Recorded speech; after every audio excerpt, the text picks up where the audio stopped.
选择记一波。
What's up, guys?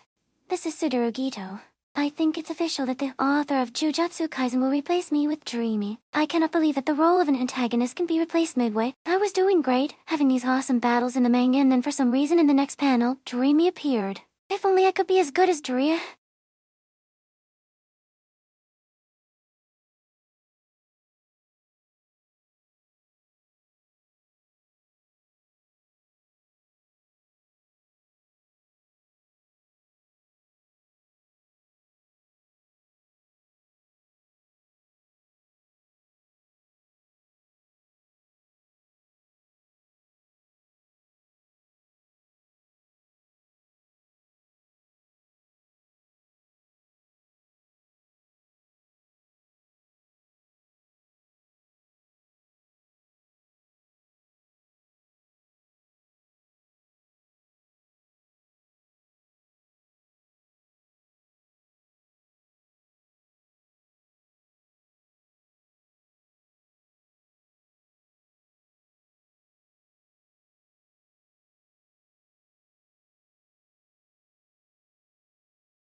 Well. It's not even... It's only been 10 minutes. And here I am. Right? We didn't stall too long today. Because the chicken today was pretty small. Yeah, it was pretty small chicken. So we didn't really eat that long. But yeah. We're back. Ooh.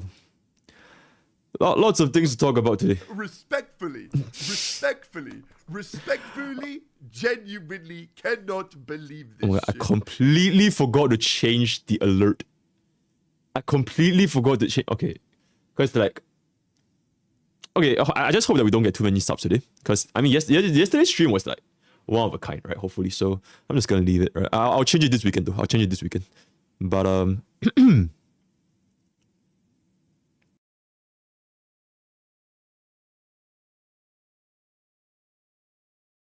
Ooh.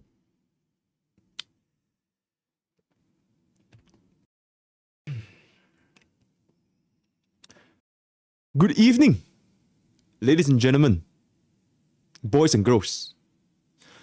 Welcome. welcome.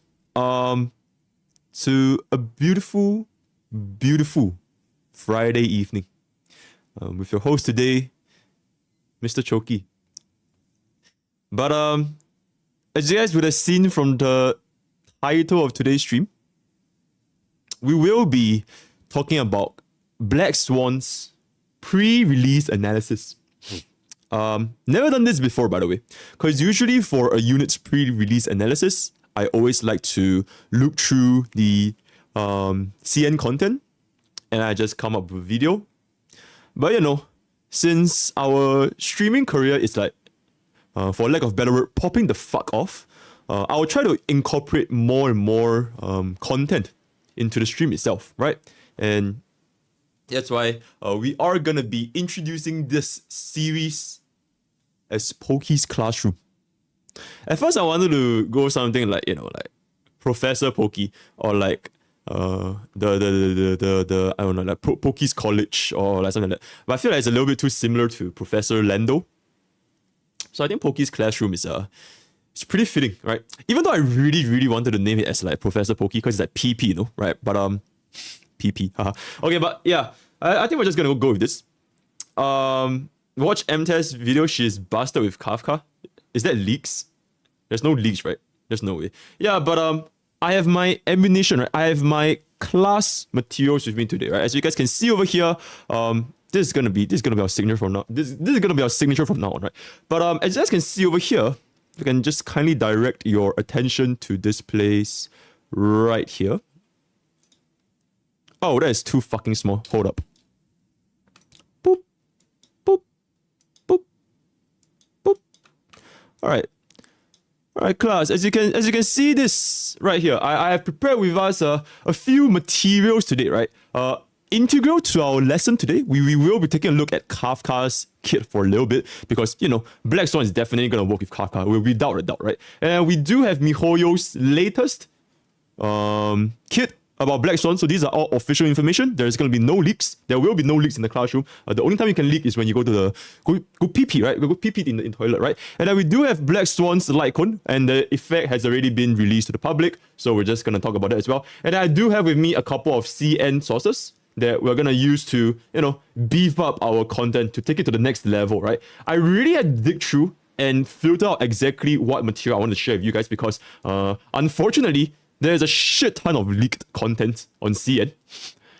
There's like a shit ton, so I really had to like dig deep to find something that is like not really related to leaks, right? So I prepared 5. I don't think we're gonna be going through every single one, and even for each individual video, we're just gonna go through some of the main points, right? So that's gonna be that, and hopefully this format, right? Hopefully this format for today is gonna be busted, right? Hopefully this feeds the YouTube frogs well, so that we're gonna be doing this a lot more often. The only thing, right? My angle. Respectfully,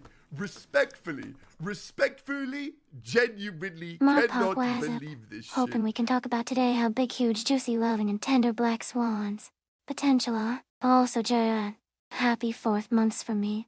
Thank you, Gigi, for 4 months, right? Okay, but anyways, as I was saying, the end goal for our content going forward into the future is that we will completely integrate our guides into our stream, except for the actual unit analysis itself. That stuff I can't do with you guys on stream because that would mean that I have to talk about the leaked content, right? The multipliers, all that kind of stuff. Unfortunately, we can't do that on stream. So that will eventually, hopefully, be the only time where I do a guide where it's going to be off stream. And going forward into the future, and this is going to translate very well. I've really planned out in my mind. I did have a major in business, so you know, I did plan this out for quite a while. Even if we were to maybe one day, right, even if we were to pivot away from Honkai Star Rail, the format that is with Mr. Choki's stream is still going to be with me, right? This is still going to be my format, and we will be able to transform whatever fucking game we play into this. So imagine next time, we'll just do this, but with Wuthering Waves over here, right? We'll do Wuthering Waves, we'll do Zenless Zone Zero, we'll do Project Mugen, we'll do... I don't know what kind of other games are there, right? We're just gonna keep doing this, and that will be the end game. That will be the end game for my content, making sure that I don't run out of a job if Honkai Star Rail, let's just say, touch some wood if Honkai Star Rail were to die eventually. Because let's be real, like I mentioned a lot of times in my stream, no games on this planet last forever, right? So, Mr. Pokke needs to protect himself. Yeah, what up? Respectfully, genuinely cannot believe this. Yo, he bikin. It on the prime man. Okay. I think with that said, it's time to begin. Shout out underrated and hardworking content creator Box2. He has been streaming for 10. He's still streaming? There's no way. Okay. We'll begin class momentarily. Respectfully. Yo, Night Dream, thank you so much for the tail, man. Appreciate it. This shit. Well, he's actually still streaming. Okay, hold up. Let me turn here a little bit. He's actually still streaming. Parabolic and hyperbolic. What is he even saying? These are apobraic spirals. Look, aren't they magnificent? Does he get like a hard on for math? Because that's what it seems like right now. That's a oh shit! I misgendered. That's a fucking woman. Yo, guys, check out Box2's amazing stream. Right, check out Box2's amazing stream. Let me grab the link for you guys real quick. Absolutely incredible. Oh, whoop. Absolutely incredible content creator / YouTuber / whoop. Oh shit, he's watching us. Looks like he's. What are you doing? What are you doing, Pokke? What are you doing, Pokke? Why are you here? Why are you here, Pokke? What are you doing, Pokke? What are you doing, Pokke? Why are you here? Why are you watching, man? Answer the question. How's your Bronya? Answer the question. What are you doing? Have you built your Bronya? How's your Bronya? Answer the question. What are you doing? Have you built your Bronya? Nah, I haven't, man. I haven't. I don't have time. I didn't have time, dude. She's also hard as hell to build. I got like 5 other people to build. What do you mean she's hard as hell to build? She's also hard as hell to build. What do you mean? What do you mean she's hard as hell to build? She is hard to. What do you mean she's not hard to build? What do you mean? Bro, she's got traces. She's got relics. What do you mean she's not hard to build? Ascension? Okay, so what unit does not have traces? What unit does not have ascension? Like even Arlen needs them. What unit does not have ascension? Like even Arlen needs them. What unit does not have ascension? Fuck you, bitch. Get the fuck out of here. Alright, anyways. Alright, yo, give him a check. Alright, absolutely amazing content creator. But yeah, oh wait, let me pull up the good old socials real quick. Yoink this. Whoops, what the fuck? Okay, that's not supposed to be there.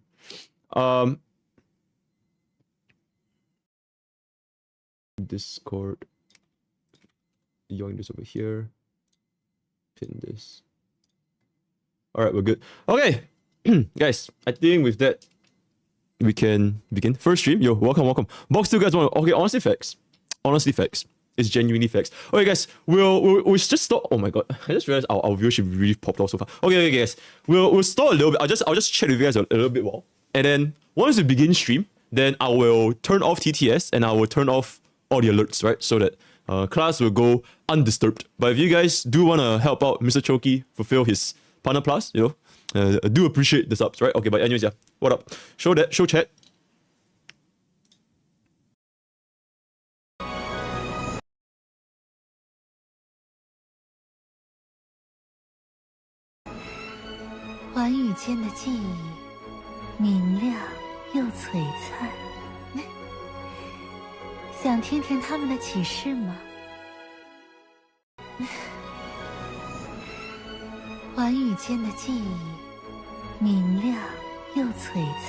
Alright, specifically at this angle right here, students, villagers, at this angle right here, this is what we call peak design, right? This is absolute peak design. So because of this, her light cone is an absolute must pull, right?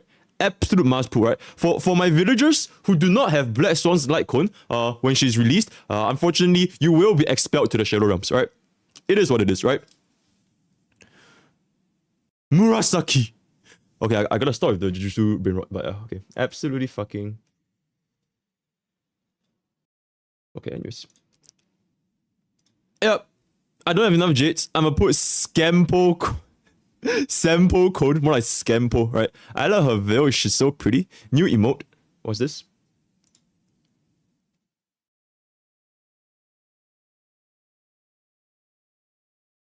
What the fuck is this?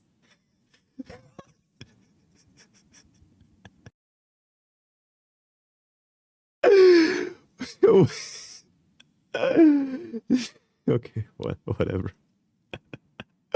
Whatever, dude. I mean, like, it doesn't really mean much, you know. Genuinely, doesn't. I don't even know what's this. Okay. Smirk. Alright, we'll let it cook for a while. That's the gacha smack request come true. Just wait for Sparkle, Sample Kui, Blackswan Litecoin, Dr. Ratio Litecoin. As a meta player, Dr. Ratio's Litecoin. As a cultured individual,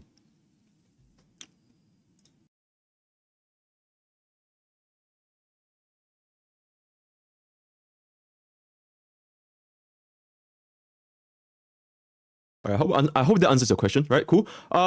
Anyways, do we have anything more? Take my wallet. Is it okay to use tutorial for Blackswan? Yes, it is. No puts 6969. Alright, you're gone. It absolutely is. Yo, Sambo 123. Thank you so much for the gift us something. Cannot believe. Thank you. Yeah, waifu more than meta. Doctor ratio like cone or Kafka's like cone. Genuinely, it depends on the comp you want to play. Like if you're gonna play DOT comp, I think Kafka's like cone is like really fucking good.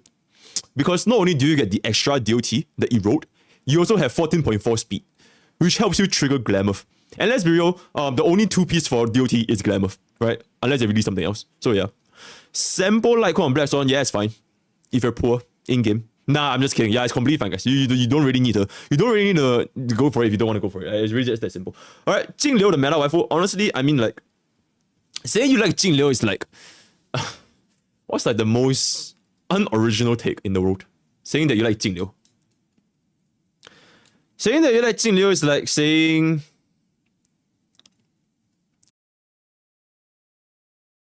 you like cheese. Who hates cheese here? No one, right? Yeah, no one hates cheese. Yeah, honestly, I want to go to the land of festivities without ever hearing the name Dreamy. I also want to be part of a dream where Blackswan food. This gives me. Wait, what? What? Okay, wait. First of all, guys, I am not gonna talk about the dream thing ever again. I don't want to give it any more exposure. I'm over it. We're just gonna move on. 2.0 is in 4 days, so there's greater things that awaits us in the future, right? So I don't really want to talk about it ever again. So that's gonna be that. And yeah, Let me just hop on over here. Okay, we can start. Respectfully. Yo. Respectfully. Mike93 Zombie. Thank you so much for the prime sub, man. Believe this shit. Hear me out. E2, ill, and Sparkle spam turns nuke non-stop. Would it be the strongest team in game?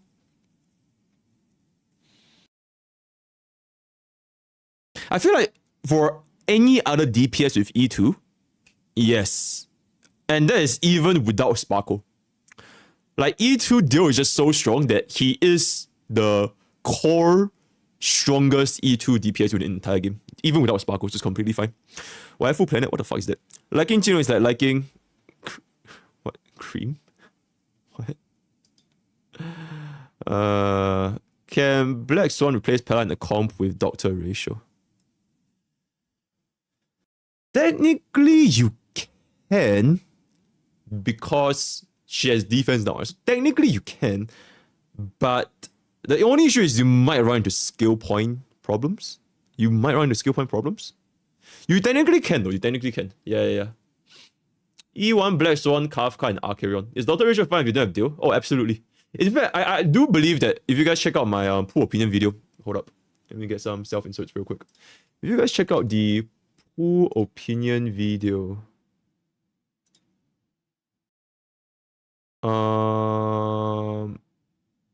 yep, I'm just gonna yoink this.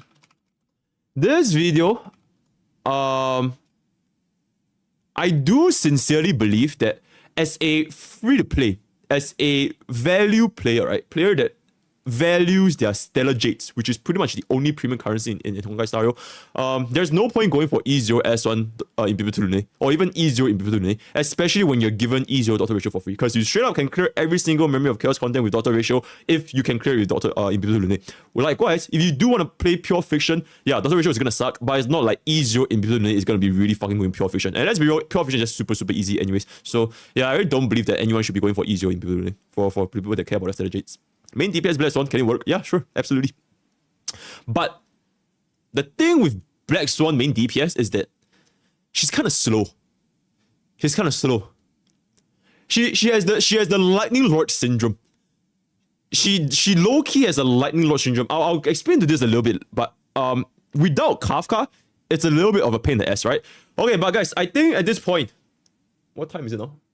Okay, we've been starting for almost half an hour. Holy shit, we're already... Okay, at this point, I feel like I'm just going to go ahead and continue. So, for now, I will be muting alerts. So... okay, I do believe that this is okay now. Let me set a color real quick. Okay, let me make sure that the TTS doesn't work. Guys, do not redeem TTS, alright? Class is in session. Alright, I'm just gonna test this. Is it more worth it to run Blackswan and save for Jing no rerun? If you don't have Kafka, just save for Jing no rerun, yeah? If you don't have Kafka, just save for Jing no rerun. Okay, I think we're good. Fantastic. Alright, ladies and gentlemen.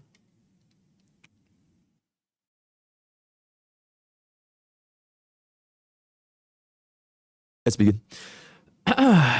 Moving this down. Boop.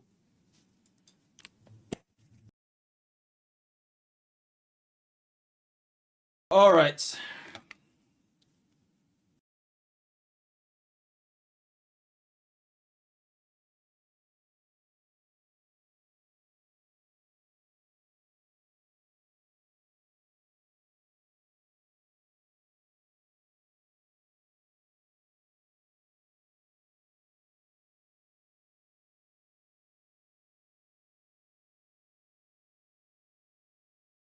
Good. Okay. Can't really hear you guys because, you know, like I said, I think my hair just always works better without the headphones, right? Cool.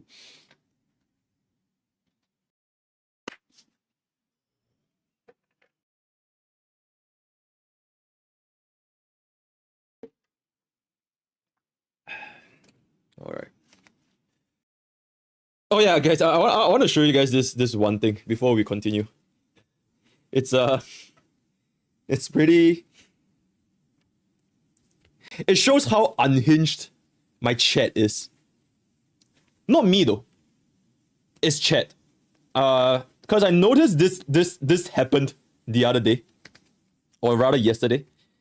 It was if I can sum up my chat in like one clip, that'll be the clip. Hold up, let me show you guys what I mean. It was so fucking like, okay, you guys will get it when you guys see it. Right? Hold up.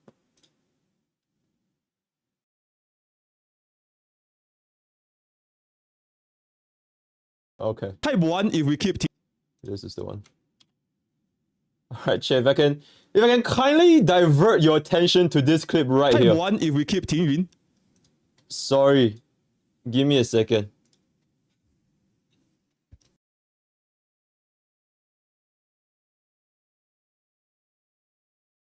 Look at chat, alright? Look at chat. Type 1 if we keep Ting Yun. Type 2 if we drop her. Now, for the next 10 seconds.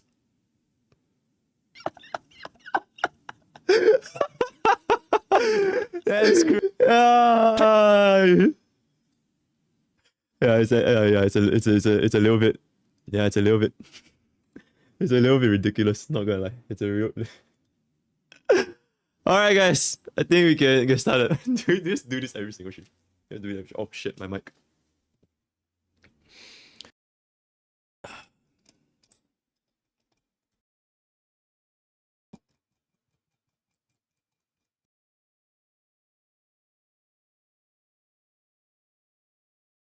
Alright, chat.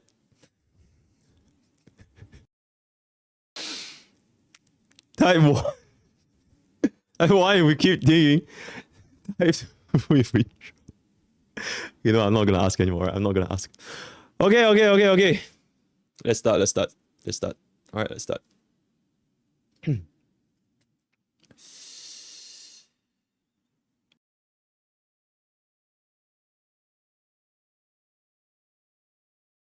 What do I... Just a little bit better, right? Hey guys, MrPokke here, back with another video. And today in Pokke'S classroom, we will be talking about Blackswan's pre-release analysis, because as of this current moment, Blackswan's teaser kit that has already been officially released on MiHoYo's website, including her base character kit, her tracers, as well as her signature light cone, right? So we will be taking a look at what her kit has to offer for us, as well as some additional CN sources that I've gathered from a few different Bilibili videos, right? So without further ado, let's get into today's content. All right, huge. Alright, chat. First things first. Should one pull for Blackswan? I'm sorry, this is not meant to be here. Wait. Okay, let me drop this here.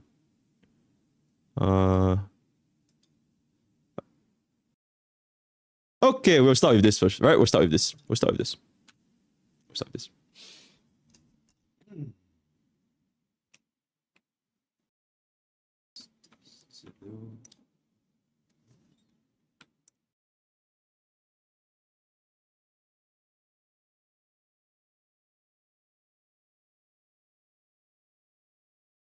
Blackswan ripples in reflection.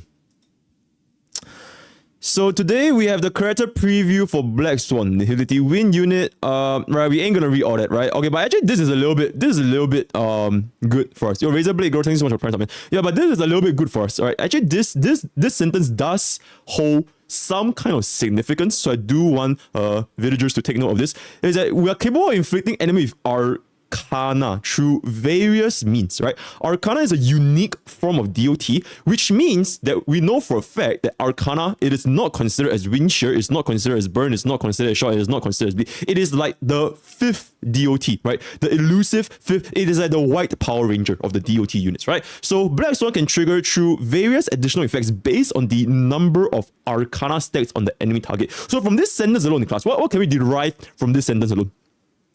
Anyone? What can we derive from this sentence alone? She's hot. Okay, you know, I'm not even gonna ask you guys again, all right?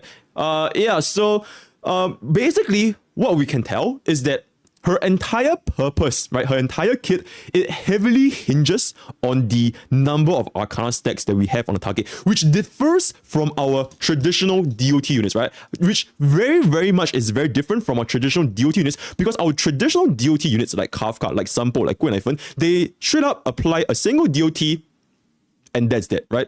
Except for Sampo, which can apply up to 5 stacks of wind shear. Black Swan is basically like Sampo but on roids, right? You can apply a shit ton of stacks on Arcana, and correct me if I'm wrong, I don't see a cap on this. Okay, I mean, obviously there's going to be a cap, but theoretically speaking, we should be able to stack a very, very high amount of Arcana stacks with Blackswan. The question is how high, and for that we have to wait until Blackswan is officially released, because I don't think MiHoYo actually shown us how high it is, right? All right, so let's move on to tracers. Okay, you know what? Let me zoom in this.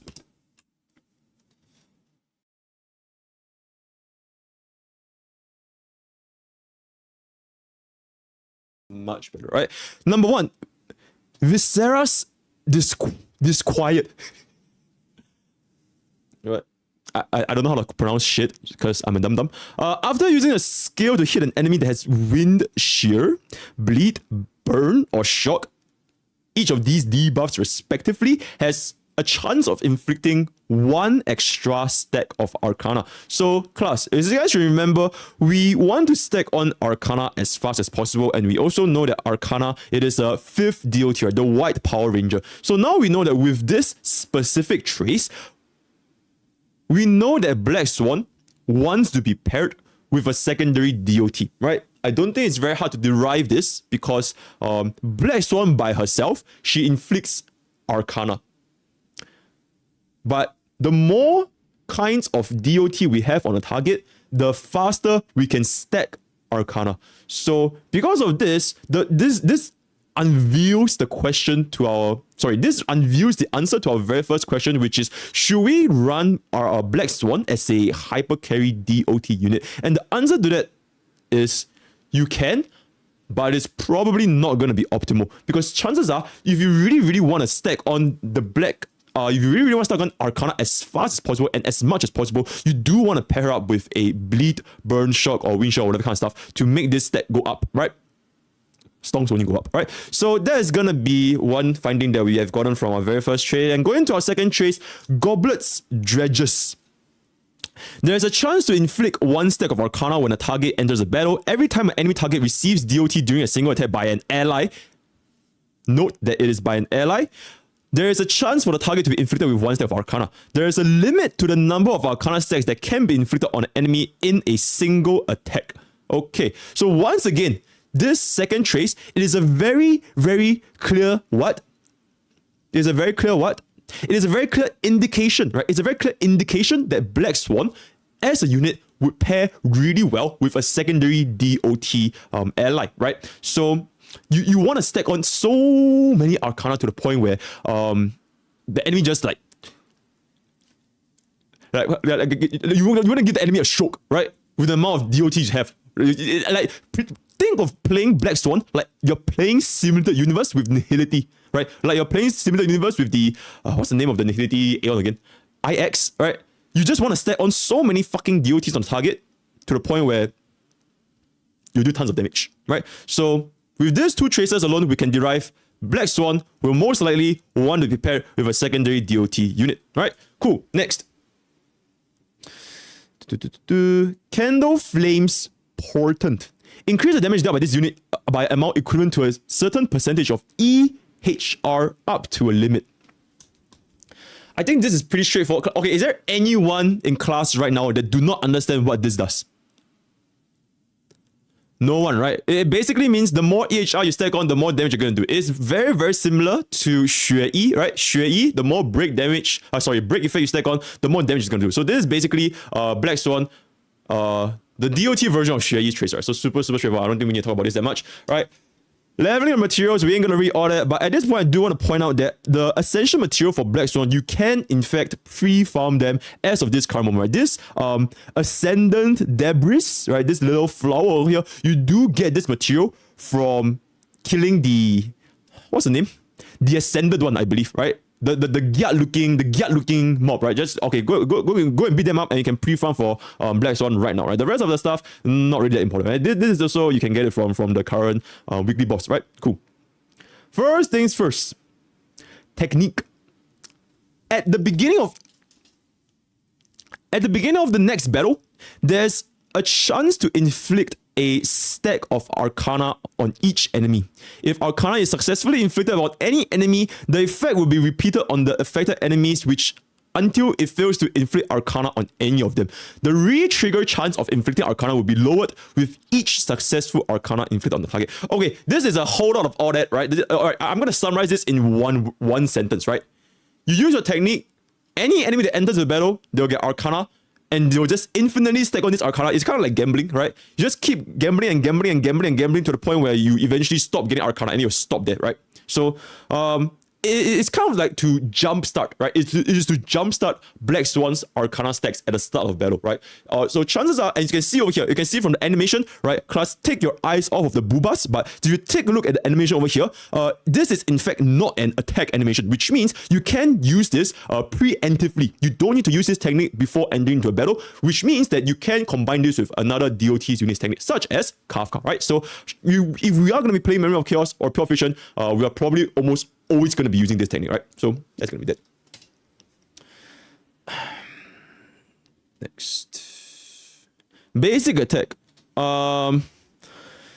Deals wind damage to a single enemy with a chance of inflicting one stack of Arcana, and the current enemy has wind shear, bleed, burn, or shock applied to them. Each respectively has a chance of additionally inflicting one extra stack. Okay, so basically once again, we can see that Blackswan, this is the third time we have been going through this, so I don't think this needs to be repeated any further, is that as long as Blackswan is paired up with another secondary DOT unit, we can inflict additional Arcana stacks on the enemy. Sure, you can run Blackswan without a secondary DOT, which means that it is basically, you just ignore the second line, right? So it's just with a chance of inflicting one stack of Arcana, boom, done. But if you do pair with a secondary DOT, you basically double the time you can actually stack on Arcana, which is going to be really, really good. And one thing that we can actually take a note is that this basic attack inflicts Arcana, which means Blackswan can function as a sub DPS.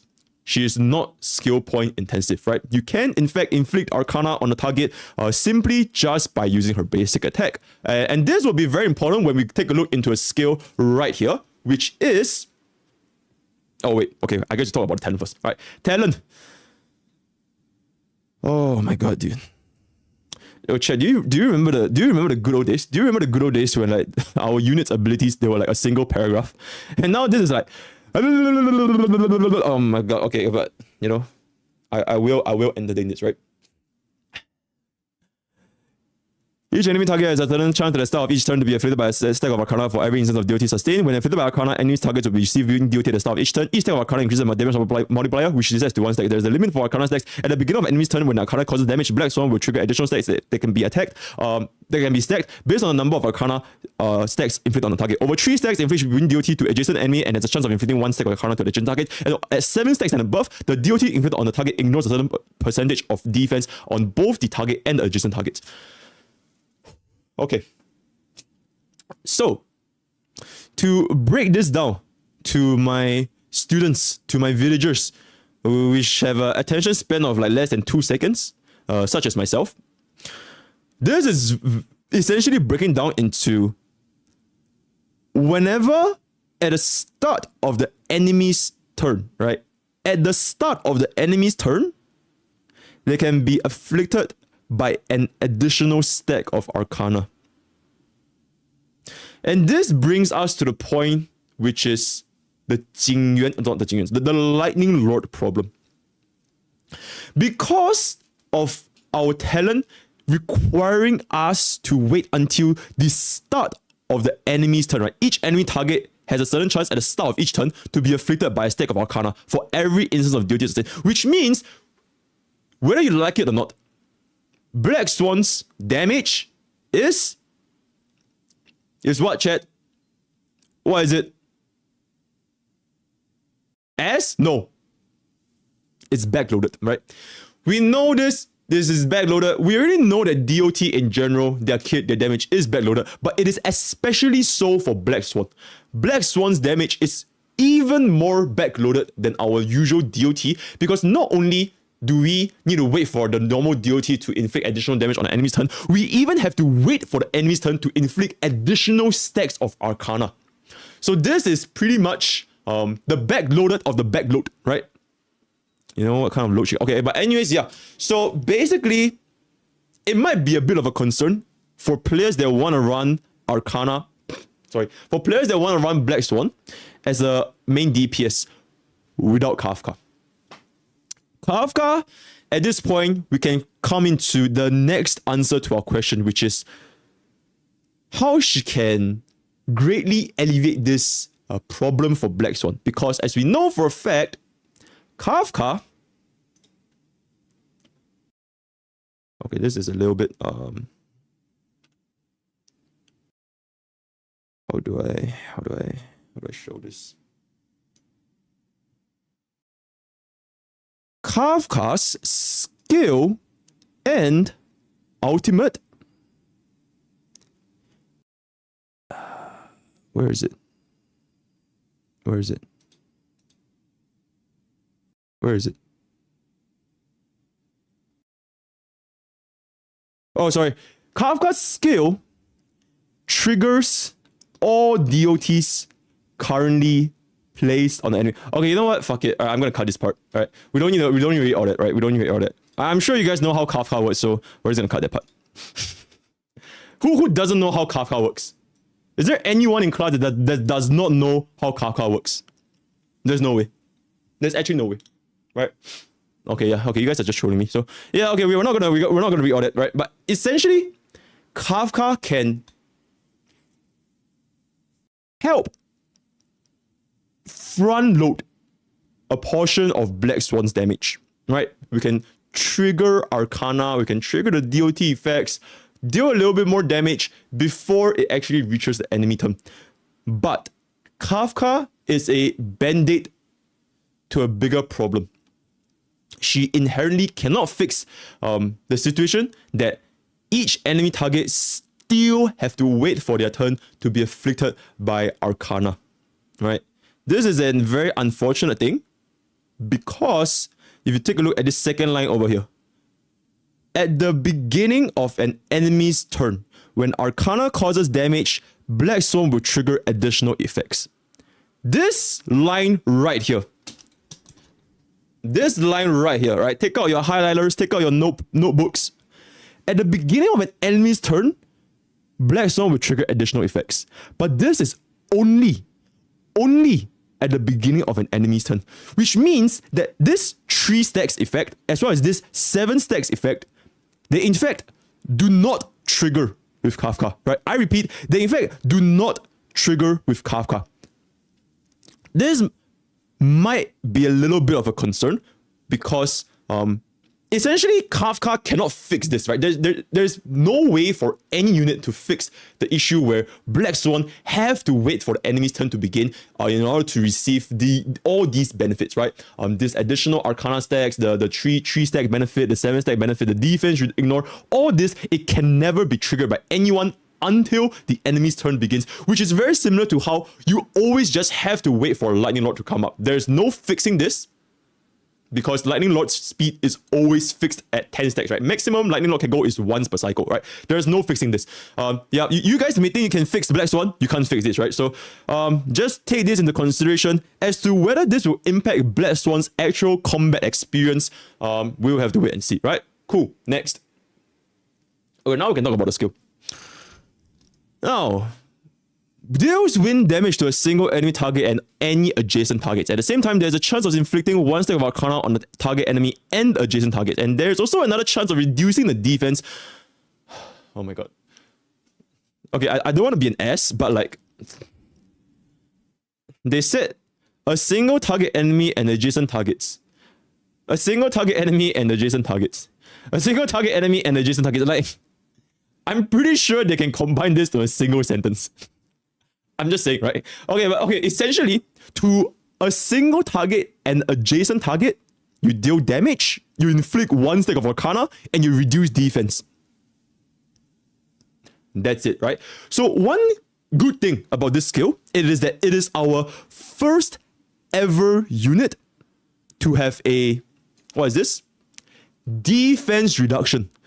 Blackswan is our first ever unit in the entire game to have defense reduction on her skill. So this brings up a whole Pandora's box of team building questions, right? Can we run Blackswan as a debuffer for any other team comps? In my opinion, you can, but I don't think that a player should be pulling for Blackswan solely for the purpose of defense reduction. It's just not worth it in my opinion. It's kind of like you bought a what can I say?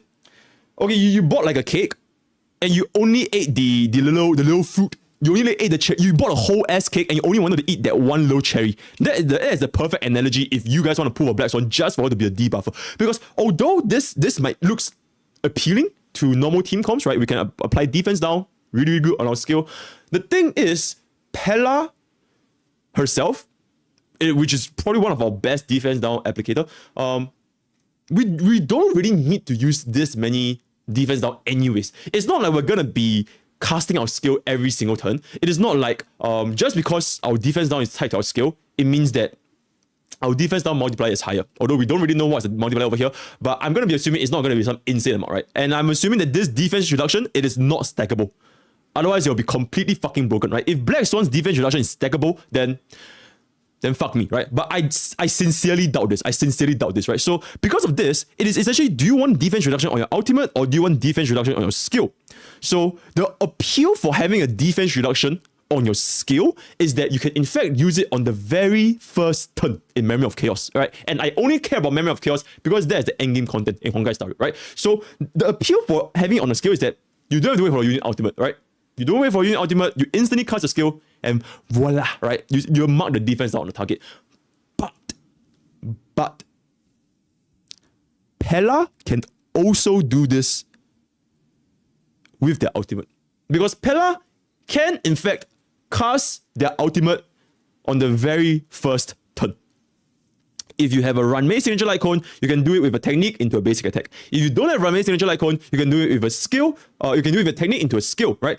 Either way, you are able to apply your defense down on the target with or without using the skill. Which means this niche that Blackswan's skill provides, which means you can mark defense on the very first turn, is really not all that, right?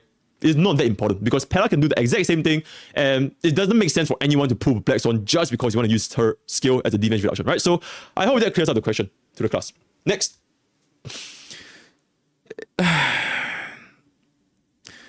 Okay, first of all, before we get into what her ultimate does, I just want to say this is the most beautiful looking ultimate I've seen in Honkai Star Rail.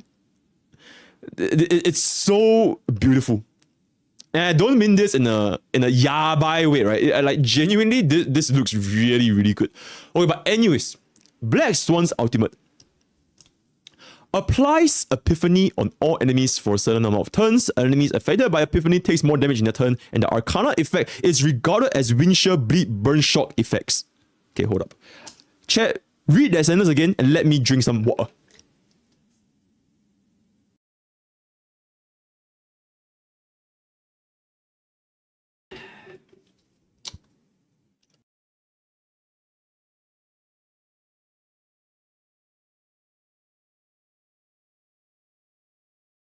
Okay. In addition, when their Arcana effect is triggered at the beginning of the next turn, Arcana stacks are not reset. The stack non-reset effect can only be triggered one time in Epiphany's duration, and its charges are replenished when Epiphany is applied again. Deals wind damage to all targets. This ultimate is, I would say, integral to Blackswan's entire kit. Because if I can refer class to all the way back at the start, you can see that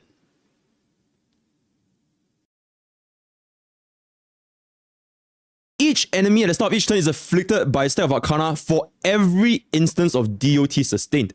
So with Epiphany, under the effect of Epiphany, Arcana is now considered as 4 different DOTs, which means we can now get this even with Blackswan by herself. So this is just one of it, right? And then if you guys remember, even her basic attack, it is also considered, right? If the target currently has Wind Shear, Bleed, Burn Shot applied to them, each respectively has a chance of inflicting 1 extra stack, which means that under the effect of Epiphany, this is another additional Arcana applications because of the ultimate, making Arcana classified as 4 different DOTs. And furthermore, all the way back to the talent, right? Inflict Arcana, blah blah. Every single time you receive DOT during a single attack, there's a chance to be inflicted by 1 stack of Arcana. Limit to the number of Arcana stacks that can be applied, which means that because we have so many different DOTs under the Epiphany effect, this Golden Dredge, Goblet Dredges, as well as Viscera's Disquet, all these, every single one of Blackswan's kit, they are all tied, or rather, they all benefit from this Epiphany effect. So, because of this, class, right? Because of this, we can now, in fact, determine that Blackswan's ultimate is extremely, extremely important. So, taking that into consideration, how do we adjust this when it comes to building our Blackswan, right? There's 2 schools of thoughts currently. One school of thought, we run Blackswan with Energy Regeneration Rope and Tutorial Light Cone. Because Tutorial Light Cone gives us additional 8 energy when we hit a target with defense down, which works perfectly with Blackswan's skill, right? So with these 2 combined, can we achieve a 2-turn ultimate? Because I am assuming that 3-turn ultimate should be our baseline. Right?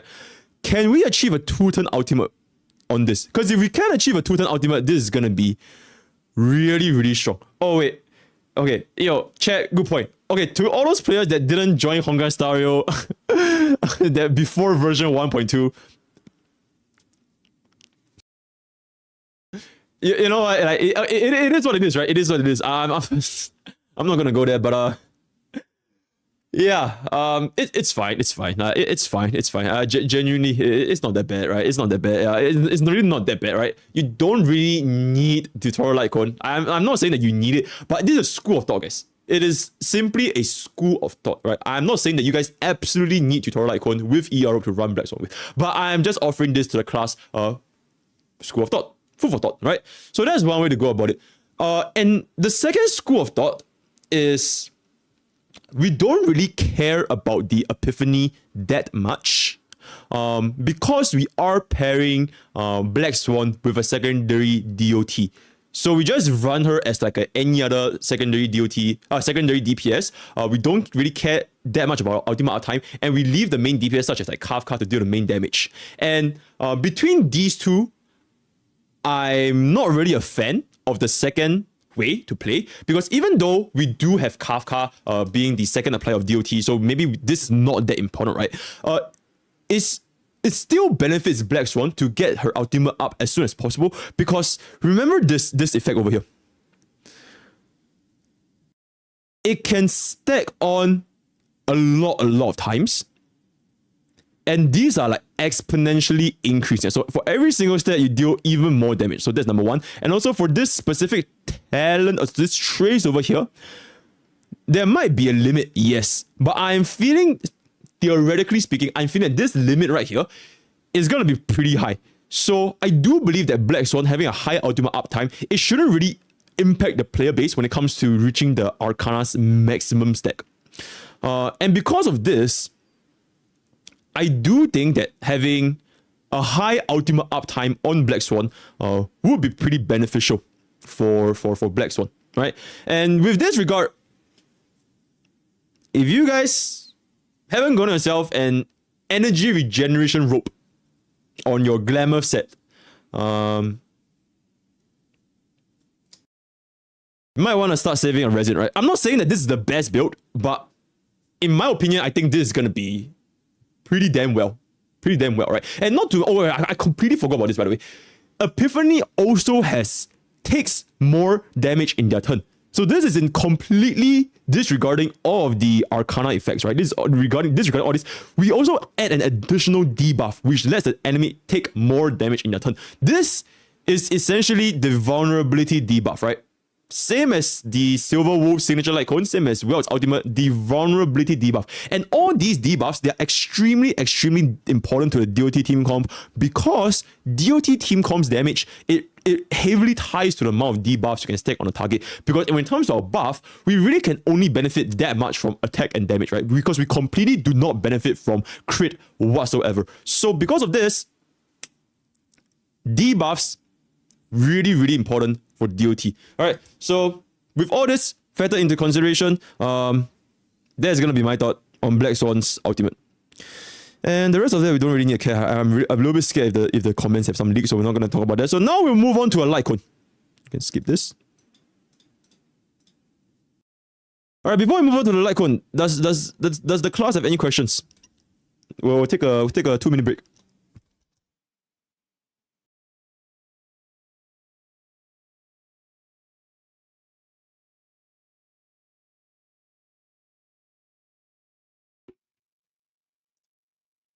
So from this sentence alone in class, what can we derive from this sentence alone? Anyone? What can we derive from this sentence alone? She's hot. Okay, you know what? I'm not even gonna ask you guys again. All right.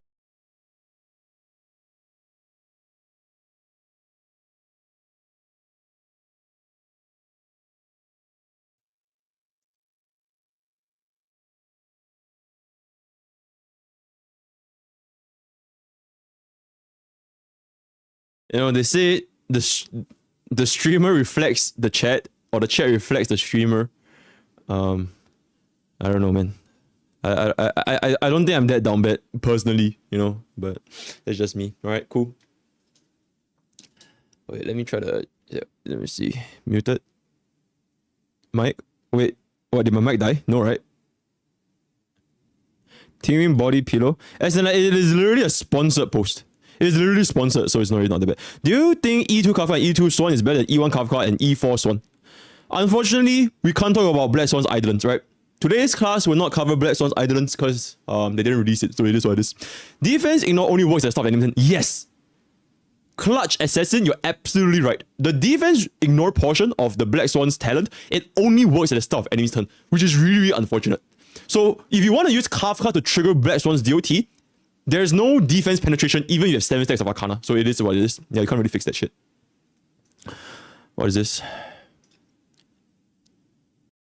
Oh my god. Yo, stop, guys. Stop. Alright, we're in class right now. Will you show your teacher tits in class? Are you kidding? My god. What color are her eyes?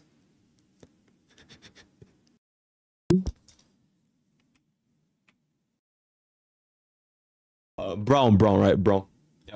As in, like, I didn't even notice this, right? I didn't notice this because, like, it's a little bit small. It's a little bit small. Yeah.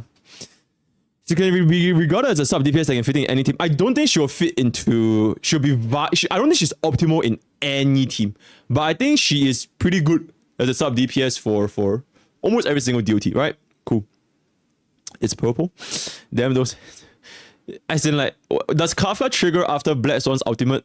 Does Kafka trigger after Black Swan's ultimate? As in, after you cast Black Swan's ultimate and then you cast your Kafka's stuff, right? To do as much damage as possible. Must Kafka be faster? Not necessarily, because Black Swan's technique, it really applies Arcana. And okay, the beauty of Black Swan, right, is that if you guys have not, okay, let me just go back to the post again. There is this beauty of Black Swan, which is, you guys take a look at this over here, right? This talent. Each enemy target has a certain chance. Okay, wait, not this.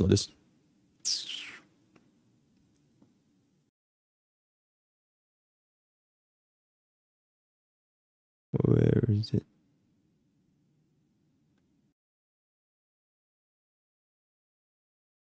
Ah, this one. Every time an enemy target receives DOT during a single attack by an ally, there's a chance to inflict 1 step of Arcana, which means that we don't need Black Swan to be faster than Kafka. Because right now, every single one of our DOT units, we want our secondary DOT to be faster than Kafka. For Black Swan, you don't need to. You can actually trigger Arcana because of this, right? And as a result, I do believe that Black Swan's build, you don't really need that much speed on Black Swan. You do need more on the effect hit rate because of this trace over here. And I do believe that you need more attack percentage, right? So, yeah. Okay. I think we are good to go, right? Each ultimate DOT counts as a stack of Good Night and Sleep Well. Yes, it does. It doesn't even need to be DOT, by the way. As long as the debuff, it works.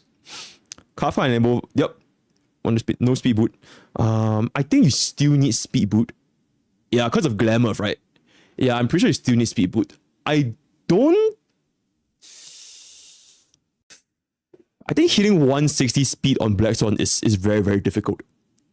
Yeah, I think hitting 160 speed on Black Swan might be pretty difficult. But you do hit 135 though. So yeah, I think the bare minimum should be still 135 on Black Swan. Even though you don't really need her to be super fast. But yeah, everyone needs speed boot pretty much. Cool. Black Swan just needs... Yo, how do you know we need... Okay, you know what? I'm not going to talk about that, right? Okay, guys, let's talk about the Light Cone.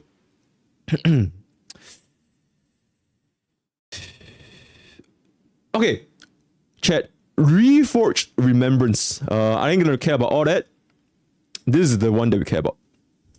Reforged... Increase wearer's effect hit rate by 40%. When the wearer deals damage to the enemy inflicted with wind shear, okay, I'm just gonna sum it down to any enemy with any DOT, right? They will individually gain 1 stack of profit. This effect can be stacked up to 4 times, and in each battle, and in a single battle, sorry, each type of DOT can only generate 1 stack of profit, which means for Black Swans, this specific light cone, we do need to, what do you call this? Diversify, right? We do need to diversify the DOTs inflicted on enemy target in order to trigger this stack of profit. And then every single stack of profit increase the wearer's attack by 5%, and the DOT they deal with ignores 7.2% of the target's defense, which means that at the maximum stacks, we will ignore 28.8%. Please tell me my math is correct. If it's wrong, I'll be so fucking embarrassed. Yes, oh my god, it is correct. It is in fact correct, right? We will ignore 28.8% of the target's defense. Now, there's the icon over here.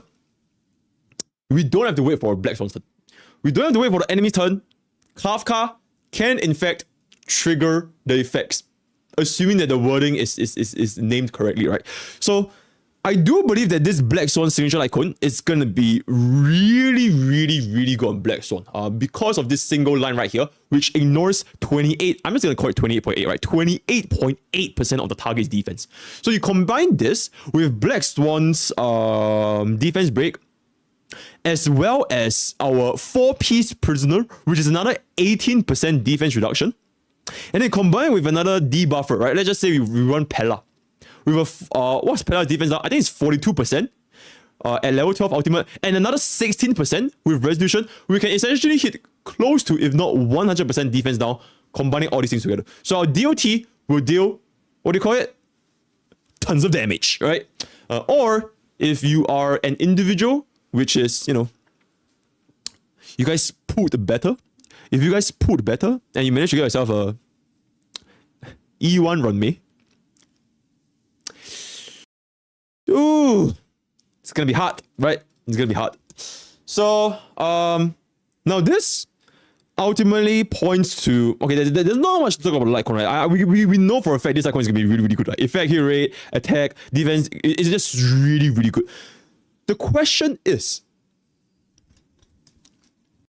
what are the alternatives to Black Swan's Litecoin? What if we don't want to pull for Black Swan's Litecoin? What other Litecoin can we potentially run with Black Swan? For one, if assuming that we are running a Kafka, right? Assuming that we are running a Kafka, should we run Kafka's signature Litecoin on Black Swan, or should we run Kafka's signature Litecoin on Kafka?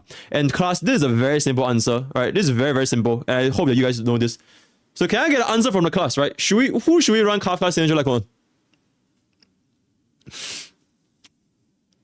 I'll be so fucking disappointed if you guys don't know. Okay, thank you. Right. Oh my god, my class actually knows. Yeah, exactly. You run it on Kafka. Why? Because like I mentioned just now, Black Swan does not need to be fast. You don't need Black Swan to be super fast. In fact, Kafka being fast is absolutely crucial because she is, at the end of the day, our DOT detonator, our DOT trigger. So because of this, our unit really wants to be fast. Right? Our Kafka really wants to be fast. Black Swan being slow, we don't give a shit, right? But Kafka being slow, that's a no-no, right? So between these two situations, I do want to see you guys equipping Black Swan with Kafka, equipping Kafka with Kafka signature like code. If you guys manage to pull for 2 Kafka signature like codes, I don't know what you guys were doing that day. Maybe you did a single tempo and you got 2 Kafka signature like codes. Can Black Swan run Kafka signature like code? Yes, she can. But unfortunately, Kafka's DOT, the Kafka's Litecoin's DOT erode. It doesn't stack. So because unfortunately, the fact that this DOT does not stack when you use it on both Kafka and Black Swan, the returns on this Litecoin is greatly diminished. It is greatly diminished because now you basically give Black Swan a 14.4% speed buff as well as the damage percentage buff, right? The erode is completely wasted because Kafka is already applying erode. The erode can't apply twice, right? So unfortunately, if you guys manage to get 2 Kafka signature Litecoin, me personally, I'll just go ahead and fuse them and just give Kafka an S2 instead of an S1, right? So that's it. Now, if you do not have these 2 Litecoins, right? What about our free-to-play options for free-to-play villagers, right? For our free-to-play students, right? We have Herta Shop, signature Litecoin. Solitary Confinement or something like that, right? We have Good Night and Sleep Well, the GOAT. Good Night and Sleep Well is truly the GOAT of Nihility Litecoins, right? 72% damage buff, absolutely insane. And then we have Sampo's signature Litecoin, Sampo's Litecoin, Eyes of the Prey, which gives us effect hit rate as well as damage percentage, right? These 3 will be our main considerations on Black Swan. Herta Shop, Good Night and Sleep Well, and Eyes of the Prey. Now, between these 3 Litecoins, class, I do believe that Herta's signature Litecoin has a potential because it gives us energy. How do I? Okay, it's a little bit annoying to keep like changing this here and there, but just take a look here. Nihility Litecoin. Where is this? Ah, yes. Now, increase the wearer's break effect by blah blah blah. Unleash ultimate, increase DOT dealt by blah blah blah, and defeating the target suffering from the wearer's DOT regenerates blah blah blah. Right. So honestly, this Litecoin is actually not that bad. It's actually not that bad. And the only bad thing is just break effect is like it doesn't really benefit us. We don't really care about break effect with Black Swan. The DOT damage inflicted, that's gonna be really good, right? Unfortunately, that is gonna be tied to our ultimate. So something to consider, right? And defeating the enemy suffering from the wearer's DOT can let us regenerate 6 energy. An interesting thing to note here is that it is defeating the target suffering from the DOT, which means that Black Swan does not need to be the one landing the final blow, right? Black Swan does not need to be the executioner. Kafka can be the one killing the target. As long as the target dies from Black Swan's DOT, she can still get an energy buff. So that's really good. Yo, before you what up? Yeah, so because of this, solitary healing is gonna be a pretty decent choice, if I can say so myself, right? But I do believe that between Eyes of Prey as well as Good Night and Sleep Well, I do believe that Eyes of Prey is gonna be really good on Black Swan. Really good on Black Swan because this effect hit rate, it gains additional benefits based off of this trace over here, right? Increased damage dealt by this unit equivalent to the certain percentage of EHR up to a limit. So assuming that we don't hit the limit and we were to equip Sampo's signature light cone, it means that we can allocate more substats into either attack percentage or speed, right?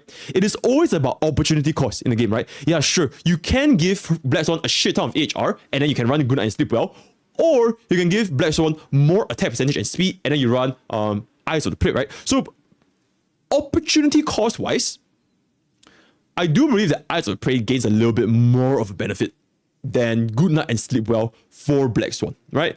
So yeah, that's gonna be that. Other light cones. Okay, first of all,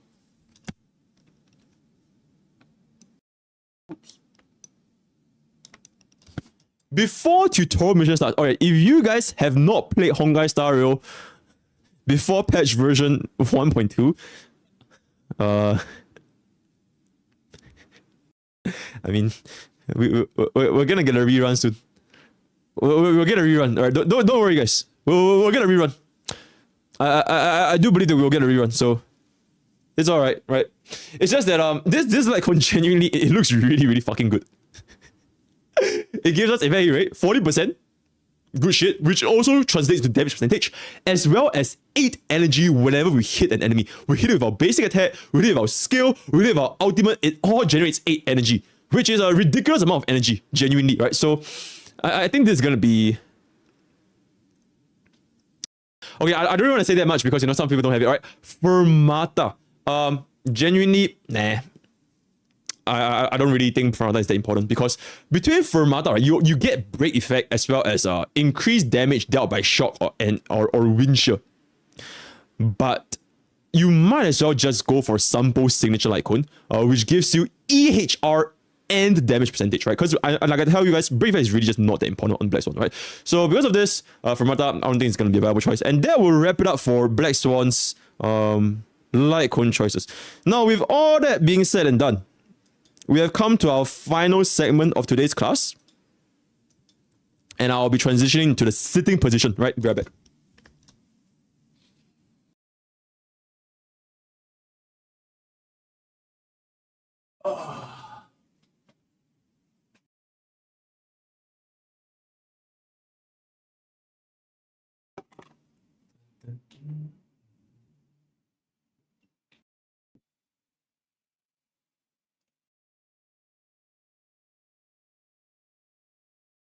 E1 S0 versus E0 S1. Can't talk about her idolants. So, no comments. No comments.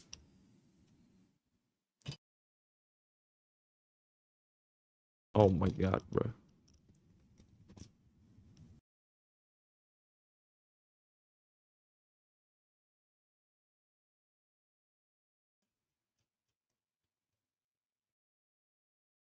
Can I make coffee? It's break time.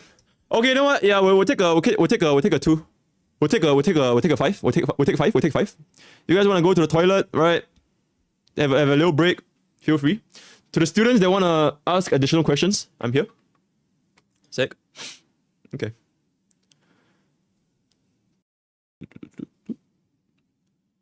All right. Can you wait 15 minutes and then take a shit? Go shit your pants then. Anyways, Blackswan trace materials are 2.0 only, but you can convert pre-existing. Okay, no, don't do this, guys. Don't convert trace materials to... It is genuinely a waste of stamina. You're basically exchanging like half the stamina if you want to convert from our current trace material to the next trace material. I'd rather you guys just wait for 2.0 and then you start farming for Blackswan. Like, I'd rather you guys just farm for relics and just gamble your luck a little bit. There's no point pre-farming for trace materials. It's just not worth it. How much better is Blackswan's signature like for to Sampo? Ooh. Okay, assuming you are using Sampo, right?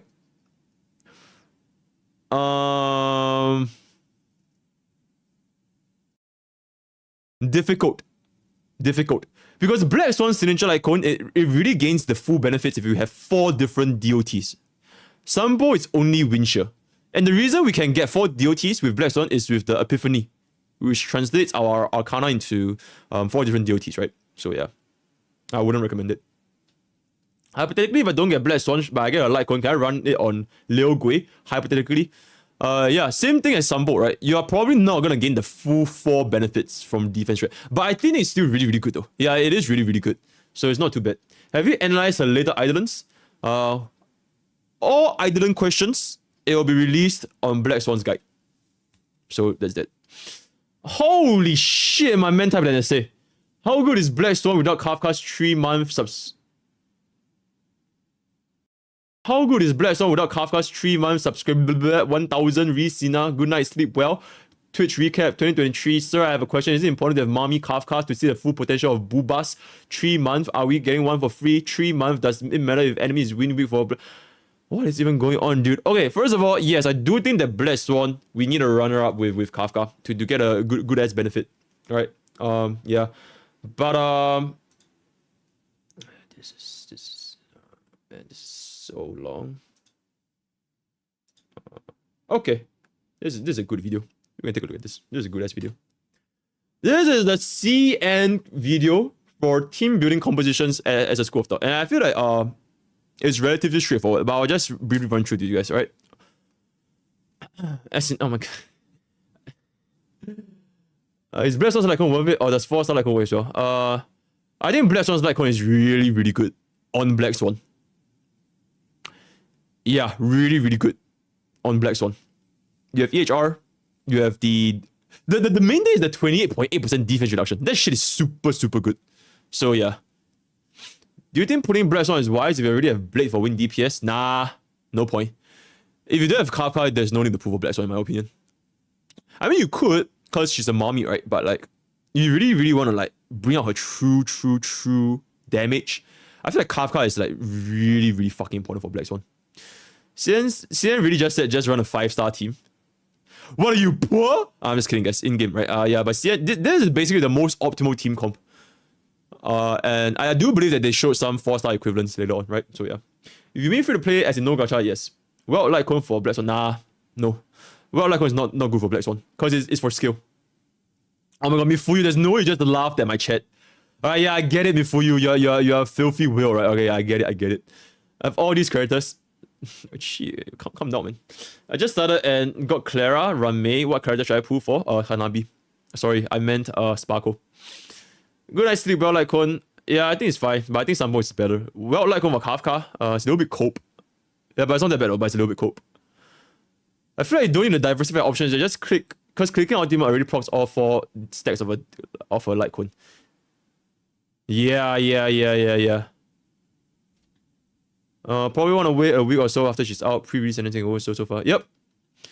Waifu's alive. Fuck your wallet.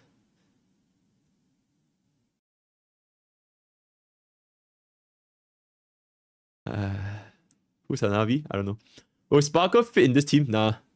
If you are running Sparkle, you probably want to run her with Invisible Lune or Mono Quantum.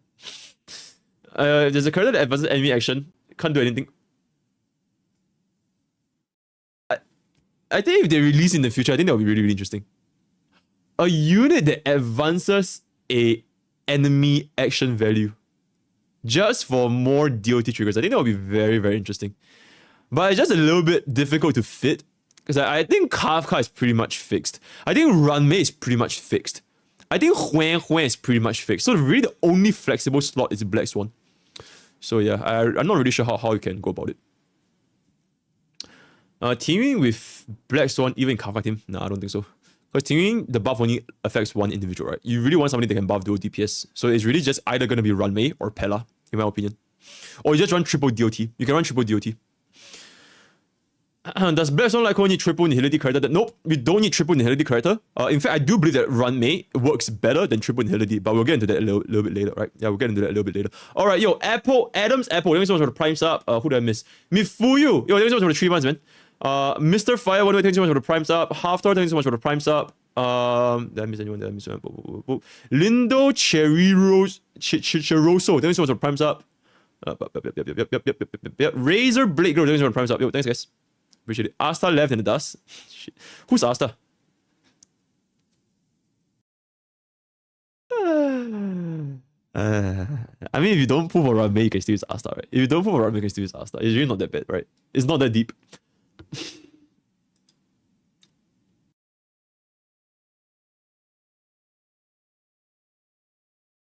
Wind or attack? Excellent question, actually. Wind damage sphere or attack damage sphere on Blackswan. As we know, right? If we run Blackswan with Runmei, chances are attack percentage is gonna be very, very lacking because Runmei doesn't buff attack.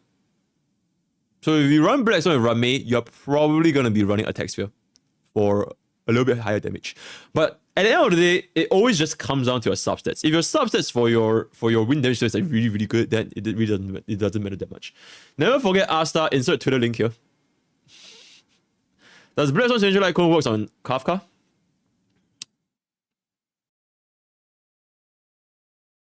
It works, but you really need Blackswan to be there. Okay, theoretically, if you're an absolute mad lad, you could run 2 Blackswan Light Cones on Kafka and Blackswan. You could. Because now Kafka's DOT, she can ignore 28.8% defense, which is fucking insane, right? But the thing is, this 4 stacks of DOT reduction, it only works under the condition of Blackswan. Without Blackswan, you can't trigger four different instances of DOT, right? You can't trigger Bleed, Burn, Shock. Okay, unless you're playing Simulated Universe, then that's a completely different question, right? So, yeah, you theoretically could. Attack got ER Rope. I believe ER Rope is going to be really, really good. Yeah. I believe ER Rope is going to be really, really good. When I run Penacony or Fleet, I believe that she should run Fleet, especially with Runmei, right? Because Runmei buffs damage. Then when we do need a little bit more attack buff, because there's no attack buff in this team entirely, right? There's absolutely 0 attack buff. So Runmei and when they should be both running Fleetless. Yep. Not to mention, Penacony doesn't even buff Kafka. Cool. Would Kafka Signature Light Cone be good on Blackswan? Nope. You missed the lesson? But yeah, nope. I don't think so. Not as good as Signature anyways, right? Okay guys, we're gonna continue. It's time to start. Ooh. Alright. 90秒带你疏通黑 90 seconds helps you instantly create Blackswan's team comp, right? In 90 seconds, right? So this is a pretty quick video. She's so fucking hot. Okay, but anyways, yeah, let's continue. 天鹅配对，首先卡黑软货就是黑天鹅目前的最强配对。 Pretty self-explanatory. Kafka, Blackswan, Runmei, Huan, best installed team comp. And I don't really think we need that much of an explanation, right? Should be pretty straightforward here. 有软梅，特别是有卡妈专武的玩家，就别上什么三道的队。 Okay, so this one is pretty interesting. If you guys do have Runmei with Kafka's Signature Light Cone, you don't really need to consider about triple DOT comps. You don't really need to consider about triple DOT because Runmei's buffs, she amplifies both Blackswan and Kafka, right? Okay, we're gonna let it talk a little bit more because they will explain it pretty easy, right? 小柜子，其他两个都是陷。 Other than with the exception of 桂乃芬, Sampo and Luca, they are traps. They are traps. 从官方公布的技能来看，零加零卡妈就可以让黑天鹅奥技每回合稳定7层以上。 That is a very, very important information. 7层以上。 With an E0S0 Kafka, at the start, we can consistently gain 7 stacks of Arcana. 9 stacks if we have Kafka's Signature Light Cone. Because Signature Light Cone, we stack on another stack of DOT, right? So we start with 1 stack, Kafka Trigger 2 stack, Blackswan Auto Attack / Skill 2 stacks, and then when enemy turn begins, enemy turn stack on another 2 stacks for a total of 7 stacks. So at this point, we do get the full benefit of the 7 stacks, right? We get a defense ignore, right? Super important, and we can see here, we can already attain this 7 stacks with E0S0 Kafka alone. So because of this, that's why CM believes that there is no reason to run, what do you call that? 3 DOTs, right? So that's it. 以上上3个到头手只能是给黑天鹅单人多加一点点倍率。 Adding a third DOT, we slightly increase Blackswan's damage multiplier by slightly, not as significant compared to not as significant as compared to Runmei's amplification. 没啥大用，并且这样配对战绩点、充能以及易伤覆盖率都成大问题。 If we were to use Blackswan, Kafka, and 桂乃芬, we will get an issue with skill point distribution, energy regeneration, and an overall buff amplification, right? 一伤倍率, right? So the thing is with Blackswan, or you just running a 3 DOT unit, if you run Queen Iphone with Blackswan and Kafka, Queen Iphone doesn't exactly buff Blackswan and Kafka that much. Then the only reason why they mention Queen Iphone here is because Queen Iphone got the unremovable Fire Kiss, which is a vulnerability debuff, right? That's why Queen Iphone can still be pretty good here. But compared to Runmei, which has damage percentage buff, has break effect, break efficiency, rest penetration, and if you have Runmei's E1, defense reduction as well, right? So because of this, generally speaking, the damage amplification for a triple DOT is not going to be as high as Runmei. Yep. 不如一个群体拐来的好用。卡玛道特手加群体拐加生成位这样的双道特队才是用起来最舒服。So running Kafka with Blackswan with a dual DPS support with a sustain is going to be the most comfortable setup, right? 还最高的配对，没有软梅的话，辅助也可以换成。Yeah, this is basically the poor man version. Okay, I'm just kidding. This is basically the for those of you guys who do not have Runmei, you can run Pela as a substitute because Pela does have an AoE defense now, so this is going to be really, really good. 佩拉、道特套和奥技的无视防御加黑天鹅的战绩减防加佩拉，基本上可以把怪物防御扒光。Yep. So basically, with the 4-piece prisoner, we do get an 18% defense reduction, and you combine this with we combine this with Pela's defense reduction as well as Blackswan's defense reduction. We can pretty much almost hit 100% defense reduction, right? And not to mention resolution like one, so really, really good. 只要不溢出，收益都是越叠越高的，所以佩拉在道特队作用会很大。如果你有抽黑天鹅专武，那此时觉醒小柜子会略微优于。Now, if you decide to pull for Blackswan's signature light cone, with Blackswan's signature light cone, 贵奶粉 here is going to be really good. And the reason why it's only 贵奶粉 and not Sampo or Luca is because 贵奶粉 has burn, shock, wind shear, burn, right? So now we can a lot more consistently trigger the effect of prophecy, the prophet 4 stacks, even before Blackswan's ultimate. Right, so now we can actually run the Queen Iphone and we can see a pretty good mileage here. 佩拉稳定一伤加减防加火道特。Yeah, this is the reason why they recommended Queen Iphone over, let's just for example say Luca, right? Because although Luca does have vulnerability, the vulnerability debuff is only tied to Luca's ultimate. Whereas for Queen Iphone, you do get this vulnerability debuff, the Fire Kiss, with her basic kit. You do have to wait for Queen Iphone's ultimate. So really, really good. 有需要高速的场景就上艾斯达。You can also run Asta. Asta is burn, guys. Asta is burn, right? So she does have a burn basic test. So if you guys want to run Asta, it's completely fine. 群体加攻加速加普攻可以上火道特。总体来 Crazy, right? Good. 说比较适合道特队，生存位霍霍最佳2%。Okay, at this point, I don't really think we need to discuss much here. Hui, absolute goat of a sustain. I feel like every single team comp in the Bilibili, every single team comp they are recommending Hui because Hui just that great, right? 40% attack, 20% ER, not just DOT. Every single comp in every single Honkai Star, this 20% team-wide energy generation is absolutely insane, right? So Hui, no diffs. Everyone else, right? No diffs. 这20回能和40%的攻击力对道特队来说都比较关键。No, this is pretty important, right? Since we only have one Hui, we only have one Hui. We can't have two Huis. If we want to run Hui on either a crit comp or a DOT comp, Hui benefits the DOT comp more. She benefits the DOT comp more because the attack percentage is really, really good for DOT, right? And the energy regeneration is also really, really good, especially for dual DPS, right? Kafka's ultimate, Blackswan's ultimate, super, super important, right? So generally speaking, in terms of opportunity cost, if you can only run one Hui, running it with a DOT gives you a little bit more value. Not to mention, for any other normal comps, you can run Fu Xuan, right? You can run Luo Cha, you can run anything else. Not that bad, 比较 right? 关键，没有的话也没办法，只能上其他生存位凑合一下。 If you do not have Hui, womp, you gotta run some other sustain, right? You just gotta deal with it, right? Womp, yep, okay. 没有卡吗？那我建议 Anyways, if you do not have Kafka, this CN content creator recommends you to not pull for Blackswan, right? If you do not have Kafka, they recommend you to not pull for Blackswan. 建议你别抽黑天鹅，卡吗都不抽。 Oh my god, she's so fucking hot. Yeah, okay. 卡玛都不抽 if you don't pull for Mommy Kafka, 黑天鹅是抽 then what's the point of pulling for Black Swan? 来当电子手办的吗？ Like, is she there just there to be like...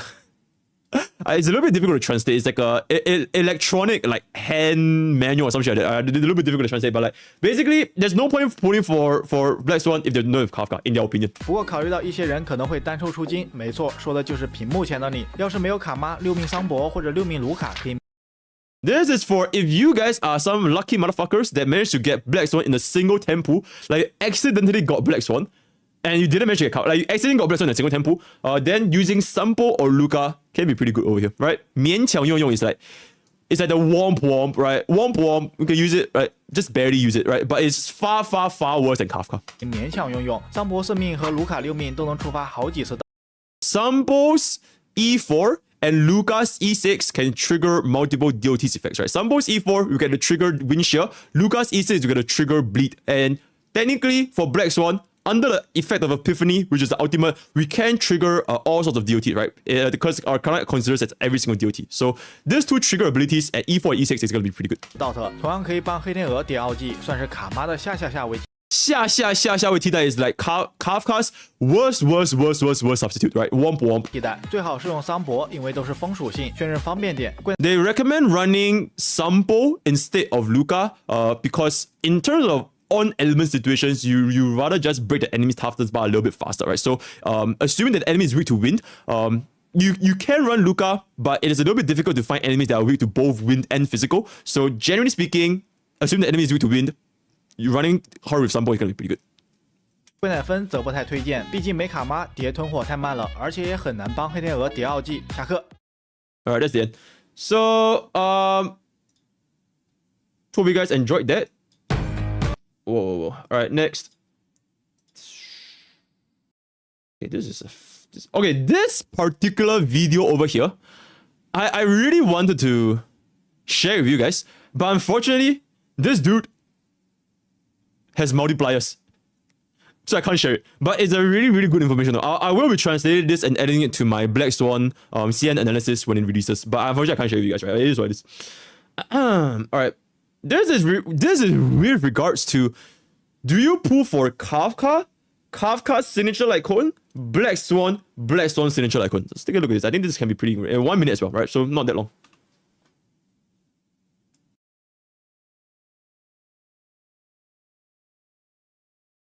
打算抽黑天鹅的朋友们注意了，如果你目前还没有卡夫卡，趁着现在复刻卡池还在，一定要优先拿下卡妈。有卡妈。 Friends who are intending to pull for Black Swan, please pay attention. Currently, it is Kafka's banner, and if you haven't pulled for Kafka, I strongly recommend you to pull for Kafka. Is this guy like rapping? Okay, I'm sorry, guys. Chinese players, we just tend to talk very fast, right? It is what it is, right? It is what it is. We just talk very fast, right? You just gotta bear with it. And then at this point, they're recommending, even if you do have a Kafka, they recommend players to pull for Kafka's signature light cone before pulling for Black Swan. That's this opinion. 妈的也要补个专武，目前他俩的优先级是卡夫卡大于专武，只需等待大于黑天鹅专武。Kafka over Kafka's signature light cone over Black Swan signature light cone. 首先，卡夫卡作为 DOTA 体系的核心，它的优先级一定是高于所有 DOTA 手的。 Yep, it's basically okay. I said it like a billion times. Kafka is the foundation. She is the foundation of DOT units, right? Without Kafka, it's like building a house without your foundation. It's just not comfortable. You can play them, right? Yes, you can play them, but it's just it's not good. It's not good. 尤其是黑天鹅这种需要叠层输出的角色，本身DOTA出伤就很慢了，它还要更慢。这要是没有卡妈，打起来真的有点太墨迹。 Oh, there's an excellent point, which I mentioned just now previously as well. Black Swan inherent problem is that she is even more backloaded than your normal DOT because we have to wait for the enemy's turn to stack on all of our Arcana's effects, right? So we really need Kafka to try and front load this damage created by Black Swan. And without Kafka's DOT trigger, Black Swan's damage output is just very slow, right? 太慢了, right? It's just really slow. When it comes to Arcana's damage, when it comes to stacking Arcana, Kafka is going to be the one for you, right? Cool. 它对于目前深渊所需要的回合数来说，墨迹就是最大的原罪。 When it comes to our current memory of chaos clearing conditions, Arcana is gonna be our greatest sin or our greatest downfall, our greatest weakness, right? Because it is slow, right? We are limited by these 10 cycles. having our damage to become too slow is a pretty big concern. 对，所以请牢记无卡妈不黑。无卡妈不黑天鹅 right? No Kafka, no Blackswan. Right? So I feel like generally across both videos, CN do believe that Kafka is like really fucking important for Blackswan, right? So that's gonna be that. 黑天鹅。至于为什么卡妈专武的优先级也这么高呢？之前都说卡妈不用抽专武，金武的晚安与睡颜就能平替。Okay, this is an excellent point, right? How do I say this? There has been a saying where Kafka and Goodnight and Sleepwell's damage comparison is not that significant, right? Like between Kafka's Signature Lycone and Goodnight and Sleepwell, the damage differential is not that big. It's like less than like 5%. Like it's really not that impactful. But the thing is, Kafka's Signature Lycone's effect has both an additional DOT as well as a 14.4% speed buff, which both things it cannot be replaced by our Goodnight and Sleepwell. And now with the inclusion of Blackswan, these things have a much more greater emphasis than damage percentage. I don't give a shit about damage percentage. I don't give a shit, but I've placed more emphasis on the additional DOT as well as the 14.4% speed buff, right? So 其实完全平替不了一点，尤其是优索套和 because of our 4-piece prisoner and our 2-piece Glamour. 4-piece prisoner gives us an up to 18% defense reduction based on the number of DOT stacks we have our team, right? And with Erode is in fact considered as a separate DOT. It is a different DOT from Shock, and therefore it helps us trigger our 3 DOT effects on our 4-piece prisoner much more efficiently. 2-piece Glamour, right? It helps us trigger our 160 speed. The differential of a 146 Kafka, if you're trying to get to 160 speed, you need 7 speed subs to hit 160. Or you put for a Signature Icon. So it's going to be a lot easier for the player when it comes to both the 4-piece prisoner and the 2-piece Glamour. 和苍穹套出现后，对于有专武的卡妈来说，游四和初恋就保证了2个持 Yep, so these two things, right? Shock and Erode, completely 2 different DOTs. 续伤害，再来个任意剁的手就能吃满优索套的无视防御。在没有专武的情况下，第3个持续伤害很难满足。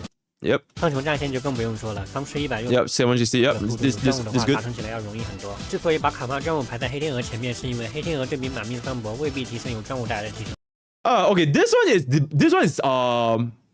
this is a little bit iffy. This might piss a lot of people off actually. In this CN creator's perspective, the reason why Kafka's Signature Lycone has a bigger emphasis than E0 Blackswan is because that compared to a E6 sample, which is our next win DOT, the improvement in damage for Blackswan, for a Blackswan without Signature Lycone, is not that big compared to our E6 sample, right? Keep in mind, E6 sample. So their justification is this, right? Your priority should be making your Kafka as strong as possible, because if you are going to be playing DOT comps in the future, Kafka is, I can say with like almost 100% certainty, Kafka is going to be there. Your Kafka is pretty much always going to be in every single DOT comp. So because of this, having a Kafka on top of the S1 is going to be crucial, not just for Blackswan, but for all DOT team comps, right? Because of all the benefit on Signature Lycone has to offer, as well as the benefit that Kafka has to offer, right? So Kafka, irreplaceable. So between the Signature Lycone 1 and Blackswan E0 is that you can in fact substitute Blackswan with an E6 sample, or in fact pretty much any other DOT, right? To achieve a pretty alright status when it comes to clearing content. So that's why it really depends on how much foresight you have in Honkai Star Rail, right? Because an important thing to note is, okay, I think they're going to talk about it a little bit later, right? An important thing to note is Blackswan will not be our only 5-star DOT. That is the most important reason why CM believes that if you don't want to put a Blackswan, you're really not that big of a deal. Because in the future, they are going to be getting a 5-star fire DOT. We are going to be getting a 5-star physical DOT. Heck, we might even get another 5-star lightning DOT. It is just simply a matter of time, right? So genuinely, no Blackswan, not that big of a deal. No Kafka, that's a big ass fucking problem, right? So that's gonna be that. 大，而且重点是卡妈未来还能配合其他 DOT。Yeah, okay, yeah, exactly, right. In the future, Kafka can pair up with other DOT units. 总不至于5星 DOT 就一个黑天鹅吧？那黑天鹅离开了卡妈，那真的就没啥竞争力了，完全打不过其他5星。Once again, it might be a hot take, not my hot take, right? It is CN's hot take, right? Black Swan without Kafka is worse than our 5-star DPS units. It's like she's so bad to the point where like, okay, not so bad, but just that she's generally worse than 5-star DOT units. 5-star DPS units, sorry. Right? So if you're gonna be putting for a 5-star unit, a 5-star DPS, if you don't have Kafka, you might as well save your Jades and pull for a separate 5-star, right? That is basically their point of it. 配位，所以从性价比方面来考虑，卡玛专武的优先级是要大于黑天鹅的。Alright, that's basically it. So I think with that, I think with that we pretty much got the gist of it, right? Because we talked about the kit, we've talked about the team building, we've talked about whether she put a Kafka signature icon, we've talked about whether she put a Blackswan signature icon, and then what do we miss out? Class, I think we covered everything. Everything except for islands and numbers, right? No numbers, right? No numbers today. Yeah, I think we pretty much covered everything, right? So yeah. With that, we've come to the end of our very first episode of Poke. Okay, wait, let me pull up the bigger screen a little bit. With that, we've come to the end of our very first episode of Pokke'S Classroom, where we are going through the pre-unit analysis, this time featuring Blackswan. If you guys got any further discussions, feel free to hop on to my Discord at discord.gg/Pokke'S Village. We have a very active community talking about Blackswan. Talking about Honkai Star Rail on a daily basis. If you guys want to check out my stream, that's my twitch.tv/MrPokke. I'm also streaming on YouTube at the same time. Schedule will be updated on Discord. I'm waffling a little bit here because I suddenly just thought of Blackswan. Yeah. Anyways, that's all I have for today. All the best for our gacha pools, and I'll see you guys next time. Take care. Huge.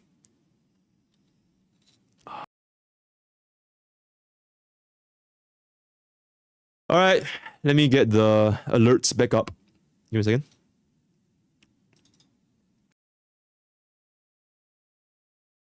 All right, alerts and TTS. We're good. We're good. All right, Q&A time. I don't think I'm including this segment to the video. Otherwise, it's gonna be way too fucking long, right? Yeah, it's gonna be way too fucking long. People are gonna sleep all through the yapping video. Yeah, okay. I definitely need to cut it a little bit.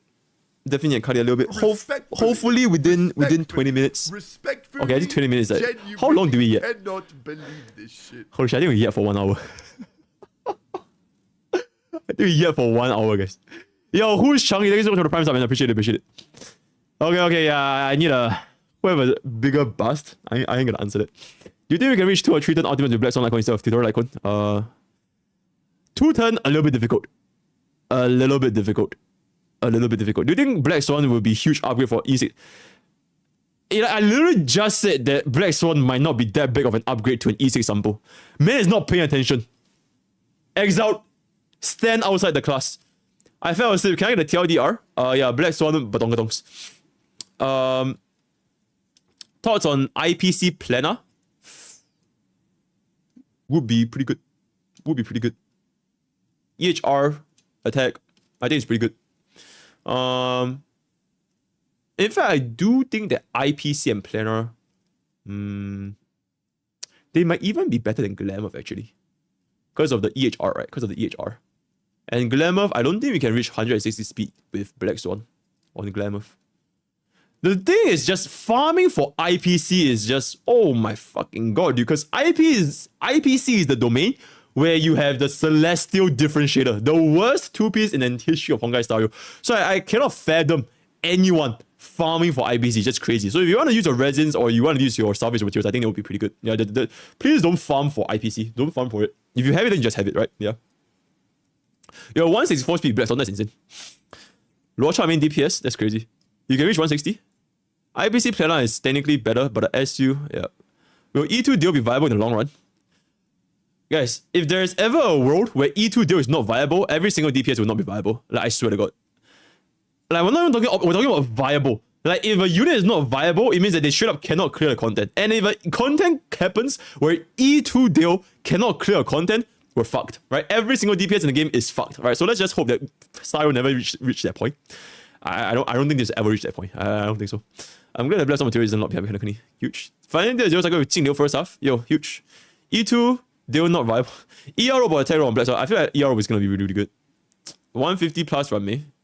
Oh right, it's Ranmei, right? Yeah. For those of us 0 cycle fiends, What do you think is stronger, Wu and Mei?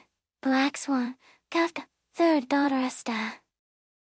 Rame, Kafka, Blackswan. I think the final pick is either gonna be a third DOT or gonna be Asta. Actually, I think Asta with Rame might be pretty cool.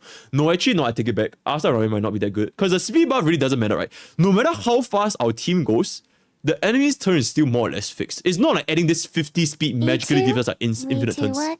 E2 do you? Please shut the fuck up and use proper units, you fucking troglodyte. Do you think Mioyo gave us Stellar Jades just to pull broken units that have no skill and anyone with room temperature it can use for 0 cycle? Respectfully. Yo, Marco Respectfully, Tomajima. Thank you genuinely so much for the cannot tier 1, man. believe this Thank you. Appreciate it. Yeah. Respectfully. Yo, Kari Katsu. Genuinely. Yo, thank you so much for the cannot believe 3 this months of tier 3. shit. Respectfully. Okay, I actually need a new alert for tier 3s. MrPokke for F2P. I need a new alert for tier 3s. Yeah. Yo, Rise, what is on the primes up? And get Kafka's LC. Genuinely cannot believe this shit. For free to play, Silencer Select Cone are difficult to get. Should I risk pools and get Kafka Select Cone? Silence KNG. I don't think you're missing much without Black Swan. Because I think Kafka's Signature Icon is just really good in general because of the speed and the dating. What is this? Okay, wait, hold up. Yeah, guys, I haven't. Oh my god, guys! I just realized I literally have not opened Honkai Star Rail on stream for so long, guys. Like it's kind of wild. I haven't been playing Honkai Star Rail on stream for so fucking long. It's crazy. Hold up, what is this? Respectfully. Yo, Loklo, FXD, the primes up, man. Genuinely cannot believe this shit. That's crazy. What's this?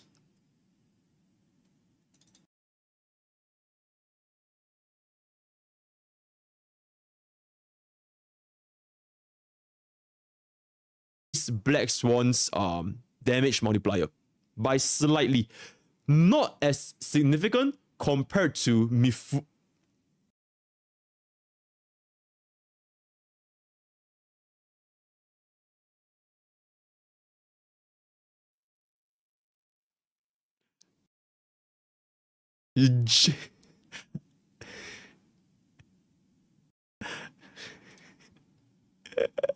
I just realized this clip has fucking 1,000 views. Fucking mom.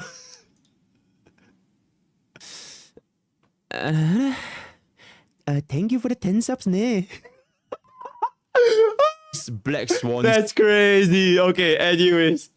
That's crazy. Okay, wait, let me pull up. Let me pull up that thingy. Let me pop my game a little bit. Oh, stop dying of cringe, guys. I know you guys want it. You guys wouldn't even die of cringe if I was a girl. If I had a voice changer, no one would be dying of cringe. Everyone would just be spamming Aboba or some shit. Genuinely. I just need a voice changer. I just need a voice changer. Do you play Doom? Nah, I don't. Unfortunately. Doom. Yep. Yo, Mifuyu. Why are you still... Okay. I'm not gonna say anything. I genuinely don't know what got into my head, but yeah. I don't know. I don't really have an explanation. Not gonna lie. But yeah. Okay, let's see. Well, I actually legit haven't logged on for so long. Oh my god! It's Jover, guys! It's Jover! It's Jover, man! Oh my god. It's Jover. It's over. It's Jover. Oh! Wait. Hold up. Oh, let's try this. Okay.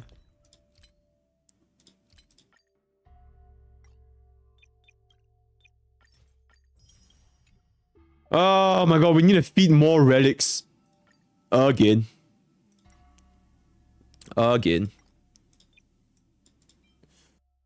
Yeah, that is. Yep. Nope. Nope. Nope. Nope. Nope. I don't really care. Don't really care. Don't really care. Actually, do I care? Yeah, maybe we have an eyes DOT, right? That's crazy. HP DOT, that's crazy. Okay, I don't really care about this. I don't really care about this. Okay. Yeah. Defense, maybe next time. Alright, 100. Okay, chat. Actually, I realized I want to gamble a little bit on the Echoes of War, not gonna lie. I just realized I haven't done it for like a really long ass time. What do you guys farm actually nowadays? I feel like every single new shit is just this, right? It's just always this. Okay, I'm just gonna farm this.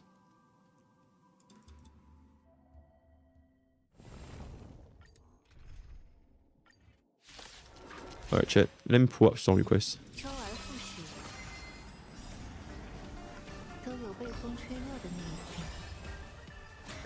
Oh, that's just.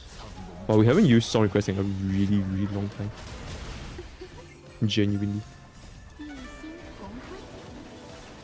Oh, is this how do you have 120 FPS? What? But usually only get E0 everyone unless. What? What items will you be personally pulling until? Probably just E0. Probably just E0 for the most part. Yeah.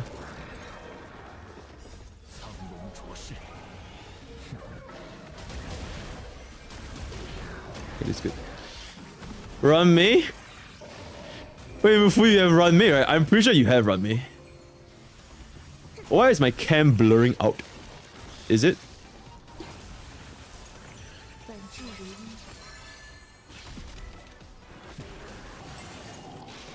Okay, we're good.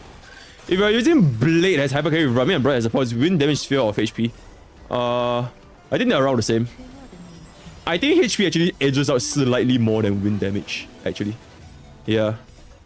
I think so, Because Brian also has the damage percentage buff. Those long legs called to me, I had to pull. Oh my god, imagine being down bad for a video game character. You know, can't be me. I pull for Rame because I'm a filthy meta slave. We don't care about how a character looks, guys. We genuinely don't care that much.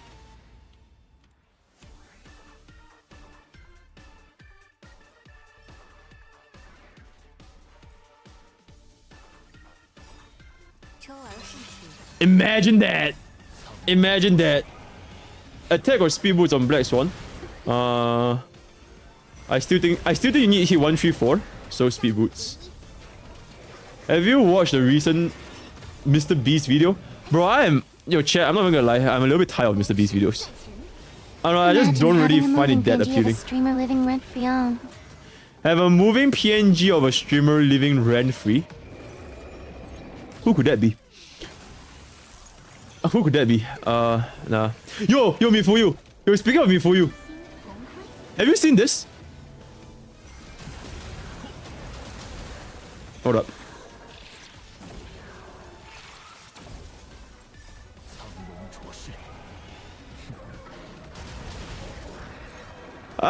Yes, indeed. I am slowly beginning my VTuber arc. I am just missing the voice changer and like I'm good. I'm missing the voice changer, I am good. Alright. Okay, wait, Mifuyu? Wait, this is the first phase. This is the first phase, right? This is the first phase. And then this is phase 2.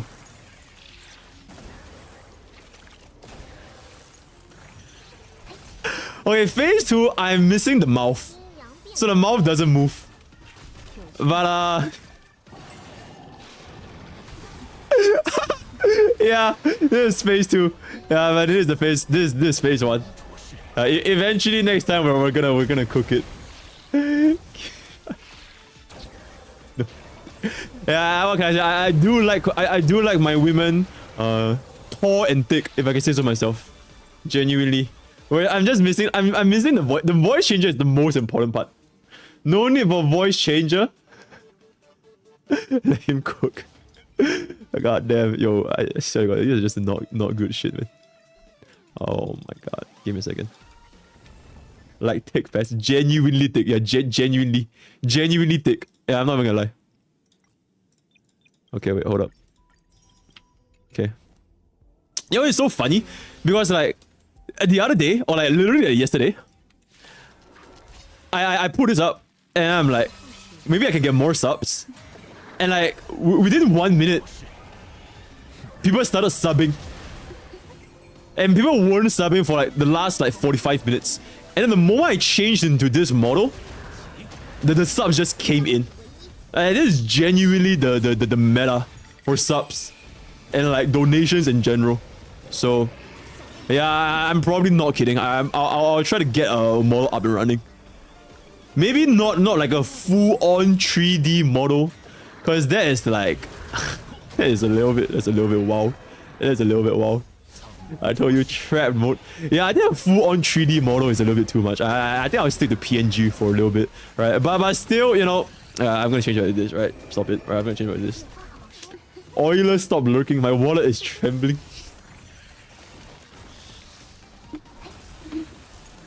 Stand for a second, face. My relic crafting video is gonna be when 2.0 comes. Go back.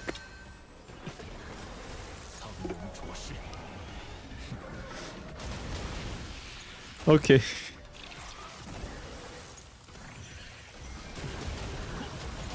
Keep the voice as cool as it is. I just want to try out how a AITTS, like a voice changer, will work, you know. E2 deal or Sparkle? I would say E2 deal.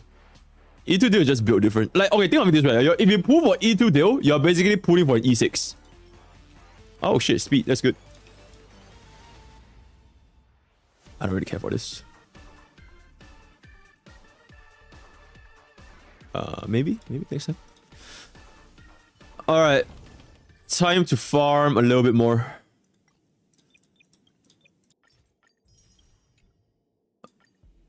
Oh my god, I need to... I don't really care about all these, right? Okay, there's really first out there. I don't care about that.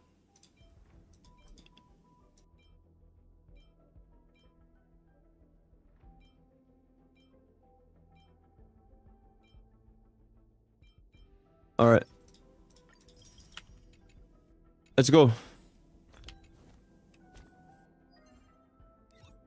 Anime opening Goofy absolutely. I have E1, S1 deal and guaranteed. Should I put for E2 deal?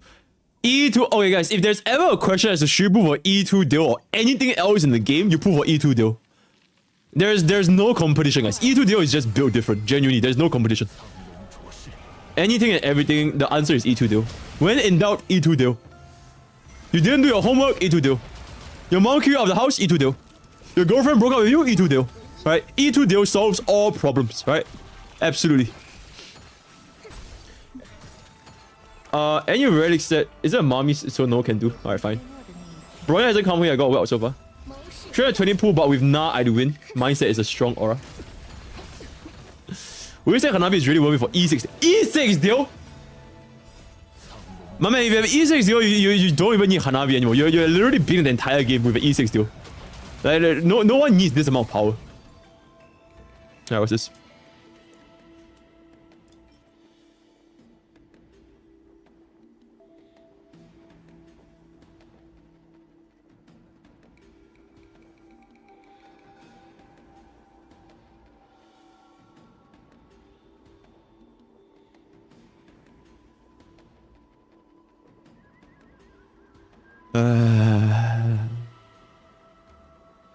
Alright guys, HP scaling follow-up attack next time, guys.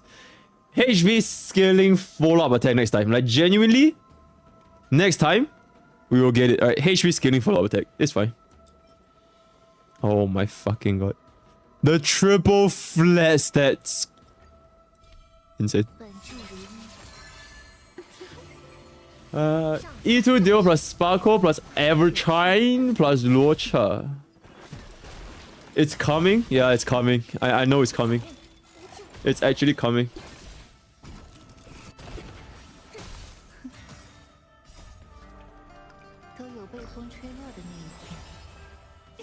Should I go for E0 S1 Blackswan and Kafka, E2 S1 deal? E2 S1 deal. Okay, I feel like I need to add this. I need to add this so that we don't get the same questions every single day. I feel like I need to add this.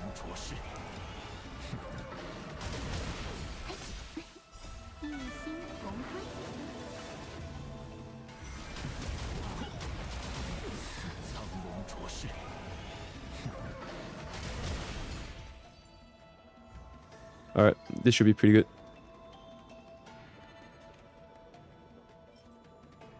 Alright, it's possible. Oh my god.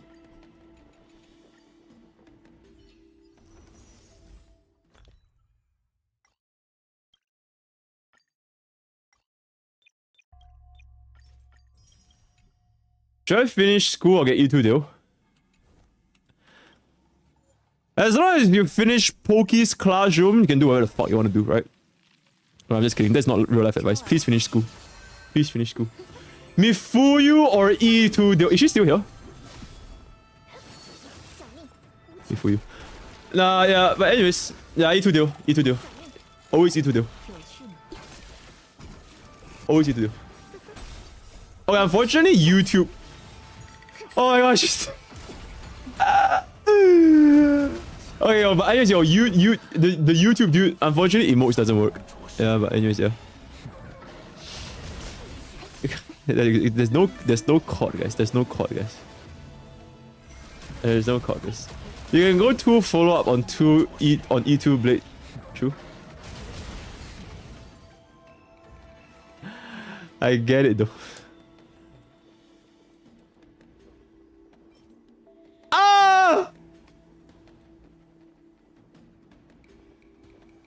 Dude, where is our good piece? Dude, like genuinely, where is our good piece? Like genuinely. Blade? You're trolling. I'll just log this in case we ever use it in the future. In case, right?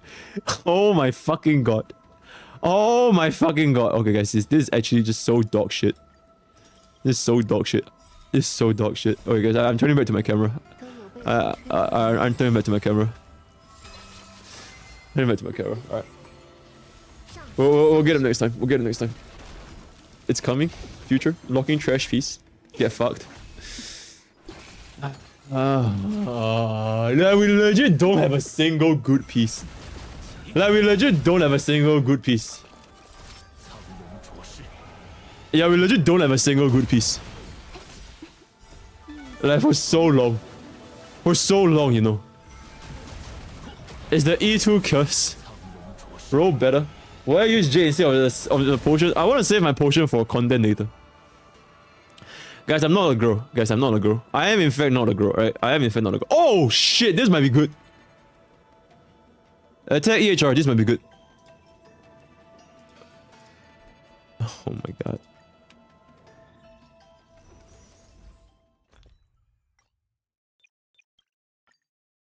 This is genuinely so annoying. Like, I need them to expand my relic slots. Or I need 2.0 to come, like, right the fuck now. So that we can actually, like, start filling out this shit. So we can stop doing this everything. Yeah, I'm clearing out. Will problem? No, it's not will problem. It's just I'm waiting for content. I spent $20 in Hongai Star Rail. It's just I never salvage, like, almost anything. I'm just waiting. I'm like holding in my pee. It's not because I drink a lot of water. It's just because I'm holding in my pee, right? So that's why I have a shit ton of things. I'm just waiting for 2.0 to come out. Yeah. Can you expand my domain? What the fuck? Go Blackswan with your Kafka build. Yeah, absolutely.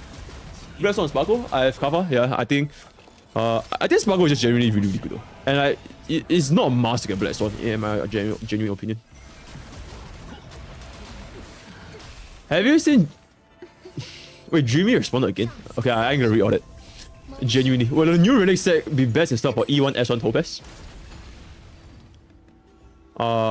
You're talking about this, right? Yeah, it is. It is best in stock for E1 S1 Topaz.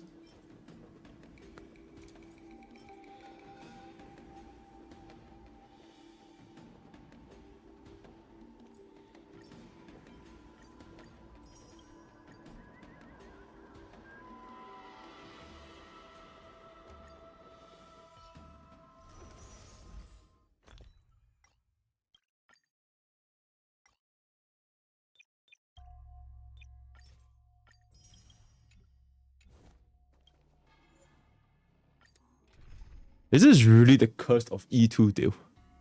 You know, I'll use Argenti. And Clara. And Bailu. Dude, I feel like this thing might die. Okay, I don't care. Let's just see. Let's just see if this works. Alright, let's see if we can break the E2 deal curse. Clear my inventory. I'll clear my inventory when 2.0 comes, so I'll do the relic clearing stream. But just now we're just chilling. Will it be the curse of Argenti? I don't know, man. I sincerely hope not. Look at my man! Infinite ultimates! Can you show my Clara? My Clara is absolutely rubbish. Yo, what up? Chat, please close your eyes. こんにちは。チャット、私の名前はブラックスワン。皆さんを愛しています。私のおっぱいは大きいです。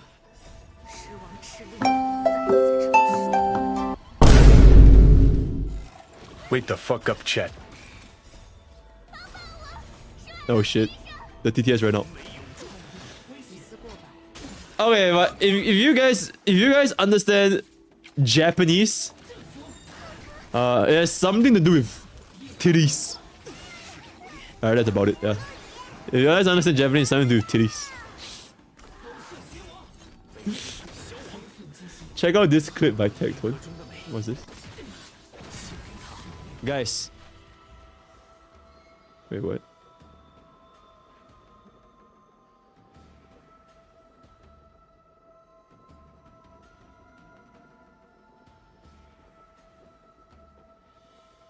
You can use Twitch, but they can only use Twitch under the supervision of a parent or a legal guardian, right? So you can still use Twitch if you're under 13. But lucky for you, I am your daddy.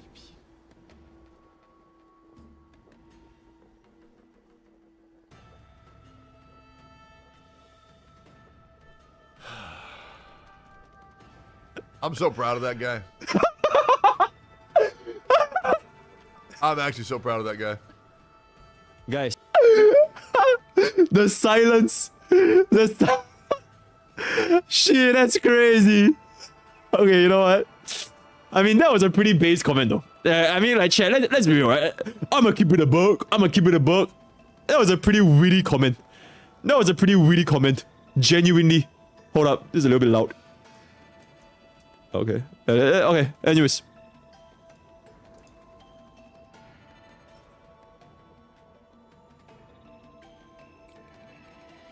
Crit damage.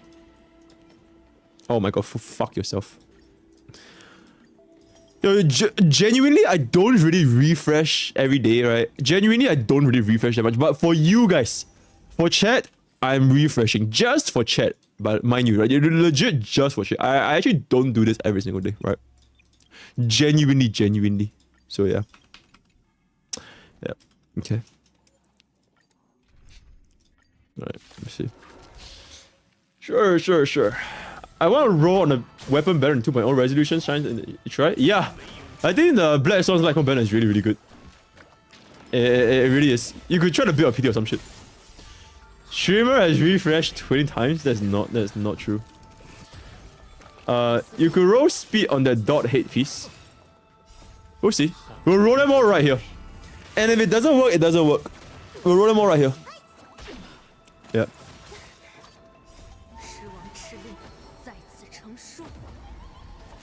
Sorry guys, I feel like this song is just like super fucking old. What is this?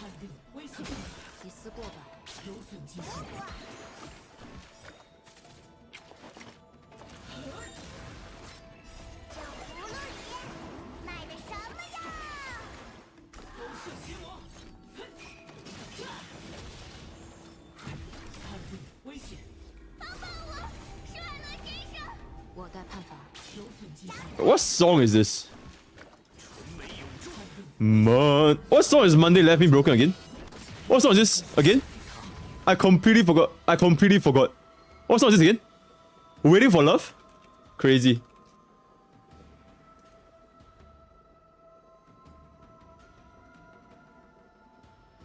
Bro, that's...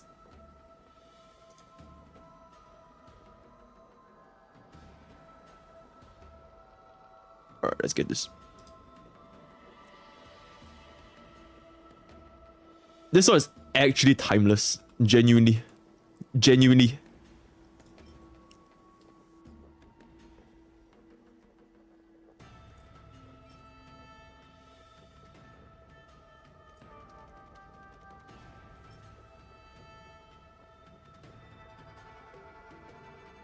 Chat.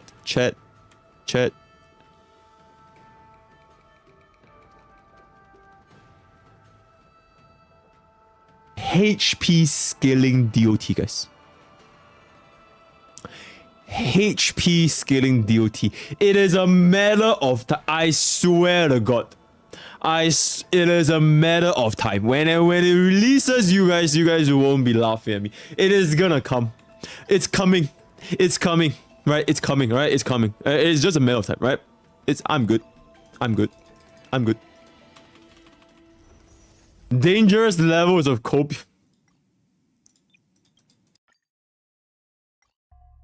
You guys just don't understand. You guys just don't understand, right? You guys just have no faith. You're non-believers. Like, of course HP scaling DOT is coming. It's literally just a matter of time. Literally just a matter of time. What, do we need this? Nah. Fuck this. Skip. Alright. I think this is our last run. Yeah, it's our last run. Honestly, I think it's just Bailu. Hui, I summon D. Go. 2.1 leakers. DOT Blade build. Genuinely cool. Duke Inferno is gonna kill my pools if it's playable too. Bro, you can be trash and I'm a still pool. What if, okay, chat, what if Duke Inferno is just not pullable? Have you guys thought of that? Duke Inferno is a villain, guys. And the last time I've seen a villain, Cocolia. Where is my Cocolia? Where is my mommy Cocolia? I don't see her in the pools. I don't see her on the banner. Nope. I see Cocolia on the light cone, right? Mirrors the past, but I don't see Cocolia. So, I don't know, man.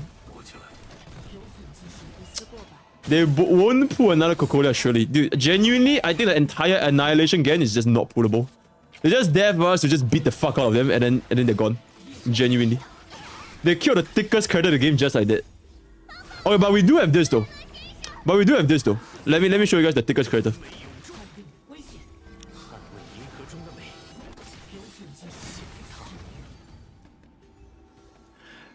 Yeah, okay, yeah. Anyways. Yeah, so it's not that bad. Double crit.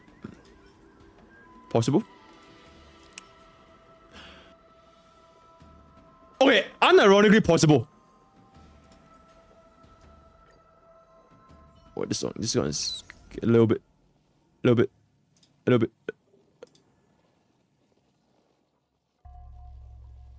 I get this? Okay, anyways, guys. Stand row. Stand row.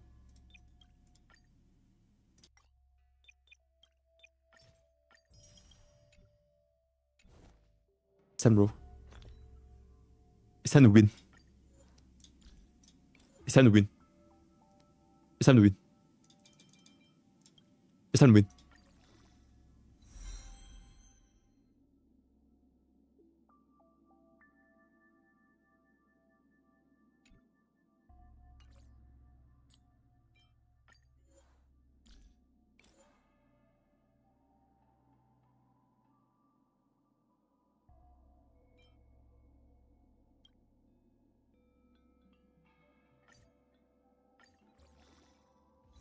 But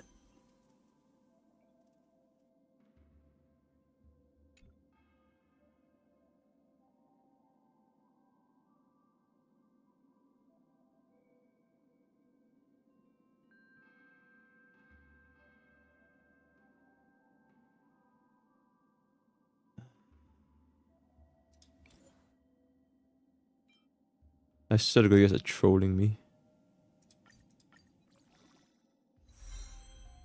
Of course! Of course you land on effect. Of course. Why would we need speed? Of course. Thank you. Go fuck yourself. Thank you. Alright, thank you. Of course. You land the... Of course. Holy fucking shit. That is crazy. That is actually crazy. Go fuck yourself. Holy shit. Give me something. Your colors are set until the end. Of course, the power world. I'm not gonna see all that. Fucking power world. I actually have no time to play that shit. Crit damage.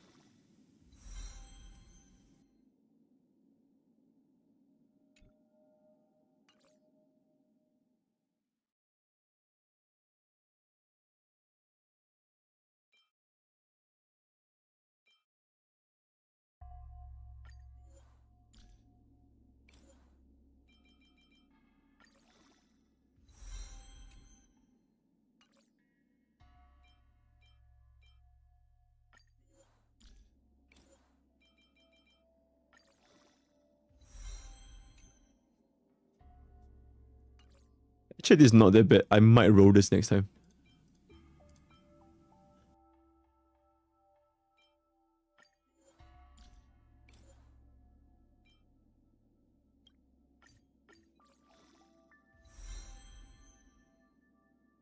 Bro!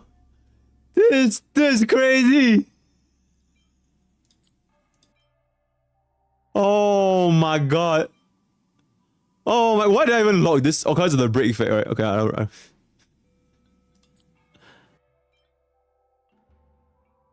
okay, chat. 5 rolls into crit damage.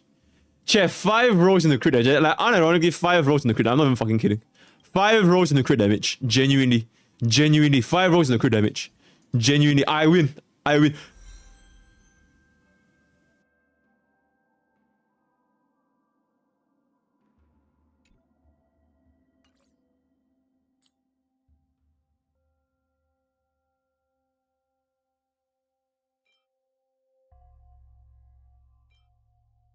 Respectfully. Yo, sexy. Rexy. Thank you so much for the tier 1, man. Okay, guys. This. I have not hit a single crit roll. I've been building up my hidden PD. I'm gonna transfer this crit damage over here into this boost because that's exactly how it works. And I will manifest this into crit damage. Genuinely, right? That's how it works. Let's go.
What song is this?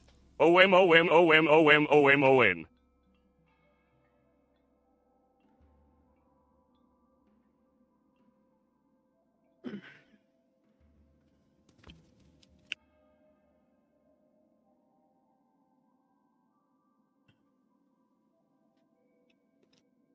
It's fine, guys.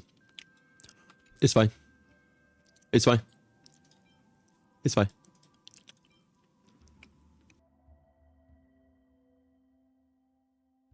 Speed right here, right now.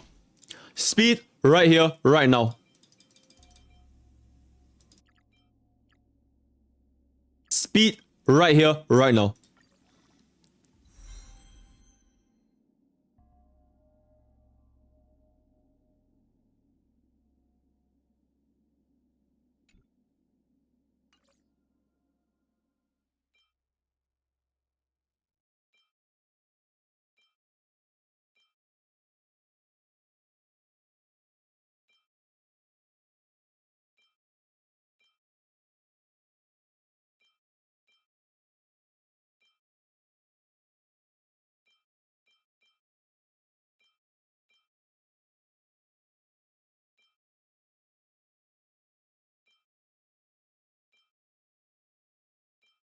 Five rows crit rate.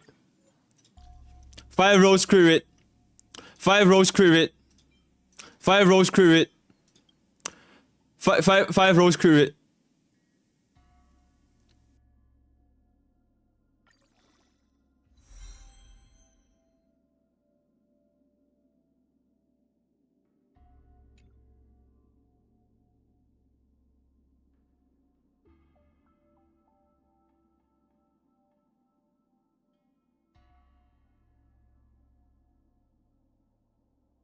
Oh my god, guys. I don't know what the fuck is going on today, guys. Losers lose. Genuinely.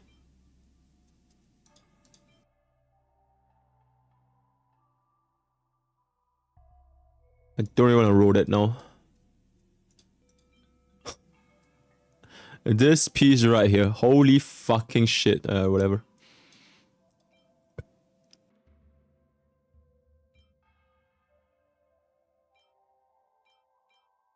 Yeah, I guess. I think it's Jover, guys. I think it's Jover. Unless we... Okay, wait, chat. If I roll a really fucking high crit value here, it will work.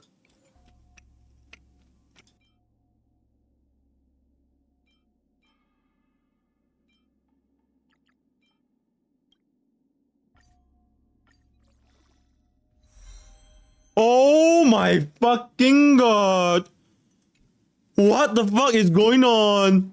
What the fuck is going on? That is absolute... Oh my fucking god. Oh my fucking god, dude.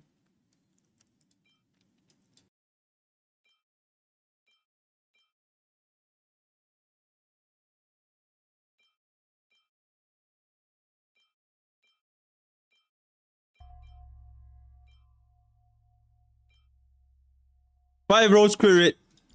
5 rows crit rate. 5 rows crit rate. 5 rows crit rate, like genuinely.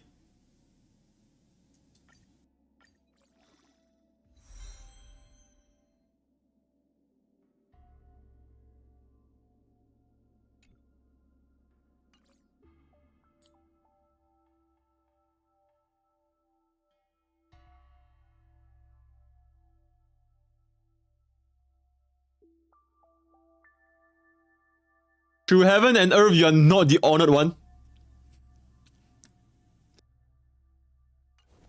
Guys, you know, okay, genuinely, right? Do you know why?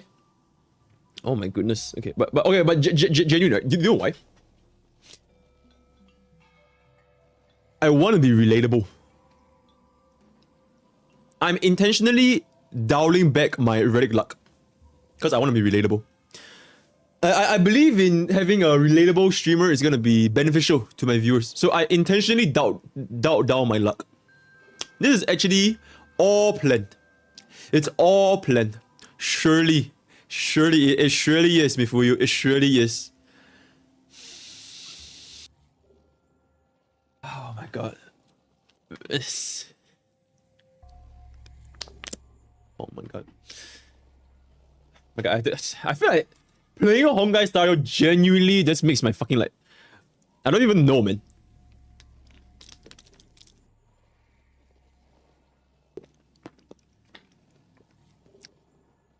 It's grass jelly. It's grass jelly. It's squilling. It's 10 calories. Oh, sorry, it has 100 calories.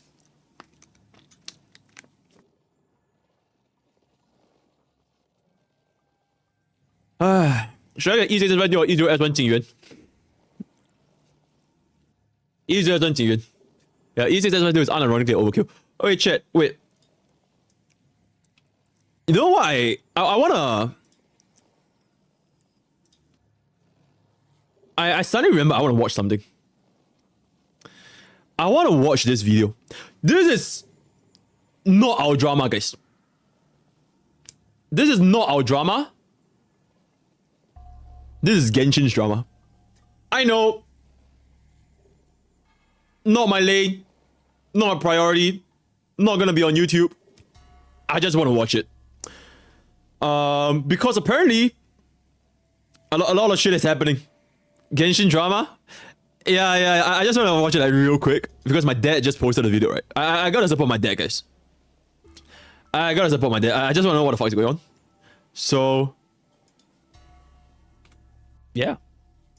So a lot of people have been asking me because I've been posting a lot of videos. How many times my man posts videos a day, dude? Like, he literally doesn't change his clothes for like 5 videos straight because he posts like 20 times a day. Like, he has infinite. This is the reality of being a drama tuber. It's like you literally have infinite content.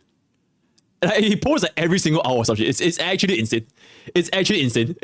Drama on crack actually facts. Lately, and they're not familiar with how this all started. So allow me to give this take. So essentially, how did all of this bullshit start going on, Tectone? I'm curious. Well, first of all, if you ever have any questions, highly recommend you subscribe to my YouTube channel to stay up to date with all the bullshit that's going on. Surely it'll all die down soon. No, it won't. Or go to my twitch.tv/Tectone and give me a follow. I'm live there every morning. I would love to talk about anything that you all have to talk about. Now, people were wondering, how did this all start? How did this all start? Okay, well, let's... Tectone lore, guys. The history of Tectone. I'm actually really curious. I am really curious because, like, I'm sure you guys know by now, I've never communicated with Techie in my entire life until Hongai Star Rail. I don't know anything about Dreamy's drama. I don't know anything about his drama with like all the other Genshin content creators. I swear to God, I just want to know. Right? I just want to know. Let's take you back because people think they know the root point, but I need to give you the prelogue. And essentially, this is how it goes. So I started playing Genshin Impact from day one, and I was very much excited for the game. Now, the reason why I was playing Genshin Impact is before Genshin Impact came out, I was looking forward to a game called Blue Protocol. Blue Protocol got delayed, so I wasn't able to play that, and I wanted to transition from a game called Arknights. Arknights was a community where I had a huge issue with this content creator called Dreamy, and they just got exposed to be a piece of shit in my recent video. If you want to go watch that, you're more than welcome to. Because everybody thought this person was in the right, we're not and they all thought that I was in the wrong. We're not going to talk about it. And I said, how the we're not going to talk about it. Actually not we're not going to talk about it. And it drove me insane. As well as the community managers of their Discord also recommending people to not watch my channel because I'm white and they should watch these Asian creators instead. That shit blew my mind. And there's some other stuff, but if you want to watch that, then you can also go watch my other video, Why I Quit Arknights. Now let's continue. So I go into Genshin Impact as a very jaded player, but I was excited because the game looked very good. Now, the game, I played beta, was perfect. It was so good, it had everything that I wanted, and I was so excited. And one day before the game launches, I go to climb a wall as Eula. And before all this, I pick positive content, positive content, positive. What do you say? He climbed a wall?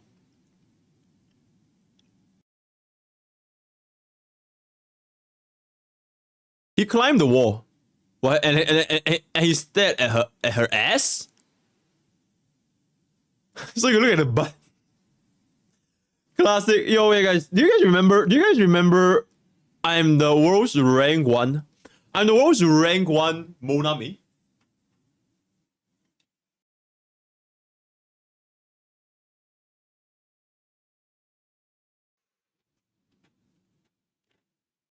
Oh yeah.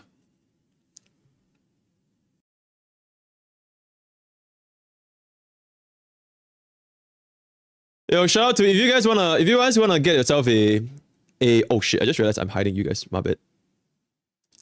Yeah, if you guys wanna get a Mona figurine, exclamation, is it sniffer or looking? I can't remember.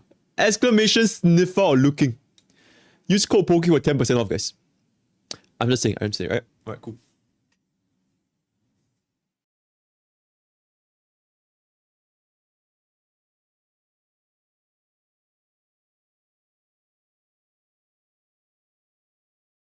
That pose couldn't be good for a spine. You know what else isn't good for a spine?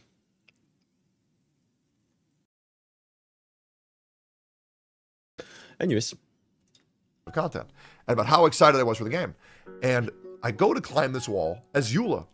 And I'll be real, I'm a Coomer. Oh, sorry, not Eula. Lisa. Sorry, I just love her ass so much. Who the fuck is Lisa? Lisa? And I go to look at her ass because I'm a Coomer. You know? Is she hot? Chat, is she hot?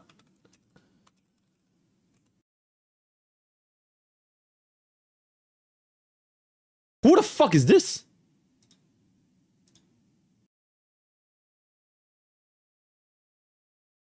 Oh my god, come on, man.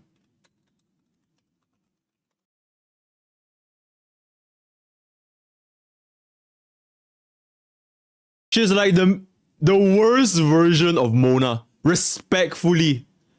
Yo, Mona no this fella. Respectfully, like Mona just clears her like absolutely no diffs. Like absolutely no diffs. There's no way. Respectfully. Yeah. Respectfully. You know, I think it's funny. Climb the wall, look at butt cheeks. It's dope. And they blurred it. And they censored it. Okay, now this might seem childish to you, but let me continue. I don't like when people censor check a themselves. Voice. Is this what it means to get crowd controlled by chat? That's crazy. Lisa. JP voice. Genshin.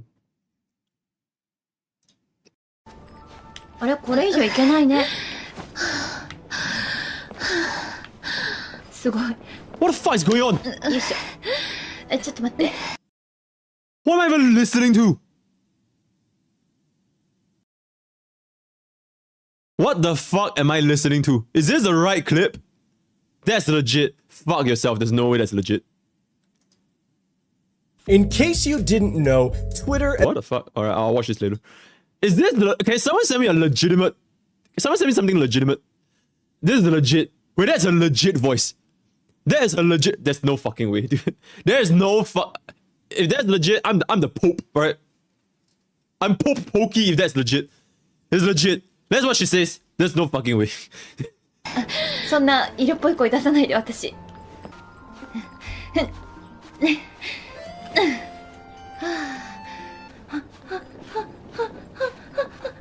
くここ There's no way, dude. There's no way. There's no way. I refuse. There's no fucking way. There's no way. There's literally no way. Nah. There's no way.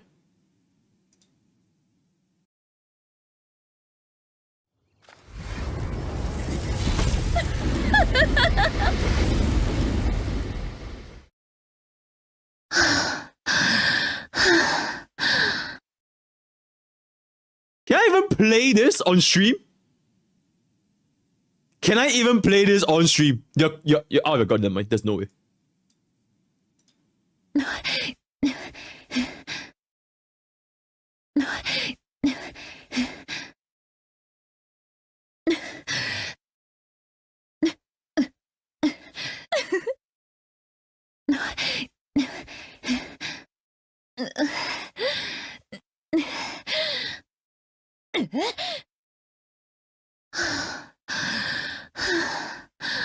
My hands are up here, guys. My hands are up here. I'm just shocked. I'm not horny. I'm shocked. I'm shocked.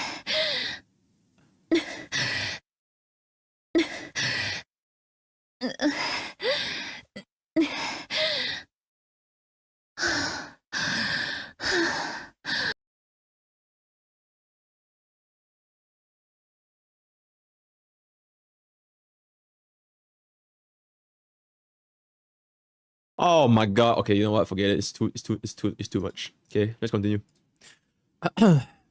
Something that I truly don't like. There's things that I don't like in this world. I don't like people being censored by corporations. I think it's cringe because I feel like it's important to be truthful with the people that you talk to, the people who have made you, the people who are your community. And the reason why this is because when I was distruthful to the people who I was around, I lost a lot of people by lying. So I've thrown that away and I've just said, I'm going to just be straight up. I'm going to say what I need to say, even if it makes people hate me. It's the same reason why I don't like lolicons. I had sexual abuse when I was a child, so it makes me very angry when I see other people sexualizing children or anime children. It makes me very uncomfortable. And those are the root points of that. So now that you understand that I don't like censorship, let me move forward. Positive guide after positive guide, everything was going great.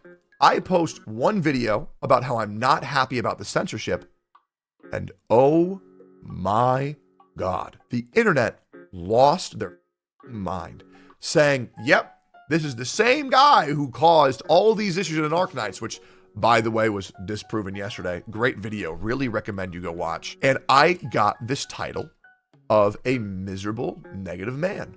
And it sucked. So content creation from day one was an uphill battle. Essentially, I had to make better content than everybody else. I cannot imagine Tectone making a guide.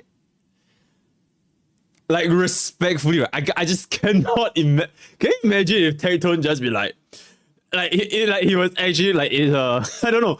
It's just unfathomable. Like actually, like Ezio S1 Kafka is like really fucking good in ramen, right? Right. So if we get ramen with like 200% break effect, she's gonna do tons of damage, right? Right. And Kafka, she's gonna kill everything, yeah. Yeah, it's really fucking good. You know, everyone should be cool with Kafka, right? Which is my opinion, right? This is my opinion, right? Yeah. Yeah, but yeah.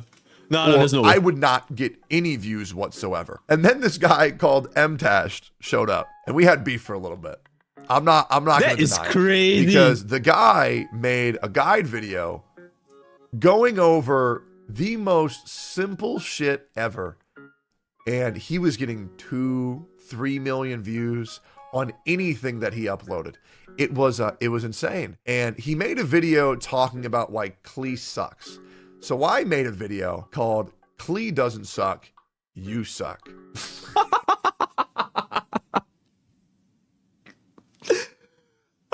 Oh my god, there's no holy shit. Wait, chat, objectively, does Klee suck? Objectively, does Klee suck? Like, is she a bad unit?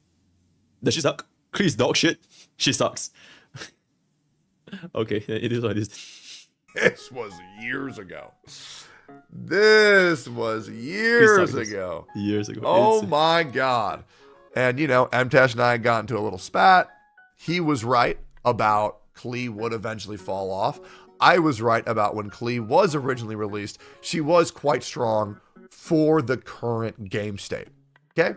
But I feel like a perfect analogy is like, I feel like Tectone can be a Jingyuan Mingus. I'm just kidding. Don't clip that. that's what I was talking about. I was talking about current game state. He was saying nobody's going to want to play this crazy. shit in the future. But for right there, we were technically both right, but we were bickering. And that was kind of the first big Genshin drama. I got shit for being involved with another content creator, and MTash got a lot of negative reputation as well by, you know, complaining about the game. And so at that point, we both became the two black sheeps of the community. From there, you start to see allegiance after allegiance after allegiance form of content creators. Yeah, I would love to. I genuinely would love to, like, fucking, like, how do I say this? Like, can you imagine if I started content creation in Genshin? How would life be like right now? Is that something I would wonder, you know? Because you know, like, Genshin has a COVID buff, right? Like, you know, I'm just thinking, right? The what ifs. I would kill you. Of talking to us or interacting. Maybe if we started guide making in Genshin, we might not go so far. Because Tenten is also another CN translator, right? I'll be directly competing with another dude. But for HSR, I'm the only one, right? I have the monopoly. So, yeah, maybe things won't turn out so well. Yeah. I mean, it is what it is, right? We are at where we are, right? We're streaming to like fucking like 2,000 viewers. Hi YouTube, hi Twitch, right? So I think things just work out the way we are. Yeah, no one thing about it. With all this. And I don't want to talk about M- anymore. I'm talking about just me. I would see content creator after content creator be horrified to interact with me or communicate with me because of blacklisting. And that doesn't make content anymore. Okay, but during Genshin's time, he would make content, right? Anymore. They took me out of now the we have to compete with him. This, so that, yeah. the other. Who knows? Who knows? There were people. And genuinely, I'm gonna be like 100% real, guys. I suck.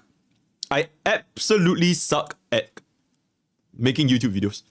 If you guys have seen my edits on my guides, right?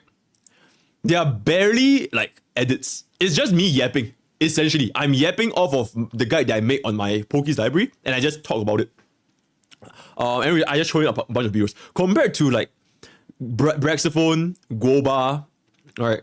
Steady Place, their guides are like really, really clean, right? They have awesome motion graphics, they have jokes, they have the sound effects and everything. It's like, in terms of a YouTube content, genuinely the only reason why I'm even like making it is because I'm fucking hot. Okay, I'm just kidding, yeah, but like you get my point, right? I feel like I would thrive more as a streamer.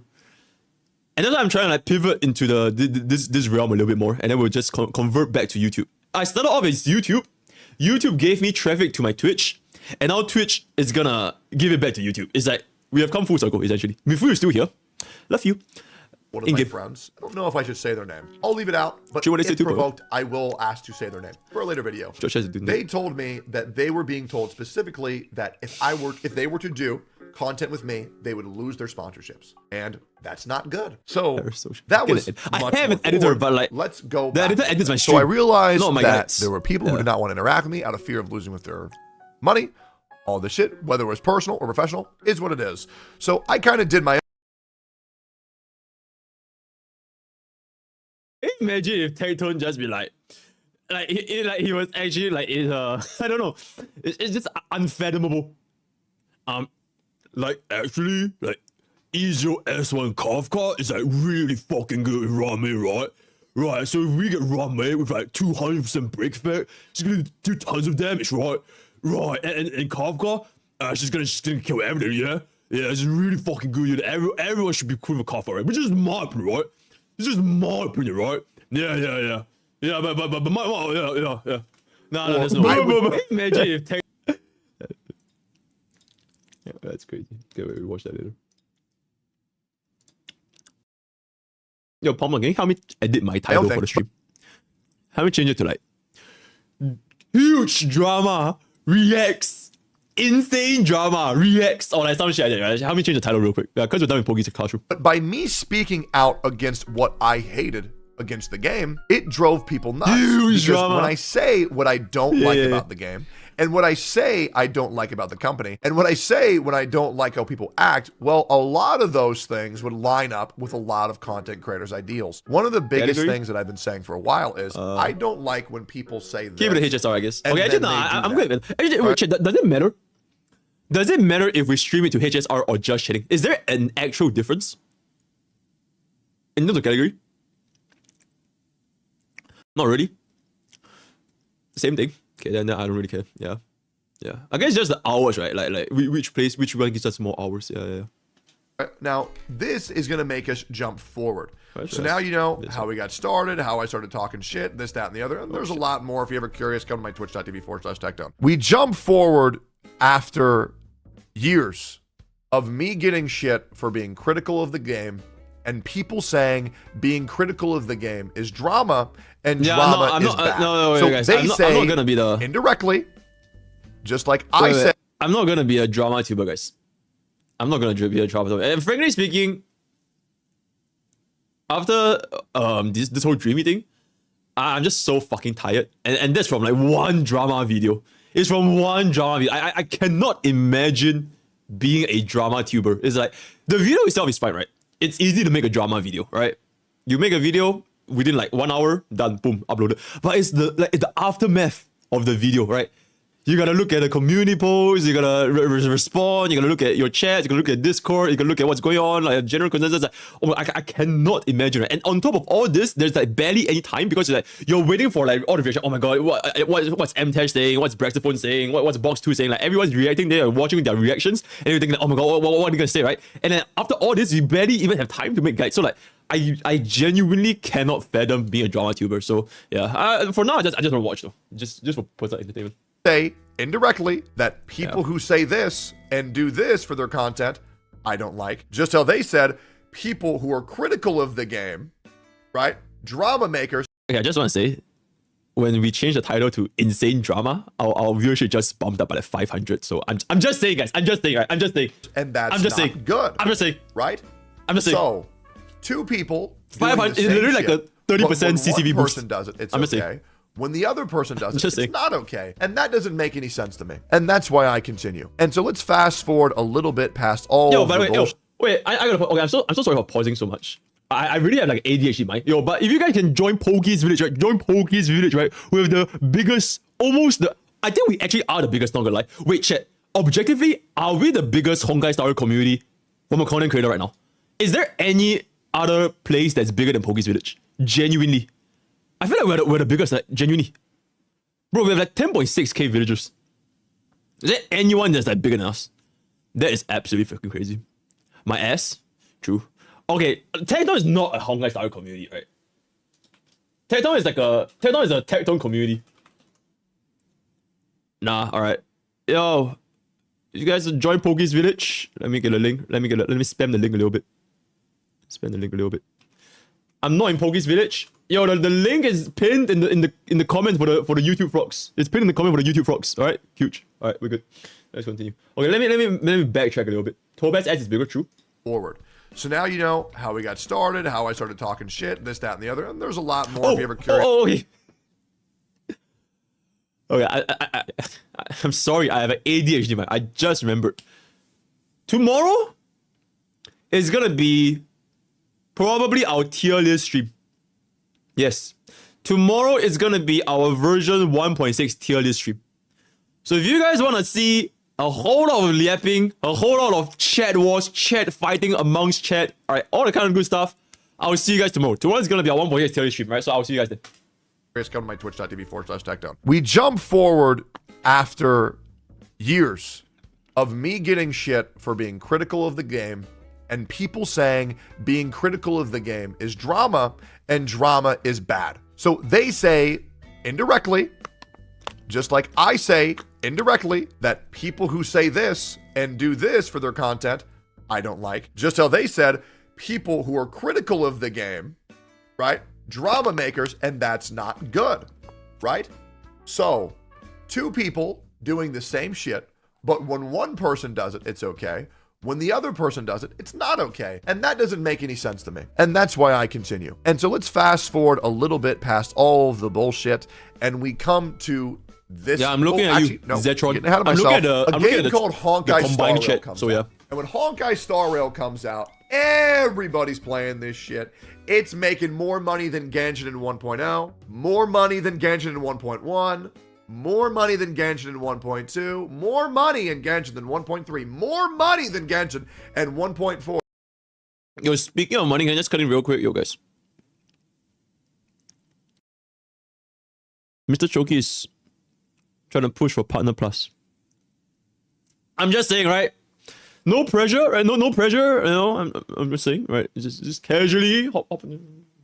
Just saying. And people are starting to get pissed off because after update after update, we get more endgame. We get more polls. Respectfully, genuinely cannot believe this shit. Yeah, man, Gumik, thank you so much, man, for the tier 1. Thank you. And the Genshin community are coping. And they're saying, you have to do this because the game's bad. You have to do this because blah, blah, blah. And essentially, they always had an excuse to excuse their Genshin. Oh, pardon my Genshin. Pardon my multi-billion-dollar company. But then, one character came out. One character. It's a very important character. And that character's name is Dr. Ratio. And Dr. Ratio was given to all Honkai Star Rail, all Honkai Star Rail players for free. And at that point, the Genshin community realized, oh man, respectfully, genuinely, I've sit through any amount of ads for you, Techtown. What? So anyway, this guy said he did not like Monkey D. Luffy. This guy doesn't know shit. I sit through any amount of ads for you, Tactone. I've sit through any amount of ads for you,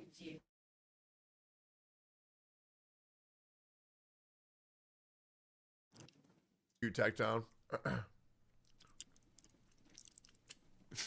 Be like this guy, guys. Be like this guy. At the end of the stream, we're going to run a 3-minute ad on this guy. Okay? Thank you, big man Steve.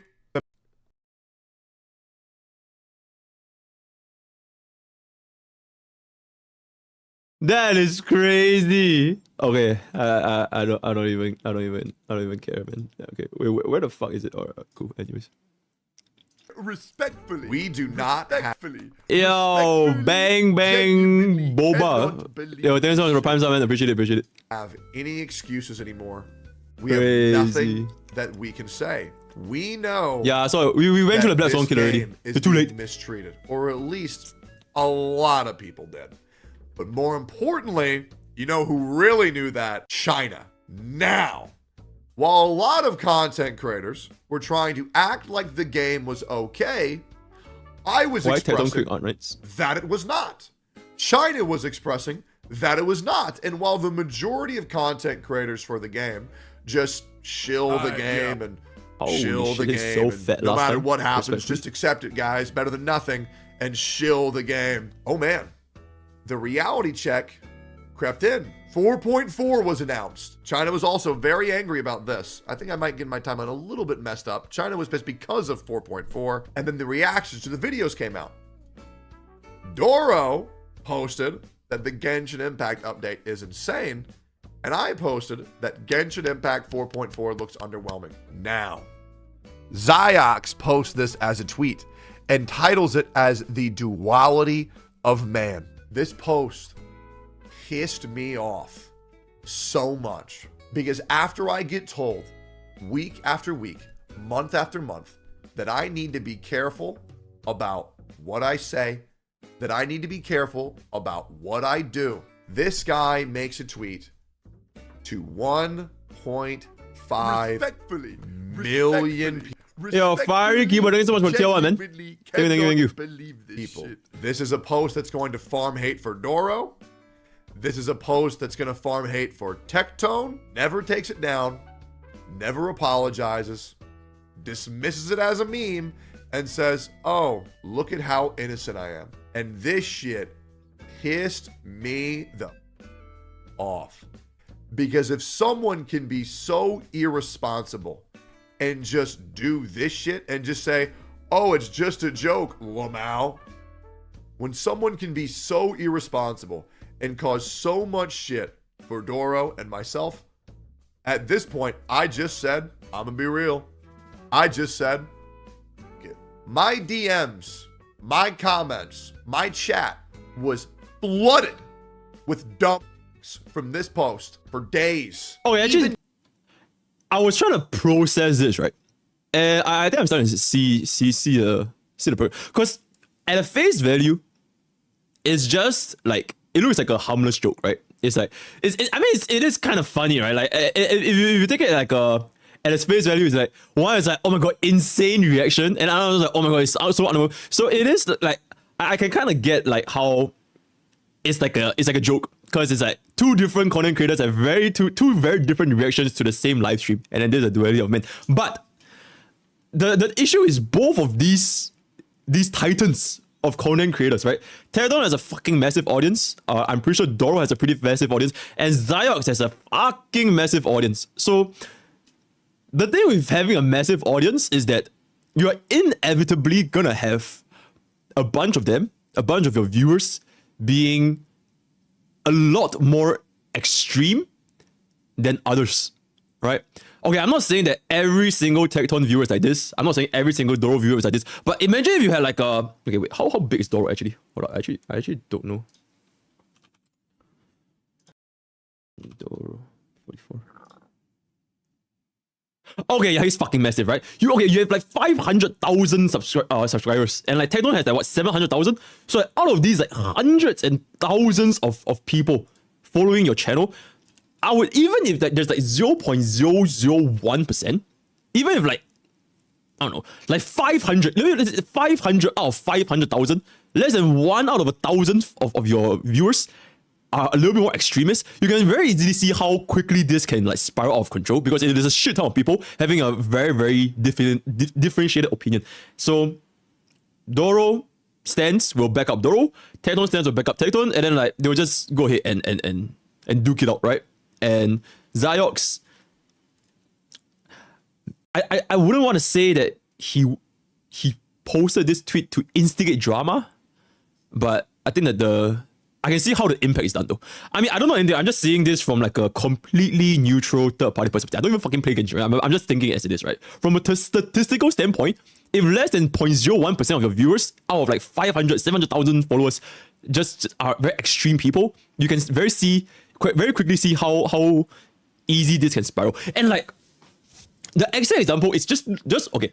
I don't want to mention Dreamy again, but I just take a look at the whole Dreamy drama, right? Dreamy had 90,000 subscribers, and her community post had like almost 800 upvotes out of 90,000. So can you imagine if you 10x the amount of subscribers, the amount of people willing to go through all lengths just for you? Doesn't matter if you're right, doesn't matter if you're right, just do anything. So it's very easy to see how this can go off hand. Yeah. Ziox posts this as a tweet and titles it as the duality of He's man. Here. Wait, Doro is here? No way.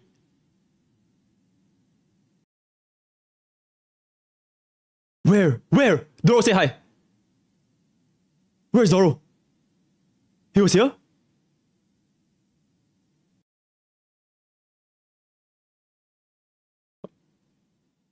I can't find you. There's too many people. Oh my god. Yo, Tecton.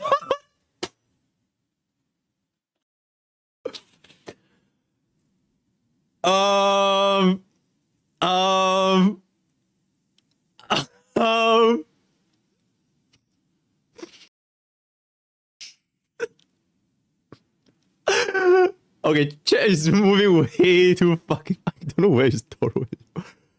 Yo, can someone? Okay, wait. Let me give Doro the VIP so that I can actually see what the fuck is going on.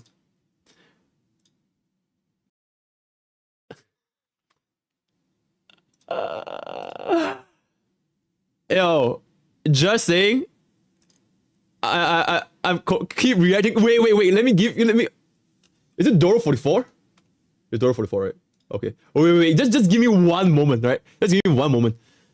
Okay. Yeah. Anyways, like I mentioned, I can see how this situation can go out of hand, because both of these titan of a content creator, they have a very, very large audience. And like, if Dreamy's audience can cause this amount of like stuff, one can only imagine, right? So yeah, moving on. Amy Marshall is here. Oh, everyone is here. Guys, please. So much. Guys, this is the most... I should have just kept the title as like Honkai Star Rail Fridays. It must be the insane drama. All right, because after I get told, react harder, week after week, month after month, that I need to be careful about what I say, that I need to be careful about what I do. This guy Ziox is here to 1.5. Guys, I'm a fucking nobody, guys. I'm a nobody in Singapore, right? Please, let me cook. I just want to watch this just it's content, because honestly, okay, I'm a be real. There's nothing to do with Honkai Star Rail. I just got absolutely fucked by my relics in Honkai Star Rail, so I didn't want to play Honkai Star Rail anymore. So I wanted to watch some content. Million people. This is a post that's going to farm hate for Doro. This is a post that's going to farm hate for Tecton. Never takes it down. Never apologizes. Dismisses it as a meme and says, oh, look at how innocent I am. And this shit pissed me the off. Because if someone can be so irresponsible and just do this shit and just say, oh, it's just a joke, Lamau. When someone can be so irresponsible and cause so much shit for Doro and Yo, hi, Doro. At this point, I just said, I'm gonna be real. I just said, my DMs, my comments, my chat was flooded with dumps from this post for days, even still, because of this post. And so I said, let's talk about it. And let's not act like, oh, he didn't know it was going to get so much hate. When you make a joke about Tecton on Twitter, it's going to get upvoted into oblivion because these Genshin cocks are just praying to God on my downfall every single post. It's insane. You cannot go to one of these Twitter posts and not see the post, Tecton's downfall, image of this one soccer player, wouldn't miss it for the world. It's in every single post. They're praying to God.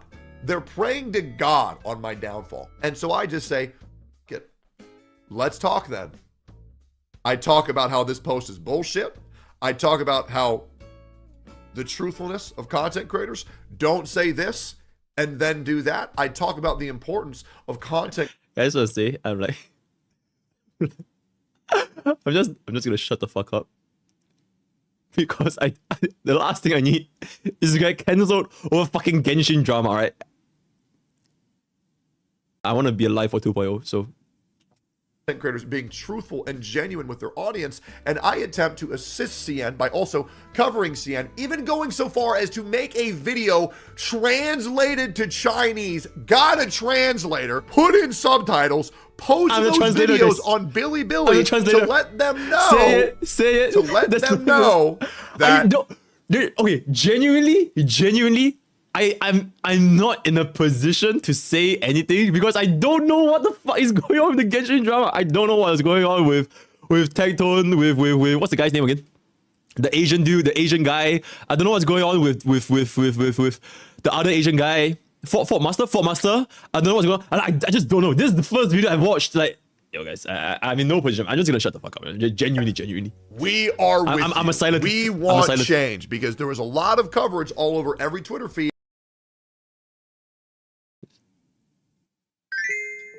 Holy fucking shit, 1 year ago. Okay, hold up.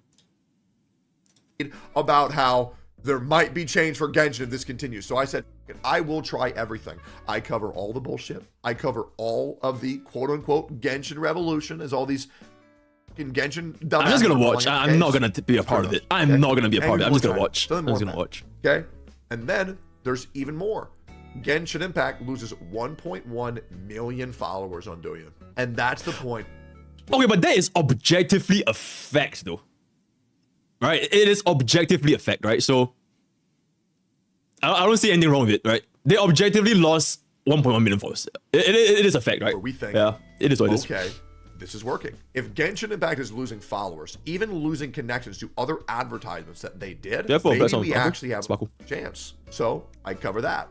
And for some reason, me covering the discontent with Genshin Impact and me covering the issues that are going on in China made people very upset because they want to live in their little comfort bubble of, well, I think everything's fine. Well, I'm sorry. To you, it might be. To me, it's not. You might be okay slurping down dicks and eating pig shit all day. I want a sandwich, bro. I'm not cool with this shit. So I continue covering it, and it starts rubbing people even more the wrong way. Then come the claims of Genshin Impact is botting their social media, to which I remind everyone that that is most likely a true statement due to the fact that Genshin Impact has been known to bot Twitter posts, Take this with a massive grain of salt. massive grain of salt. Bilibili's website, which is basically the equivalent of the basic equivalent of YouTube, of CN, right? Bilibili.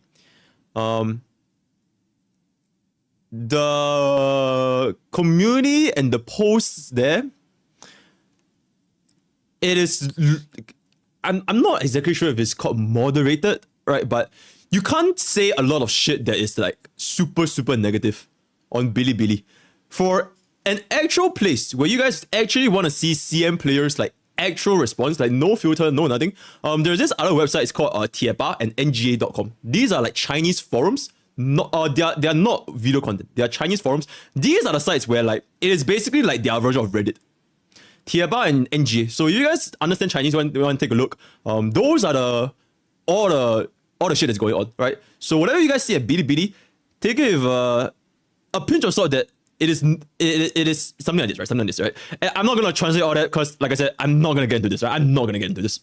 Creators and pretty much drive engagement any way possible. They're a company, and it's sad to say that this isn't an issue to Genshin Impact alone. A lot of people do this, and people just really did not like Shut the homepage. I'm not gonna get into this. These people who have been causing issues over Dr. Ratio, Yo, Nikki, these people who have been causing issues over Honkai Star Rail, these people who have been causing issues over China, whenever they speak now, they just say, oh, Tectone caused all this. It's his fault. It's not because of the poor game state. It's not because of the disingenuous content that's been pushed out and shilled. It's not when a content creator says, I don't like the game, and then immediately drops $2,000 on it. Tectone is live? And then says, oh, I like the game. It's only because of me. So essentially, we'll wrap it up. We'll finish Tectone's law and we'll wrap it up. Everything. And I'll be real. I have a certain amount of accountability. Absolutely. I could just lie to my chat and just say, okay, guys, give up. Yep, hey, we'll try again next anniversary. We'll try again when Honkai Star Rail gets a 5-star selector.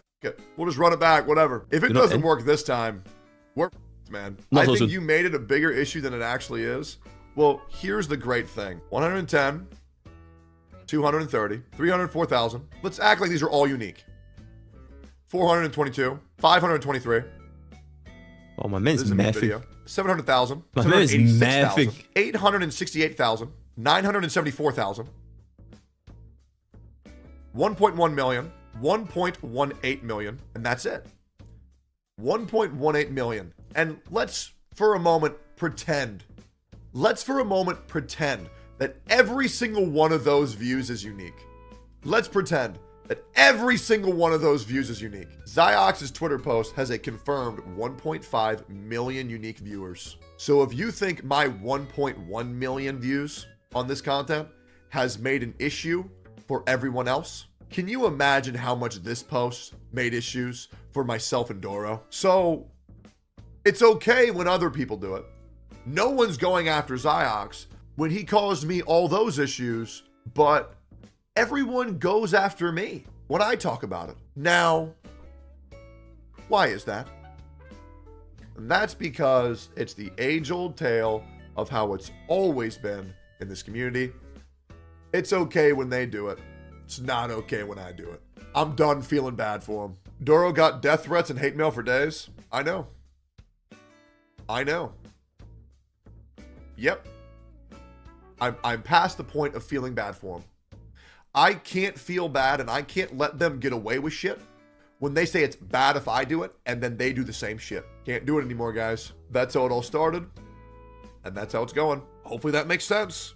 But TLDR, Genshin's game state's been in a very bad spot. China outrage happened. Dr. Ratio outrage happened. Honkai Star Rail versus Genshin Impact comparison happened. They now look to me and they say, Tectone, it's all your fault for all the issues because I talk about it. So once again, how apropos of Hoyoverse creators to attempt to silence me, just like Hoyoverse is doing to other creators. Insanity. But that's just my opinion. This is my opinion, right? Yo, hold up. What's this? I don't think I'm gonna watch this today. Damn, this is old Tectone, my man. Oh, okay. Not gonna lie. Take two.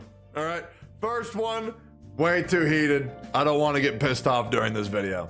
What's up? Holy shit, my man is. You ever ask yourself, Fluffy boy. Why did Tectone quit Arknights? Why doesn't Tectone make Arknights videos anymore? Hey, don't worry. Today we're gonna answer all the questions y'all have ever had, and hopefully at the end of this video, you won't be asking why did Tectone quit Arknights, but hopefully you'll be asking why did Arknights quit Tectone? I know that's a heavy claim, but once again, this is a tell-all video. This time I have it lightly. I have a couple notes that I need to make sure Yeah, I swear to God, I prefer this Viking beard. This Kratos beard. Genuinely. Genuinely. I hit because I was all over the place last time I made this video, and I'm not gonna lie, I've been sitting on this video for about a month and a half. In case you don't know, it's been 11 months. I like since his my first like everything else, but the beard. I like a thick ass beard. And I will say this right now for anybody who doesn't want to sit through this entire video, I am happier now making the Imagine if content I had a that I'm beard. making Yeah, now but I can't hear it. than I'm I ever Asian. was Can't have a making beard. Arknights. Hopefully after this video, you'll understand why. So buckle up. We're going to be answering a lot of the things that were claimed and thrown in my direction, and we're going to address every single one. Once again, this is my perspective. You can take it as you like. If you want to call me a liar, that's okay, but I'm telling you this right now. I swear to tell the truth and nothing but the truth. Let's go. So the first thing that a lot of people like to say was, oh, Tectone, you mean that guy that's sponsored by Arknights to play their game? Yeah, I saw his ads. What a sellout, dude.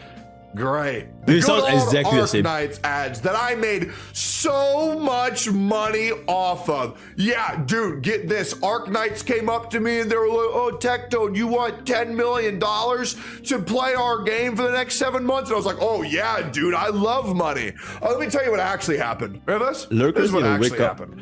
So I was making videos for Arknights. For 2 seconds, I hit the button to support you for free. I don't know who they are. They reached out to me and they said, hey, Tectone, would you mind if we actually put you in an ad? And I said, okay, sure. And they said, okay, well, how much money would you like for that? Guess what I asked for? $0 fucking dollars. You know what I said? I love your game. And I just want to thank y'all by giving y'all this for free to show you that I appreciate what you're doing, and I appreciate that you are showing appreciation to me. Got $0 for those ads. And do you know what they did for me? They caused me, additional traffic and revenue. Nope. They got me shit on, laughed at, and to be honest, I was okay with it. I'm 26 years old.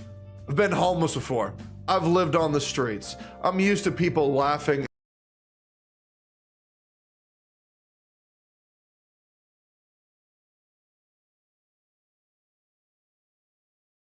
I am 26 years old, guys. I am 26 years old. And this is insane. I swear to God, he can be my dad. I swear to God, he looks old enough to be my dad. I swear. And spitting on me. I am 26. I don't care. But Genuinely. that was the first crazy misconception I'm not homeless. The community had about me. And let me tell you, still working to get out of that hole till today. And that's a goddamn shame. So there's a lot of these people who like to accuse me of stealing my strats from the CN server. I will tell you this right now. I've never stolen a single strat off CN that I didn't strictly credit in a video or put a disclaimer at the beginning of the video. Not a single goddamn time. If I did not tell you that I originated this strat from CN, wasn't from CN, was completely my own. And you can take that as you may. You can call me a liar. Don't care. Okay? I'm here to tell y'all like it is, because if I don't get this off my chest, I got nothing else to do. So there's this whole big conception that either I was stealing my good strats from CN or I was putting out misinformation. So let's circle back to that misinformation. So some of the information that I was being deemed as giving out that was, not too good for the... My question is, how did Tectone even make guides from CN? My man speaks Mandarin as his hidden language. That's crazy. Okay, or maybe just Arknights didn't even need Mandarin, right? It's just gameplay footage. It's like a Honkai Star Rail Zero Cycle in CN. You don't really need Mandarin. You just see them play. Yeah, okay, maybe that makes community sense. Was my advice that was relative to the global game state and my perspective and my opinion. Every single strat that I came with on my channel, I made myself. Okay? So when I would make these ideas, these would be strats that were based off of my own way to beat it, how I beat it. I never once say, this is the best way to beat this beyond the shadow of a doubt. No, I say, this is the way that I beat it. Hopefully you can beat it this way too. So there were probably more optimal ways to beat maps, but oh well, damn. So there was this whole thing that I was working towards, which was, either the information that it was misinformation. Like, a great one was when I put out information for contingency contract a month and a half in advance, put out that late claim.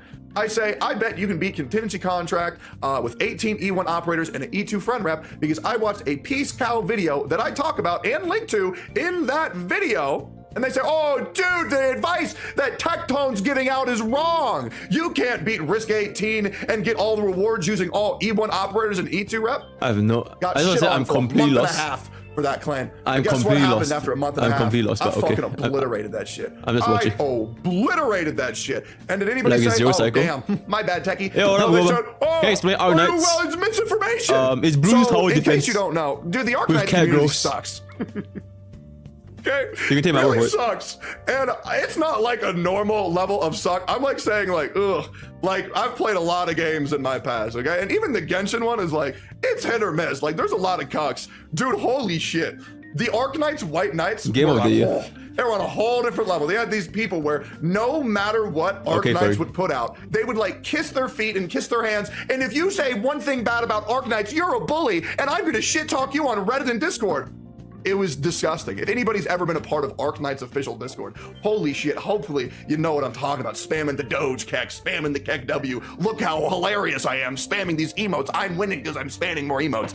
God, it was an absolute nightmare, and that kind of perpetuated The this complaints where problem most I public had discords are fucked up. with It's like, Arknights, it's which most was, public discords ready are for like petty reason number one that people hated how I was giving Arknight shit for this. I am a fat white man.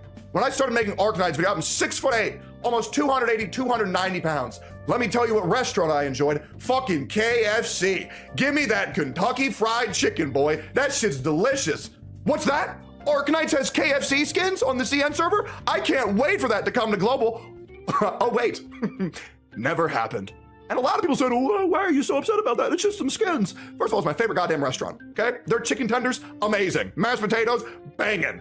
All right, but here's the reason why it pissed me off so much, and maybe this doesn't make sense to a lot of people.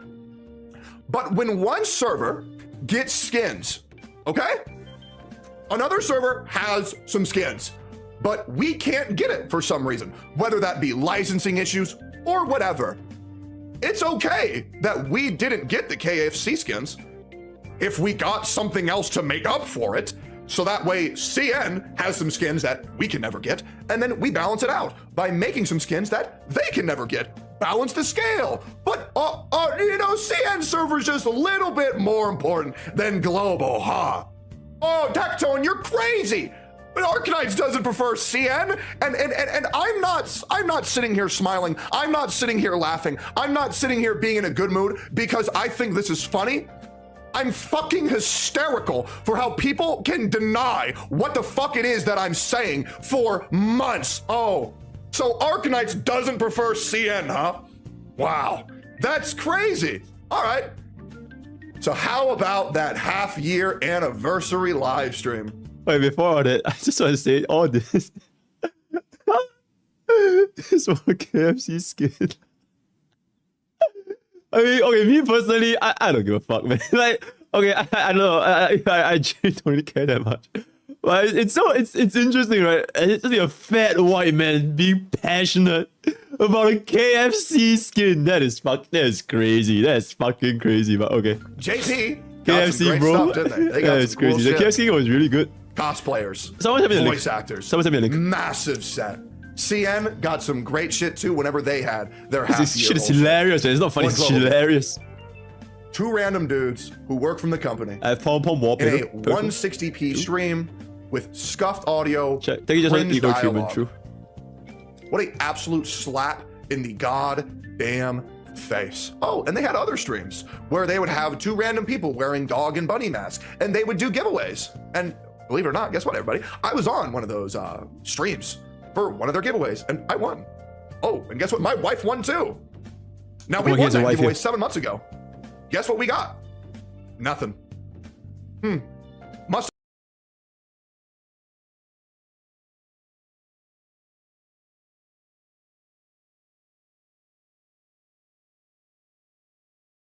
It's pretty cute. Yeah, it's pretty cute. Yeah, it's pretty cute. I'll give it to it. But like,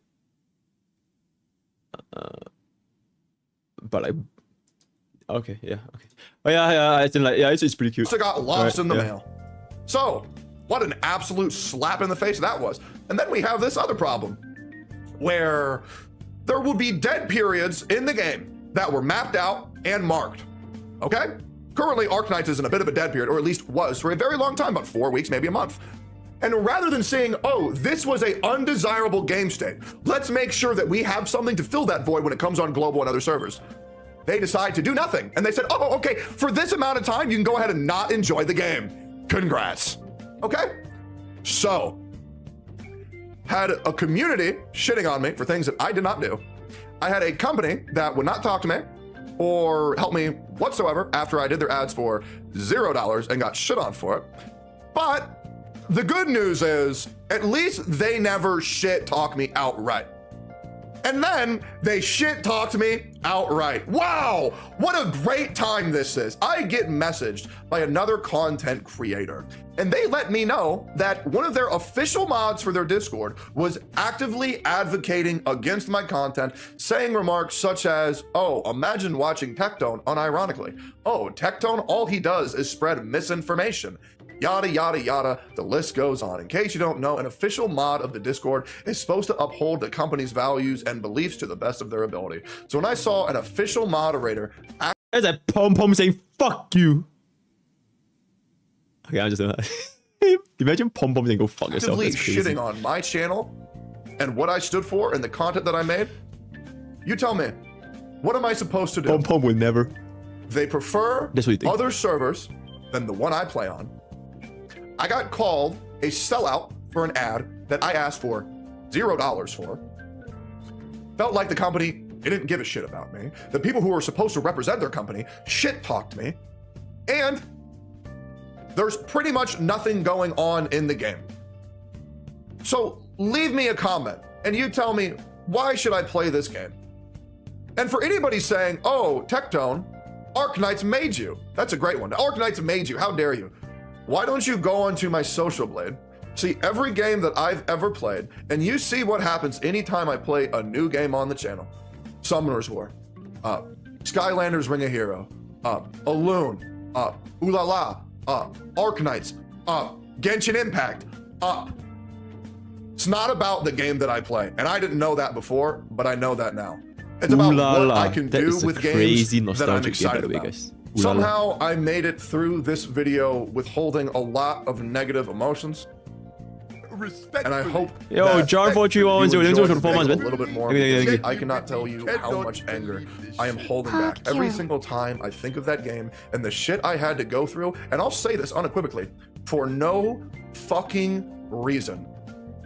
I get so goddamn angry. And in case y'all don't understand this yet, I am a man who wears my heart on my sleeve. A lot of people like to call me loud and cringe, and because I yell, that makes me cringe. Dude, I'm not gonna sit here and be a motherfucking pussy by not showing the feelings that I feel in my heart every single day. I do not hide emotions, because when you hide emotions, that is when problems start, and that's when relationships are lost. I was too secluded, and I showed no goddamn emotions, and I lost some of my goddamn best friends for it. So I vowed every single fucking day, if I feel something, I'm going to show it. That's passion, that's anger, that's doubt, that's whatever the fuck I'm feeling. I'm gonna put it on my goddamn screen, and I'm gonna show it the way that it needs to be shown. Or one video, just for anybody who doesn't give a shit, can just listen whether they're going to bed or whatever.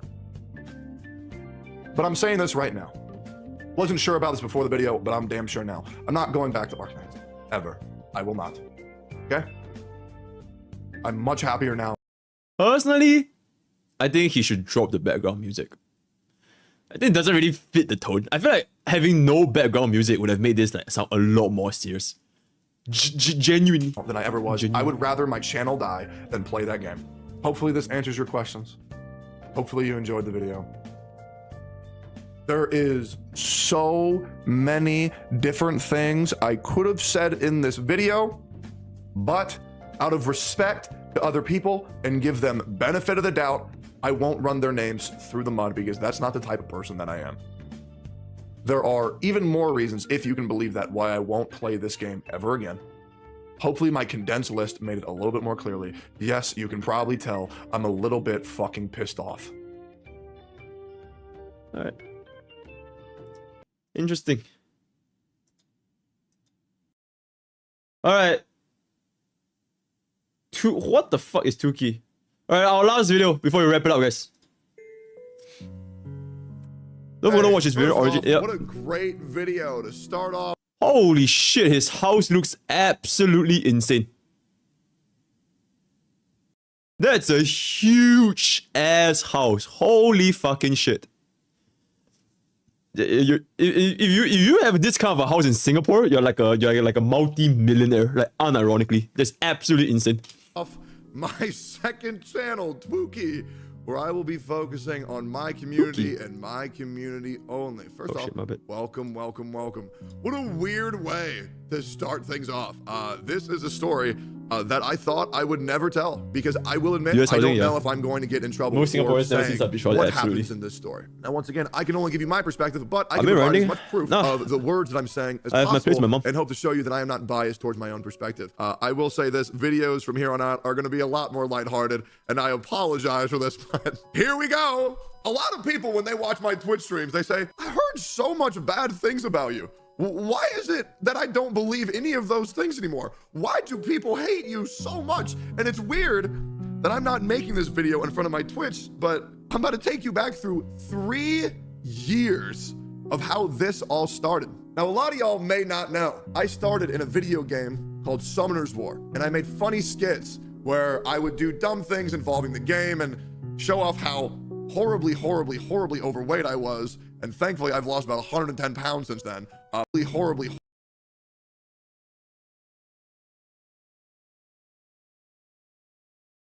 I cannot believe what I'm seeing right now. What the fuck is this? Game and show off.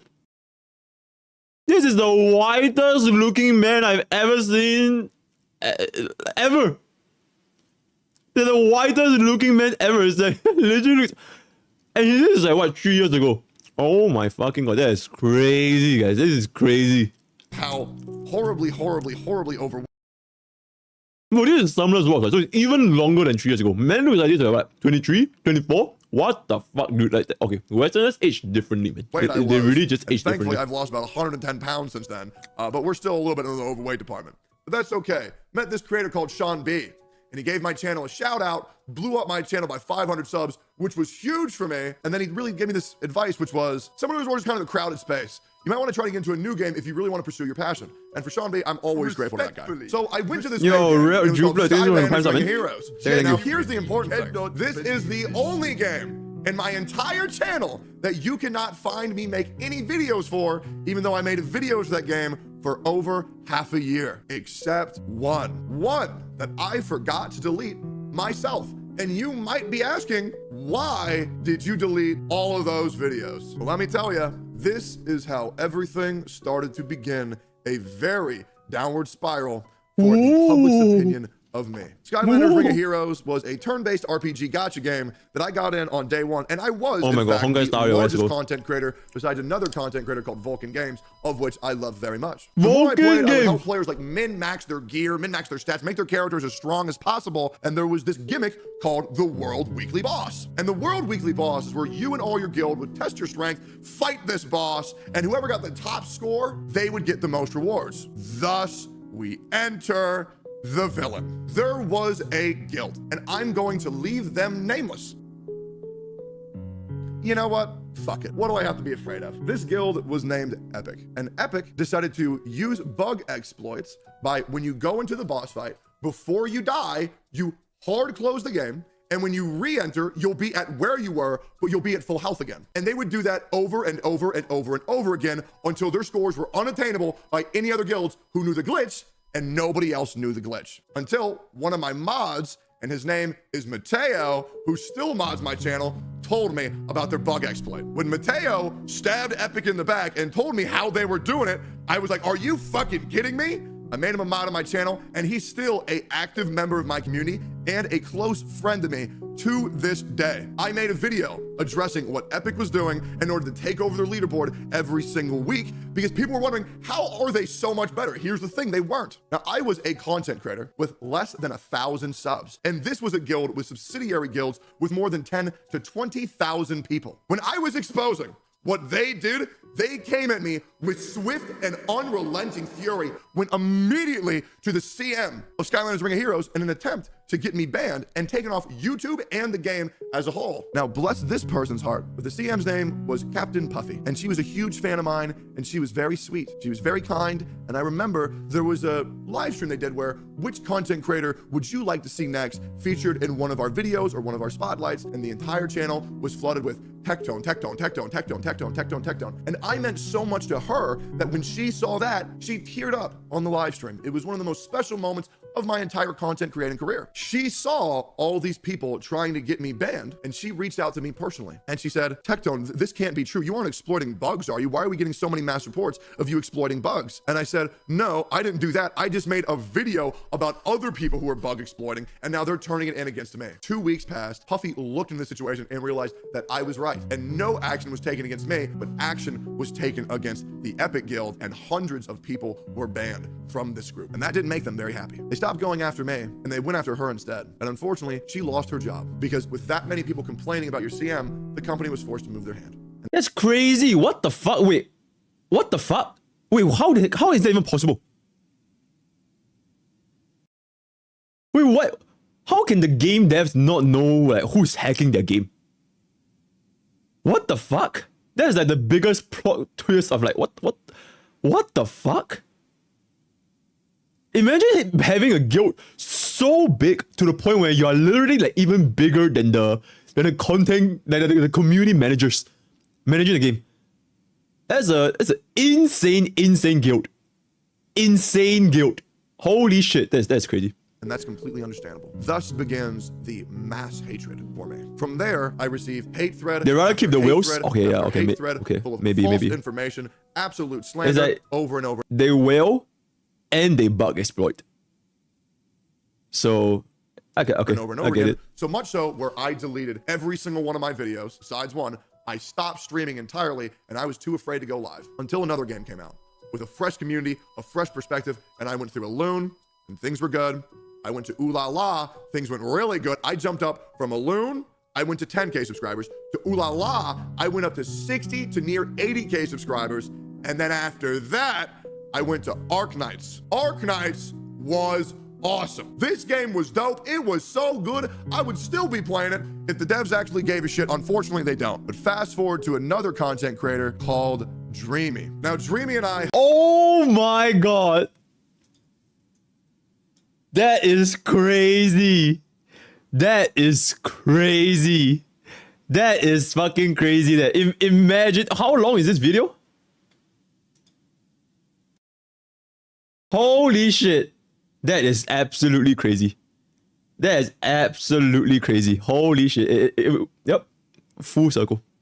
Actually full circle. It's just have literally the same profile picture for like, I don't know how long is it, 4 years? Pre-existing drama. I just need to get you caught up on what happened. I made a lot of videos based on how good operators were and how good certain the final boss builds were, and I said one of their favorite characters in the game wasn't good. So they made a video debunking my video about this character not being good. And then I made a response video to their debunking, and that really made them upset. And Dreamy took what they heard from the previous community, which was I was problematic, by the threads that Epic wrote because I attempted to call them out on their bug exploiting ways, and they got me completely hated and shunned in this community because I was seen as a drama starter because another person debunks my video and I respond to it, and then they go even further to say that I was attacking them in their DMs, that I was like calling them like a fucking bitch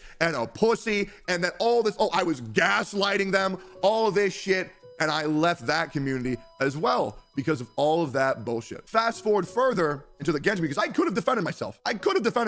But I did not. Okay, genuinely, I feel that no matter how right you might be, right? No matter how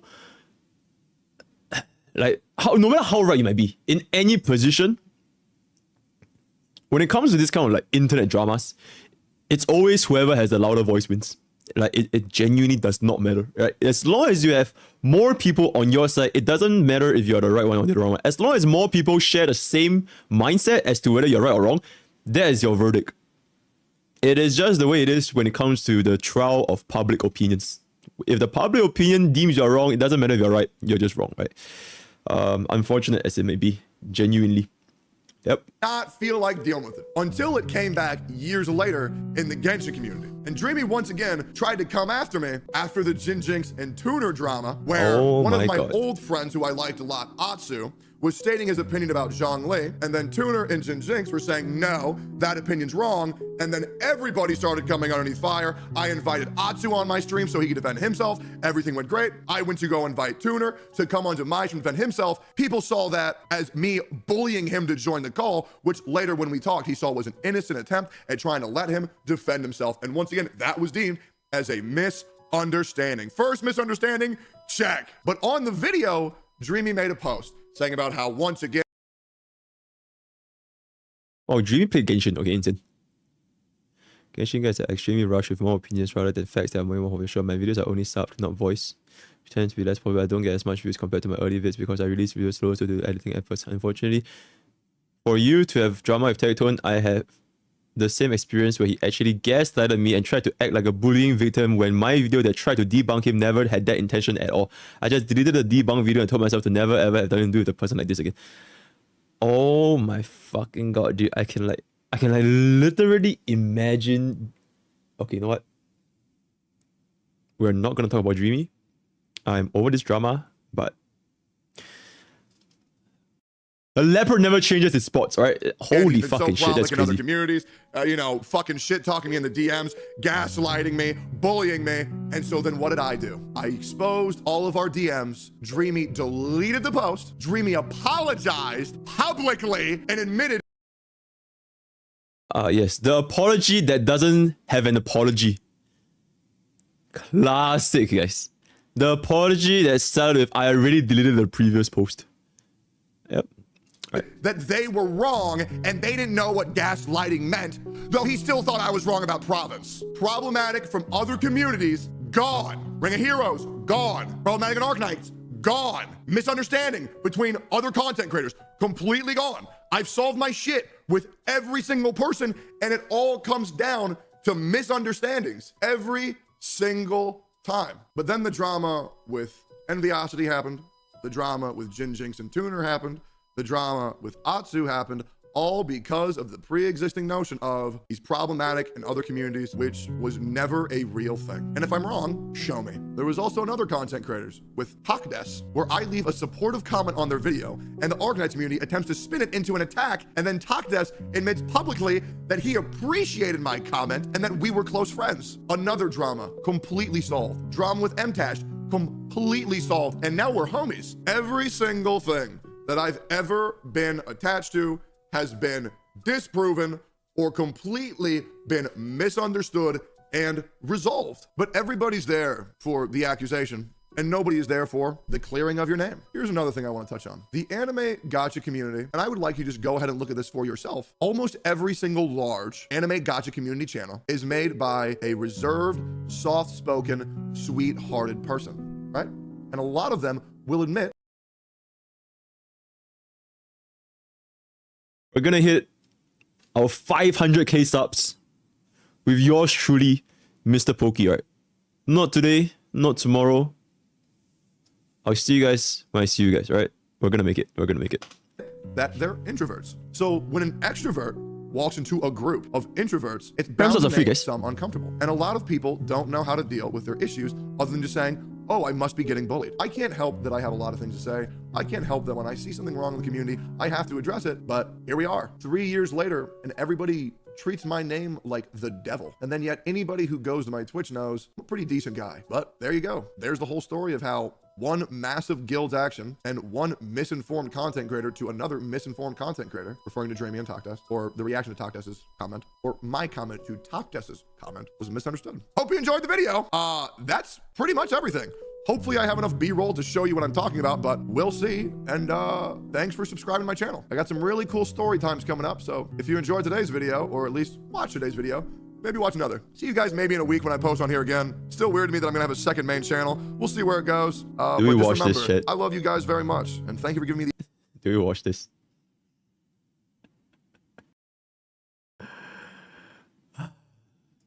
This is crazy. All right. There's some drama. I was just here doing a little bit of my daily grind, and then I saw that Fobmaster went in on Tectone. All right. Now I actually discussed this in my video earlier. Everything. I gotta call Tectone out of it. I said, you know, sometimes the way he says things, it can weaponize audiences a little bit, and people catch strays. Is kind of the comment that I made, because Tectone will say, and he mentions it here, don't, you know, attack anyone if they love Genshin Impact. But then says, Genshin Impact content creators are paid shills, essentially. And then and they're faking it, so they obviously don't like it, and it causes people to get, you know, pretty riled up. And Fob said, here is the Tectone cycle. If you enjoy the game, enjoy it. But then implies to his audience that content creators are just faking enjoyment, which is what I said last night. Is it tends to be that people online will hear something, and then and even if you didn't specifically say, hey, go bug those creators, they just do it anyways because they have their own free will. And unfortunately, some people are 40 minutes long. Even if he didn't plan for it, it happens. It's 40 minutes long. Can't necessarily this say, well, is what my audience does. I can't control that. No, we ain't watching it. But everyone it's 40 minutes long, guys. No, that's why they call us influencers. We ain't watching it. And so if I said it's a good video, I think everyone should really go into Enviosity's stream today and just say, there was so much fucking drama with this. I bet a lot of people would do that. And if I told everyone to go on Enviosity's stream and said, you know what, I think Envy is kind of a piece of trash. We watch it. We watch those. I don't like his attitude. His thick booty is just, it's too much for me. People might go. Oh, you know what? I'm just going to skip this and then we'll watch the 40-minute content. Oh my fucking god. This is crazy, guys. This is crazy. Hold up. 2 times speed. Final drama video on this topic, but it keeps escalating. It keeps getting crazier, and the Genshin Impact community has imploded again. Now, this isn't the first time this happened, and a lot of the time, it does revolve around Tectone. All right? Now, I want to have a chat about this, and I'm going to say some things that Tectone is not going to like. But I'm also going to say some things that the people he's feuding with are not going to like. And at the end of the day, you're all stupid babies, and you need to grow up! And Dad is getting pissed! But, at the same time, there are people's livelihoods. What the fuck? Oh, he does look like that though. Wait, he looks like Omni-Man. With the spectacles, kind of. The Omni-Man drip. If you guys watch Omni, insane show by the way. Invincible, insane show. I love it. Hoods at stake and under pressure. There are communities that are on fire with people going into chats and attacking them. Oh yeah, I know he did that. Yeah, I know he did that. At the end of the day, we're all people, and no one needs to deal with that stupid stress and anxiety. It is a waste of our time, and I'm pretty sure we could be doing a lot better with our time. All right? Absolutely. Now, I want to start this off by saying, I am not perfect. I have trolled. I have had minor dramas in the past, 1 or 2. But I will be upfront, and I will start by calling myself out. Let's talk about Dora. He genuinely, he genuinely thought that I want to speak about it. Because like, usually if I'm going to make guide content, okay, maybe not this part, but like, usually the place I start is like, okay, hey guys, okay, so this is what, okay, ramen is going to be really good with break fat if you want to do the 4-piece tea set, and then go ahead, and then we're going to 4-piece hazing, and then you're going to, yeah, okay, I talk about myself, but let's talk about Dora, okay? I have Chinese people in general just talk faster, because Mandarin talks like really fucking fast. You guys look at Billy, like, everyone just talks super fucking fast. Positive dude in the community, and I don't think that's a terrible thing. He is an official Genshin Impact partner, and so is there maybe incentive to be so positive? Potentially. However, things like this lead to issues. So number 1, MTash, kind of a jerk. I made a bunch of videos like this, and some of it was honestly just to see how the Genshin Impact community would respond. I never said I'm pretending to be Doro, but I did videos like this. Linny is the newest character in Genshin Impact 4.0 Fontaine Edition. But did you know that with his charge shot, there's actually 2 levels to it? When you send it out, it will summon this little green molten cat. Okay, so they're very upbeat, they're very, very positive. It's a troll, okay? Like, whoa, what will they do next in Genshin Impact Fontaine Edition? And part of this is because I was tilting about Fontaine because I didn't want to swim around, okay? I complain a lot. Yeah, I said if I play Genshin, I would love Doro's videos. That's just so fucking funny. If only I play Genshin, but it is what it is. And Fontaine for me was another hit where I was like, damn, this game just is not it for me. And so I made a couple of these on the first few days of Fontaine as a troll, all right? But it was directed at Doro, so, or not directed at Doro, but like it was a parody of Doro. And so like, did I need to do that? Did someone go into his chat potentially and be like, yo, MTash is making fun of you? Potentially. Even if I didn't say it, I think people can allude to one of the most successful shorts creators on Genshin. Me making that, I can understand how that can cause some vitriol in the community, okay? But I wanted to start off with me and Doro because while everyone is attacking or rebounding on Tectone, at the same time, did Tectone start the drama? Did Tectone start all of the stuff that's going on right now? And I'm not sure what the answer to that is, But you can see from a lot of his content in the last little while, there's a lot of reactions. I mean, how many times has Tectone reacted to me quitting? And it causes people to then comment, hey, I thought you quit. Fucking shit, what the fuck is this? Abuba. Hey, I thought you quit. Hey, I thought you quit. So even though Tectone and I do Neurons get along, activated. If I'm being 100% honest to you, every time he makes one of those videos, I have to go, oh my god, because I have to deal with a bunch of idiots. I thought you quit, I thought you quit, I thought you quit. Even if I didn't say it in a video, if I complain about the game, he makes another video saying, go "And Chad quit." shit. Okay, so guys, we're gonna hop on. he has to understand Massive, that his absolutely actions fucking have massive. consequences, and his actions can lead to other people being Honkai frustrated, Booba. even me. Now, in the last little while, he has had a lot of drama videos, and they've all done pretty darn good. Creators talking about the 3 wishes, and some of these are just reaction videos about other people talking, right? This one is actually I Win to Lose, having a discussion about it, because I Win to Lose, if you don't know who he is, to Lose Gaming, I mean, I watch like a lot of the videos. I don't watch everything, but I watch a lot of the videos because I like to see what his thoughts are on characters, because a lot of the time I'm wrong, because I'm dumb. And I Win to Lose puts quite a bit of time and effort into these things, breaking them down, looking at the math, comparing weapons, and so I don't care if you like I Win to Lose. I do. I like his content, and I think that he adds value to the community. And, you know, Tectone was responding to his reactions to the rewards drama. There's a bunch of creators that, whether they've been paid by Hoyoverse or not, some of them are relatively positive to the community, and I would say I Win to Lose is one of them. He doesn't really get into drama, he just makes guides, and he just tries to help people, and he just tries to do builds. And I'm not going to say he's perfect every time. Sounds like Goba. But is a creator like this like a bad Sounds person? like Goba, basically. I mean, am I right or am I secret right? Skeletons Is it like I a don't know Goba? about. I can't imagine this is anything other than wholesome with the community. All right? Like a pure guide He was maker. also someone that wanted to speak out about the rewards and the BS that is 3 wishes. Holy back And at the end of the day, stop the holy back reading, guys. and many other Genuinely. people think that Genshin is No, I'm just kidding. relatively cheap on their rewards. I mean, even in the first couple of anniversaries, I was like, huh? I'm playing some other games and they're giving out like a free 5-star or a weapon or all these things. They're giving us 10 pulls and it's like, really? That seems a little odd. And you can argue, oh, wow, so they don't need to do it. But it's still frustrating for some people. And this many years into the game, it still seems like they just don't want to give us anything fun and exciting. Now, Honkai Star Rail gave us Dr. Ratio. And this is also one of the big problems that ignited all this, is Dr. Ratio was a free godly unit. And it's like, Genshin could never. That vitriol has been going on for a while. And it's almost this ticking time bomb that's been going on. And I know that I said I would talk about Tectone and the start of all this, but it's multifaceted. It's multifaceted because something in a completely different game 40-minute has sparked video. the community to rage, because it's the same company that made Okay, the game. taking 30 minutes And because so, of the between Dr. Ratio, the CN raging about these rewards, things getting unfollowed, there's been a lot of things going on, and Tectone has obviously talked about a lot of this, which also riles up more people. A creator is and trying to notifies more have people, beef with but me? there's No other creators that have done fucking it too. way, dude. Not just What did I do this time? Oh, I already saw it. Yeah, okay. He's just farming drama. He needs more views. Yeah, I've already seen it. Nah, it's all good. Smack has done Probably it. gets Tons used of people have been talking about the news, and now I'm piling on and talking about some of it as well, because I think it's hit a new level and a breaking point. But when I look at Tectone's It's content, I look completely at not these worth my things, time. Yeah, it's even just looking at a thumbnail like this, it's hard not to think, damn, is that Tuano? I think that's Tuano. Tuano and Envy, even if someone didn't watch this video, is probably going to look at this and go, uh-oh, what do they do now? What do these guys do now? Just like when they watch a video about me quitting, they go, that idiot quit again. Even if they didn't watch the video, they're like reignited to be mad at me, if that makes sense. And so there's going to be people that, even if Tectone didn't do anything, they start poking the bear as well. So there's the rewards, there's the Dr. Ratio, there's Tectone, there's me complaining about things, but also, if you want to point the the finger full here, rate bar on the you also need to Eula point the mod. finger here. Ziox, who I would say is in the friend group that is most fighting with Tectone, also made this tweet.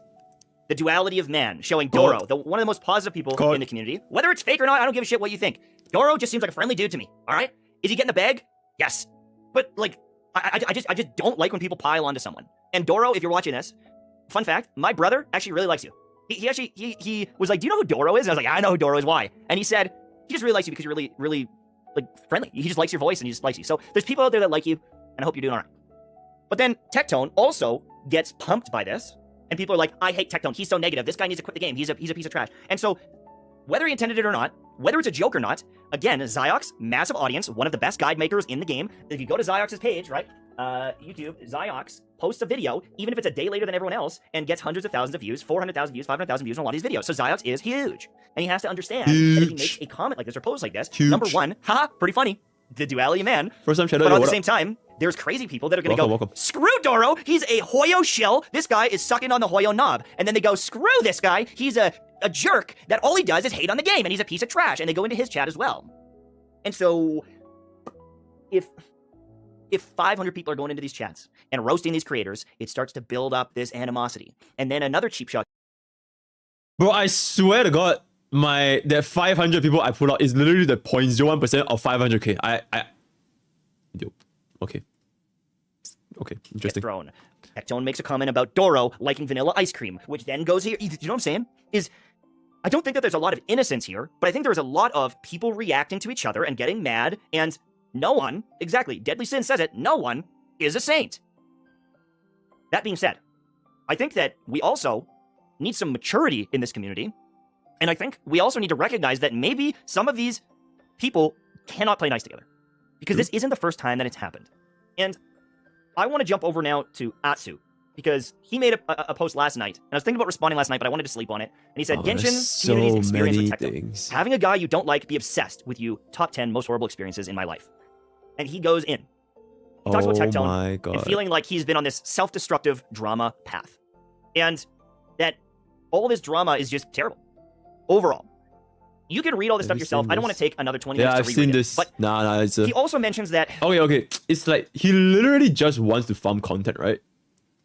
Yeah, he's gonna be attacking Tectone for a while, and then like he should just wrap it. Yeah, he just want to farm views. So if you want to farm views, then just let him farm views, man. Like, it gets hard, you know, being a YouTuber. Whatever views we got. So I wish him all the best. He discussed with Tectone a lot of these things, and Tectone just kind of dismissed it and didn't really respond. And I will call out Tectone as well. I jumped in. Yo! This video is great, but M-Dash admit that he went harder on me because he knows the other softer CCs won't be able to handle it if it went on them. Feel free to DM him. Hi, Dad. Yo, I mean, I haven't even got to the part where he went hard on you yet. So far, it's pretty objective. Yeah, so far it looks pretty objective. On the Tectone and Atsu drama. They had a By the way, I'm coming over later. And I jumped in the Discord and I was talking to them because I didn't want people fighting. I don't want drama in the community where everyone is pitchforking and fighting with each other. And if I'm being honest, in that discussion and in that fight, I could hear and sense the frustration in Atsu's voice, because every time he would make an argument, I do think that Tectone would deflect quite a bit, or he would straw man argument his way out of it. And I think that he is very good at doing that. And if I'm being 100% honest with you, I think a lot of his audience does take Tectone's words and they just go, yeah. And as someone who has been in a lot of, I don't know, I've been in law classes. I've been in big arguments and fights in my life. I've been wrong. I think for some reason I have learned slowly over time that like maybe I need to take a step back and see what they're saying. And if I'm being honest with Tectone, as someone who I think gets along with him pretty damn good, I have to also call out Tectone and say, I think that sometimes he doesn't step in other people's shoes as much as he should, and doesn't recognize that maybe that other creator isn't as wrestler as he is. And that the community that he's fostering, unfortunately, can sometimes really frustrate others. Right? But at the same time, these other communities have to understand that when they publicly do these things, Tectone is going to defend himself. And it's this cycle, this perpetual cycle, where both sides, they get fed up with each other and they can't leave each other alone. Fob does this, Tectone responds. Everyone sees the response, they get mad at it, and they go, okay, now Atsu's talking. And we're right fucking back where we were 2 years ago. And I don't care if you don't like Atsu, or you don't like Zaza, or you don't like Tectone, or you don't like... I don't care at this moment in time, but it's very frustrating being surrounded by a bunch of colleagues that all hate each other. And just will slowly pick at each other bit by bit by bit by bit. True. It's this passive-aggressive thing. Like, can you imagine if like the entire like okay, imagine if like Goba, Smack, myself, who else makes guys? Savvy Plays, Brexit. Can you imagine if every single Hong Kong started going to just fucking hate each other? That is in the real world, it's what you would call a toxic work environment. It was what you would call a toxic work, and I would not want to work in that company. So yeah, M-Dash is spitting facts right now, because right now Genshin just looks like completely fucked. Right, it looks completely fucked. It's brutal. It's really frustrating. Yep. And you know, the dad Tash is like, grow up. You know, grow up. No one's going to back down at this point, because it's like both sides hate each other. And I try to get along with everyone. Like I try to like I realize that they're kind of like my colleagues in this and my coworkers in this, and I don't think I'm super close with anyone. And so that's why it's like I'll call out what I see, and it's just a lot of infighting that seems like a waste. Does it lead to money? Oh yeah, absolutely. Tectone's rolling in the cash here from all this drama. Oh, and every time someone makes a video, he's gonna make more. He's probably gonna react to this. Maybe he will, maybe he won't. But Absolutely. he wins. He wins from the drama, and if he wants to keep going down this path, he will keep winning from the drama. And Winners win. in this situation, because of how this community is and the personalities that are in it, I think that the other people participating, I think in a lot of cases, unless they want to monetize it with a YouTube reaction themselves, they just lose. Because every reaction that they do, he can react again, it will rile them up again, a new person gets frustrated or makes a jab, and the cycle continues again. It is a literal money-making, infinite money glitch of drama. And oh my god, that. I mean, it's true, man. It's genuinely infinite money glitch. It's infinite money glitch. I swear to God. The power of a drama tuber, and like the best part about drama tuber is that, like, if you can deal with like the mental shit, right? I can't deal with the mental shit, man. Like, all you have to do is just yap and watch another guy's thing, and that's your content. It's very fast to make. You barely need any amount of edits, and you get a shit ton of engagement because tons of people will like or dislike your video. Tons of people will comment on the video, and it will spread so fucking hard in the community. It will spread so hard. So like, yeah, drama genuinely is the infinite money glitch. Yeah. We talked about the past. If that's someone's livelihood, if that's the thing they want to do, go for it. But I've also seen Tectone make awesome guides. I've also seen Tectone do some cool community stuff. I've seen Tectone talk about lakes in Genshin Impact. What the fuck is lakes? So many different videos out of someone like Tectone. And the path he's going down, if I'm being 100% on you, it's not like the most fun thing to be around for me. And I think that Tectone has a big heart, and I think that he has good intentions.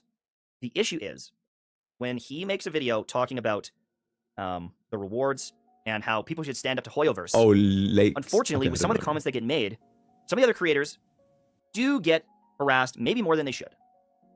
That being said, I can also understand why some of them get harassed, because they have been paid by Hoyoverse, and people have a harder time trusting them than the loud wrestler who has no affiliation with them and is essentially blacklisted.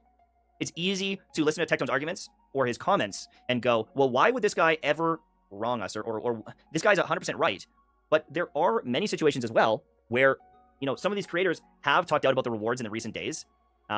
They have discussed some of these things, whether it's forced to do it or not. And I just feel like people are I'm not going to say cancel culture.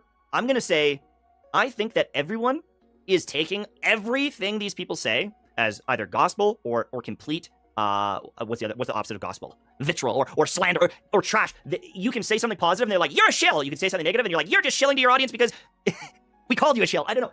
Everyone is attacking these people. And it's just this like never-ending loop of chat being trash, content creators being trash to each other. And I don't know how this ends, but it's gotten to this point where it just feels so negative to be around it. It feels so, like, it doesn't feel like a community. I look back at the Destiny community back in the day, and we used to all play games together and raid together, and there were some real friendships made. And the Genshin community, for me at least, since day one, has been a place where I have felt like no one likes me. I understand that a lot of things are self-inflicted because, you know, I roast the game and I might not have the favorite personality, but there's a lot of people in the comments, in the Twitch chat, that from day one just hated me. And there's a lot of content creators that were really shitty towards me. And I think that after a while, once people got the chance to talk to me, they realized, like, hey, this guy's, like, pretty chill. And luckily, I can say that I have had interactions with pretty much everyone. Pretty much everyone that is in here. And I've played games with some of them. I've done sponsorships with some of them. I've chatted with them here and there. They've seen a video for me. I've seen a video for them. And I would say that overall, I don't have any, like, animosity for anyone. Can I understand why Tectone might call some of them shills? Or understand some of his arguments against them? There was the Enviosity clip the other day, and I understand Tectone's sides. I talked about it in my video. I reacted to it in my video. If you want to watch it yourself, I talked about it all in here because I was reacting to the Enviosity clip. all in here. And I can see why Tectone says some of the stuff he says, but I also see why Enviosity is potentially getting so frustrated. And it just seems like every day there's a new one. So who was it? X-Slice, or Slice. He was tweeting about it too. Yeah, Tenna posted, I've been getting attacked from a certain part of the community saying what happened to the boycott of Genshin. I understand that asking for a boycott and asking for people to not spend money can lead to change in the game, and that's kind of the vibe that's been going on in the community. So when someone like Tenna goes and wails out, which he's done since the beginning of the game, now he's the asshole. Now people are attacking him because it's like, hey, you're not part of the boycott. And again, some people are on vacation, some people just don't stay on Twitter 24/7, and some people are like, there's a boycott? Right? And so just living their life and doing their thing and trying to build their brand and trying to run their business, they're viewed as the bad guy now. And as I said before, it's this kind of like catching strays mentality. Is unless you're with the loudest group, you're evil. And is Tenna evil? Is Tenna deserve to be harassed and have racial things thrown at him or whatever ended up happening that he's deleting his video? Because, you know, I can understand that if he spends the money and people are calling for a boycott, he's part of the problem. But like, is Tenna a bad guy? Is he evil? Is he wrong? I just feel like it's like everyone fucking calling each other out here and attacking each other, and it just keeps like evolving and evolving, and then it's just spreading. Like the whole community is shit. Everyone is anxious. Everyone is stressed out now. And guess what? They're not gonna fix the game. Oh my god, absolutely. What did this accomplish? Absolutely, actually. A bunch of people fighting with each other and negativity. The winners out of this entire thing is unironically Genshin's devs themselves. Because if no one is fighting about the game and they're fighting about content creators, then they just have to chill. Right? They're pain chilling. Nobody's gonna give a fuck about it. Like, do you think people give a fuck about the 3 wishes at this point? No, everybody's just gonna be like, it's drama about content creators. No one gives a fuck about the game, and then eventually just gonna, okay, sweep it under the rug, boom, done. Right? So yeah, MiHoYo is unironically the real winners of this. They come out as the W. A bunch of people that will never collaborate together and make that cool content because now they're enemies. It's literally on fire over here. And part of me is like, I don't even want to fucking be part of it. I don't think that Genshin will change because they haven't given any hints or indication that they will. And for the last little while, I've been playing a lot of HSR because, you know, they get free 5-star, they keep adding content that I like. And I think it's just that Genshin is not a game for me, and it's probably not a game for a lot of you. And for many of you, you just need to move on. You just need to accept that it's not your game, like I've been trying to, even though I still have crippling addiction.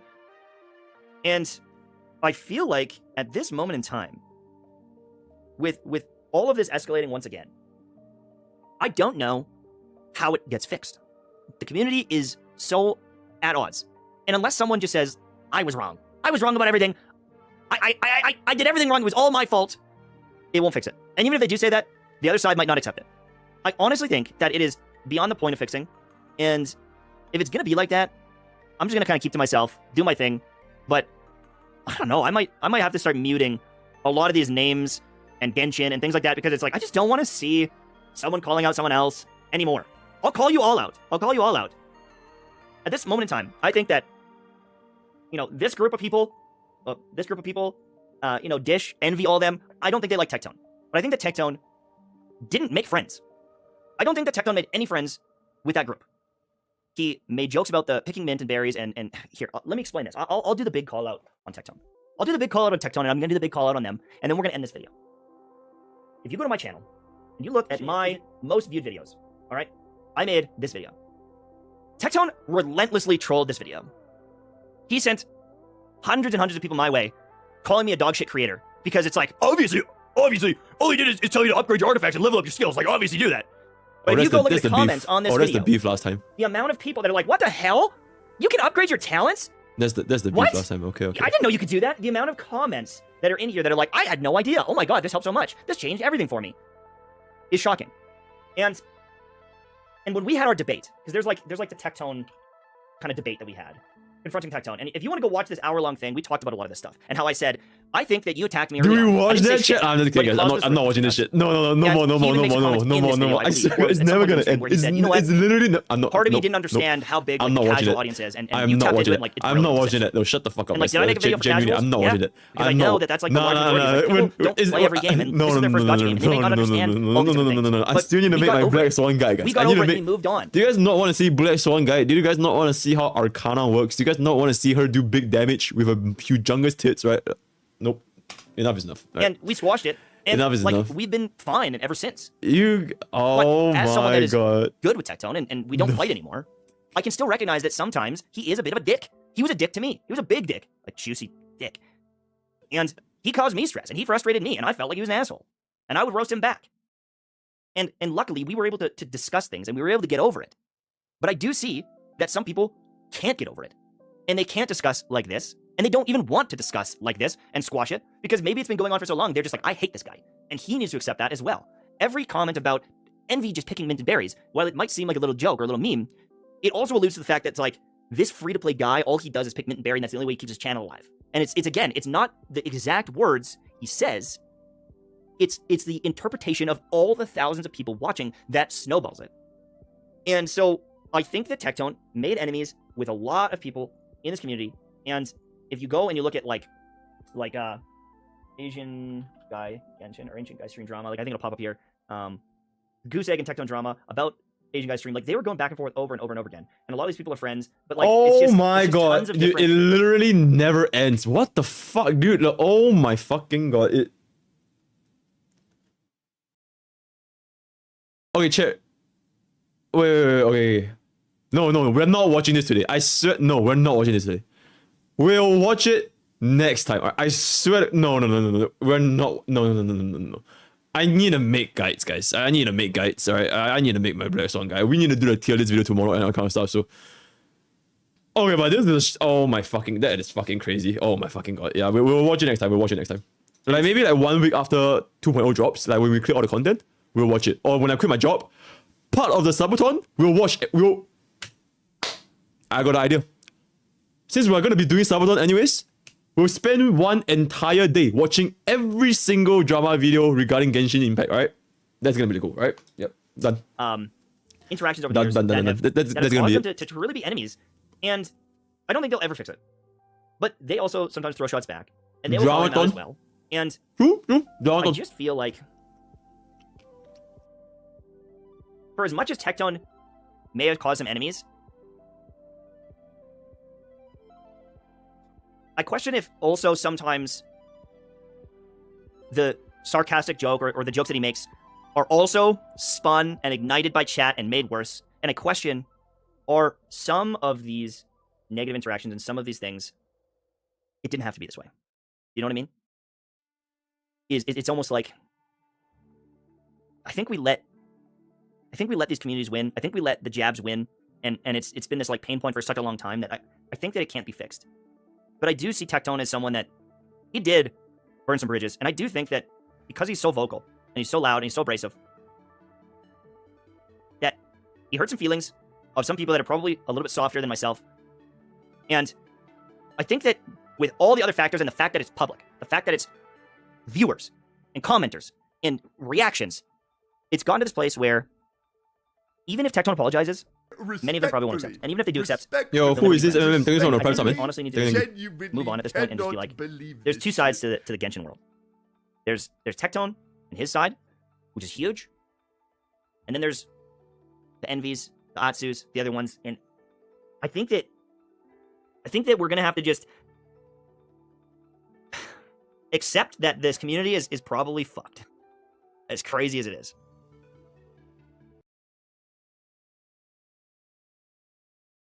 Okay, to be completely real, right? And I like I mentioned like a billion times, I literally don't even play Genshin. I am like probably the most objective guy out of all this. It's pretty sad, you know. Like it really is, right? Like, can you imagine if like Hongai style content creators and like all they do like all day is just like hating on each other? Like, it is genuinely sad, right? I feel like sometimes it's not really about at the end of the day, who's right or who's wrong? You know? I feel like sometimes at the end of the day, having a non-toxic working environment, which in this case is the Genshin Impact community, which Genshin Impact content creators are making content, they're having a living there, is more important than determining whether you have the final yes or the final no, right?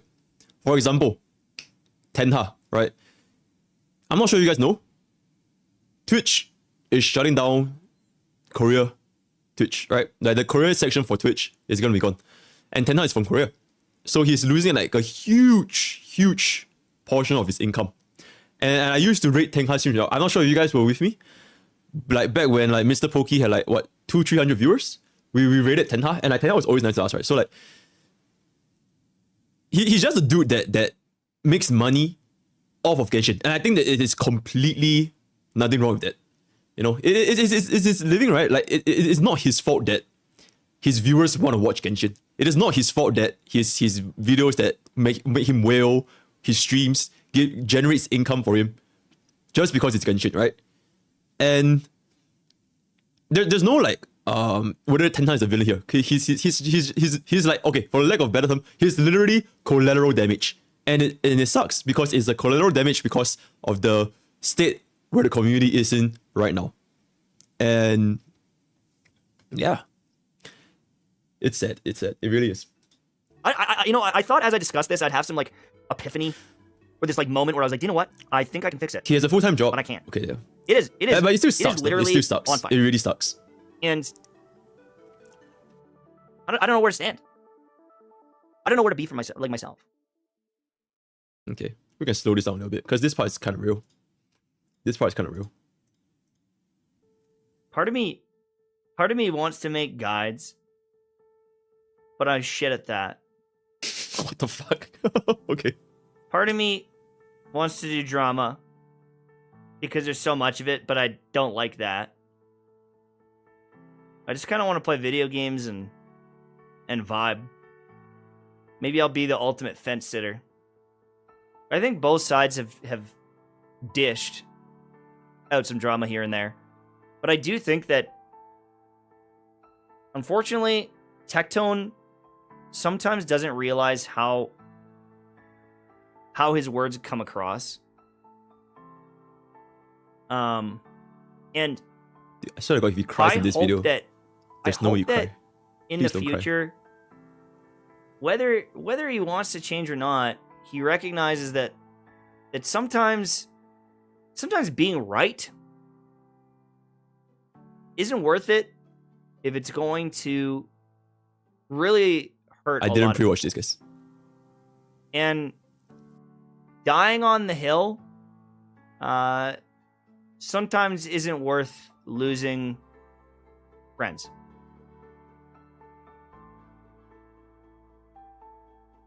Tectone and I get along, but I do think that with Tectone, if I'm being honest with you, buddy,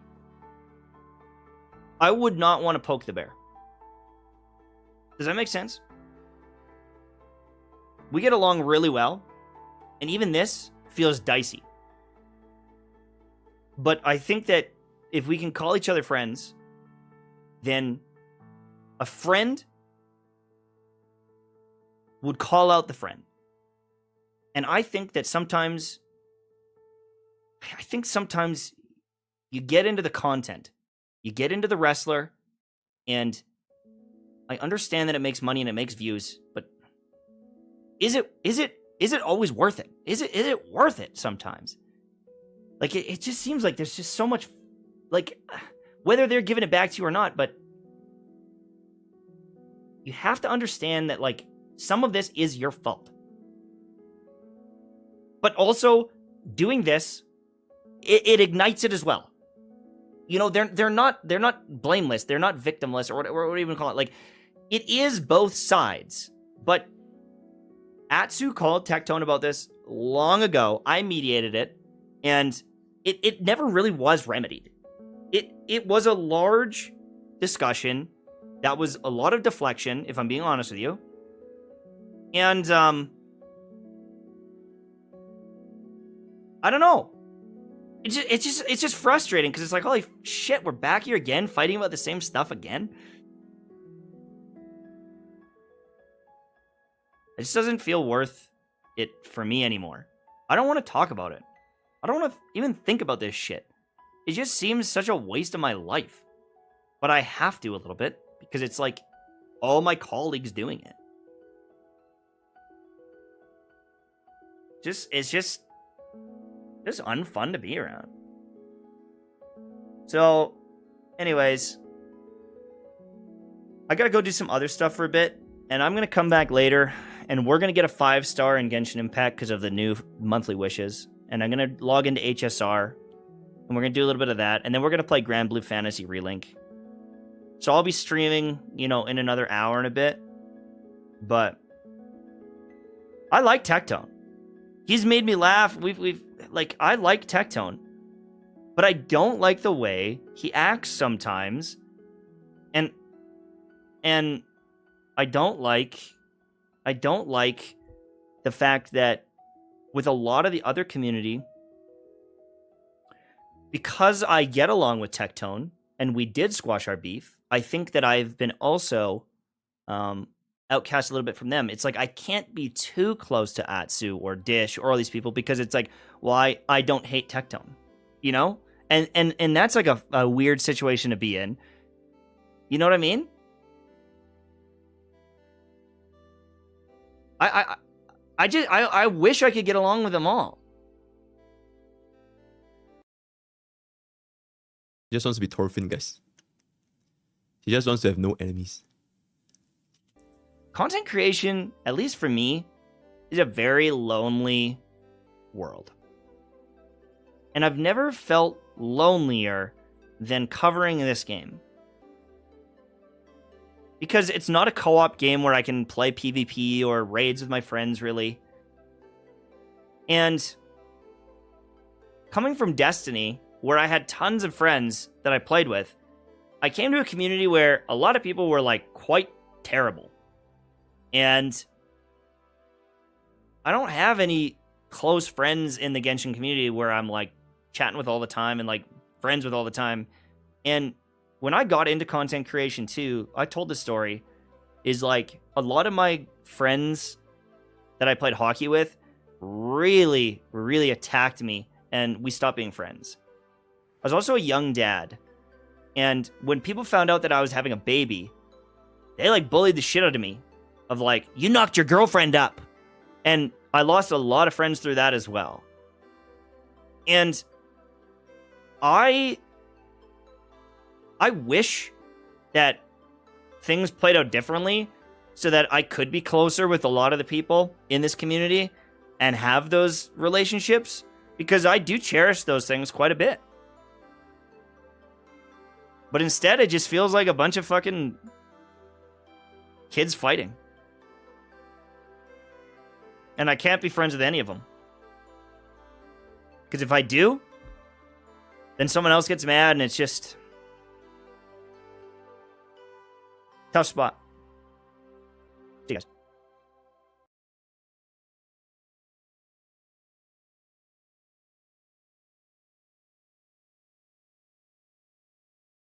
Damn, I was not expecting that. Oh, I was not expecting that, man. Holy shit.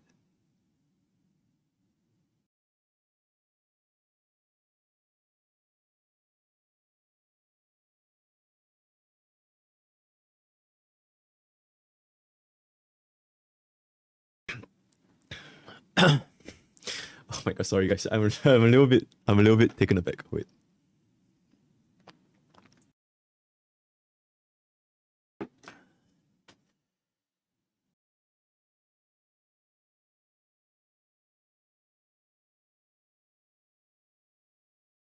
I don't know Mtesht. I don't know his backstory. We're not really close, other than a few times we got into gacha cast, right? And it's pretty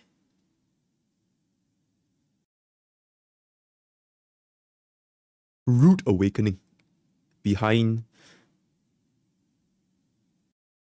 what happens after drama splitting content creators, right? It's like, yeah, you have the party that they are involved in drama directly, right? Party A, party B. And then sometimes there's party C, D, E, F, G, all that kind of stuff. And then like, there's only so many people making content for like Genshin Impact, right? And imagine like, I'm just thinking from like MTash perspective, getting bullied, getting bullied over what? Getting the girlfriend pregnant, which is fucking ridiculous anyways, but like, and he found a place, he found a game to enjoy, a side hustle, and to hang out with like the fellow content creators, right? Hang out with Envy, hang out with Tectone, hang out with Fort Master, hang out with all these kind of people, and then to see the state where it is in right now, it's, I mean, there's no other word to describe it, right? It's sad. It's sad for MTash. Like you can literally see the sadness in his eyes. I think that I've been also outcast a little bit from them. It's like I can't be too close to Atsu. Content creation, at least for me, is a very lonely world. Oh my god, this line hits so fucking hard. It hits so fucking hard. I'm not even MTash, and I'm not even like where he is right now. But content creation is a very, very lonely world. You have pretty much no colleagues other than the other content creators that are with you. Because let's be real, viewers, they come and go, right? You say something right, you say something wrong, the viewers, they come and go. It's only your fellow content creators that are like, they're gonna be with you for most of the time. Assume they're gonna be playing this game. And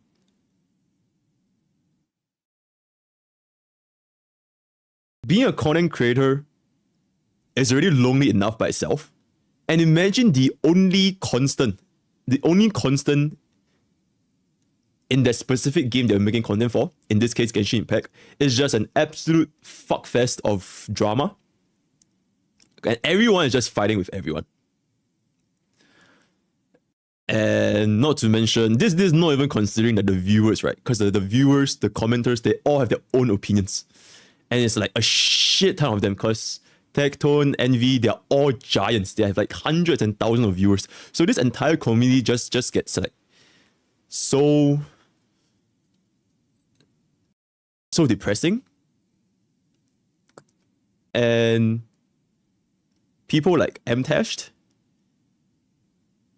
is like why, man? Right?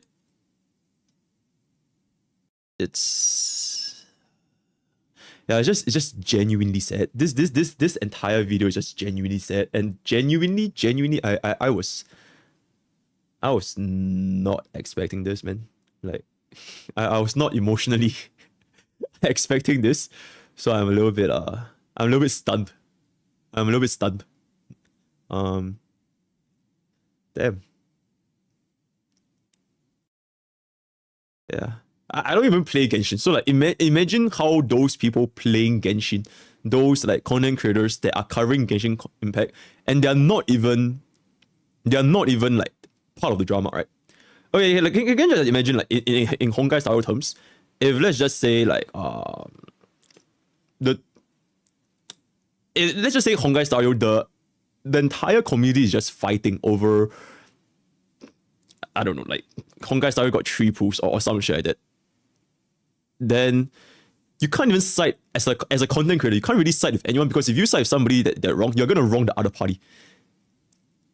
And we won't have things like gacha cast. We won't have things like collabs. account audits with box 2. Imagine if like if I start with box 2 and like somebody don't like box 2 and then like I don't want to start beef with somebody. And now we can't have account audits. We can't have like what other things like just collaborations in general between content creators, because the environment is just not allowing this to happen. I feel like this is the state where Genshin Impact is in, and it is it's just sad, man. It's genuinely sad. Imagine you didn't put Brian. Nah, I was gonna put it anyways. It's me. It's MrPokke. I was gonna put it anyways. Yeah, but TikTok uploaded a new video.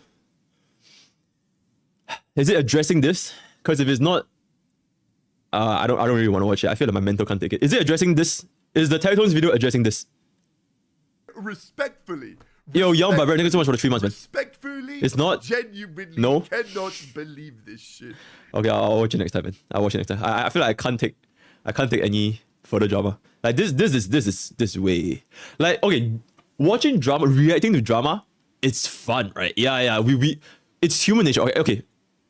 Let's be 100% genuine, right? Let's be 100% real. It's human nature to like drama. Why do you think drama in TV shows exists? It's fun. It's fun to watch drama, right? It's fun to see what the fuck is going on. It's fun to see people fight. It is fun. But like when shit like this is like the situation, it's not that fun anymore, right? It's not that fun anymore. Yeah. I don't know. I hope the Genshin community gets better. I hope the content creators for Genshin community gets better. Yeah,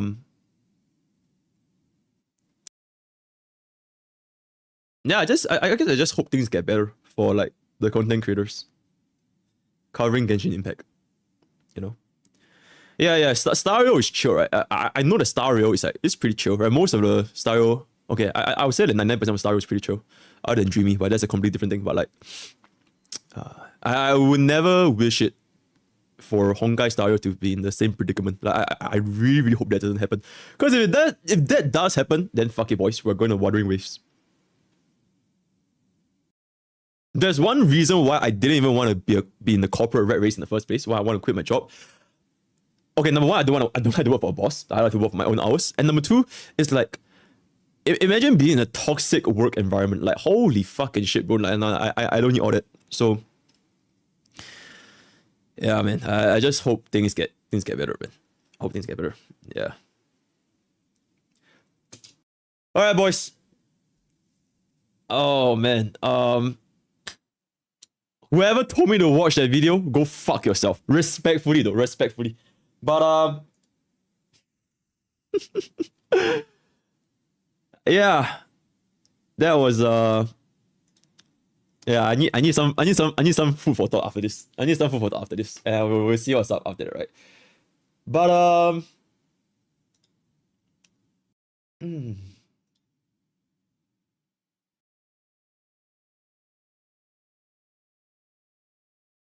boys,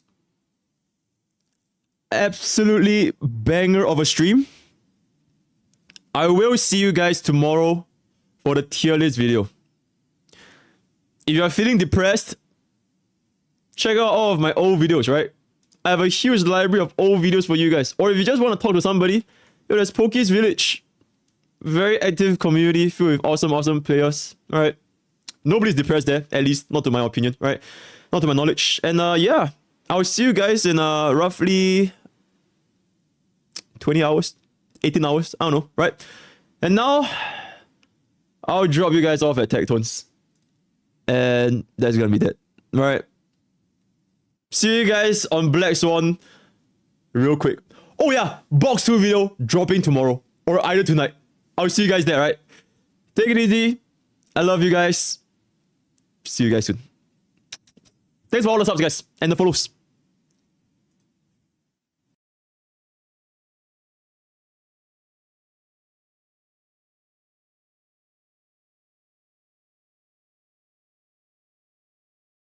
Hey, man. Yo, MrPokke! Thank you for the raid, brother. Dreamer one? Yeah, of course.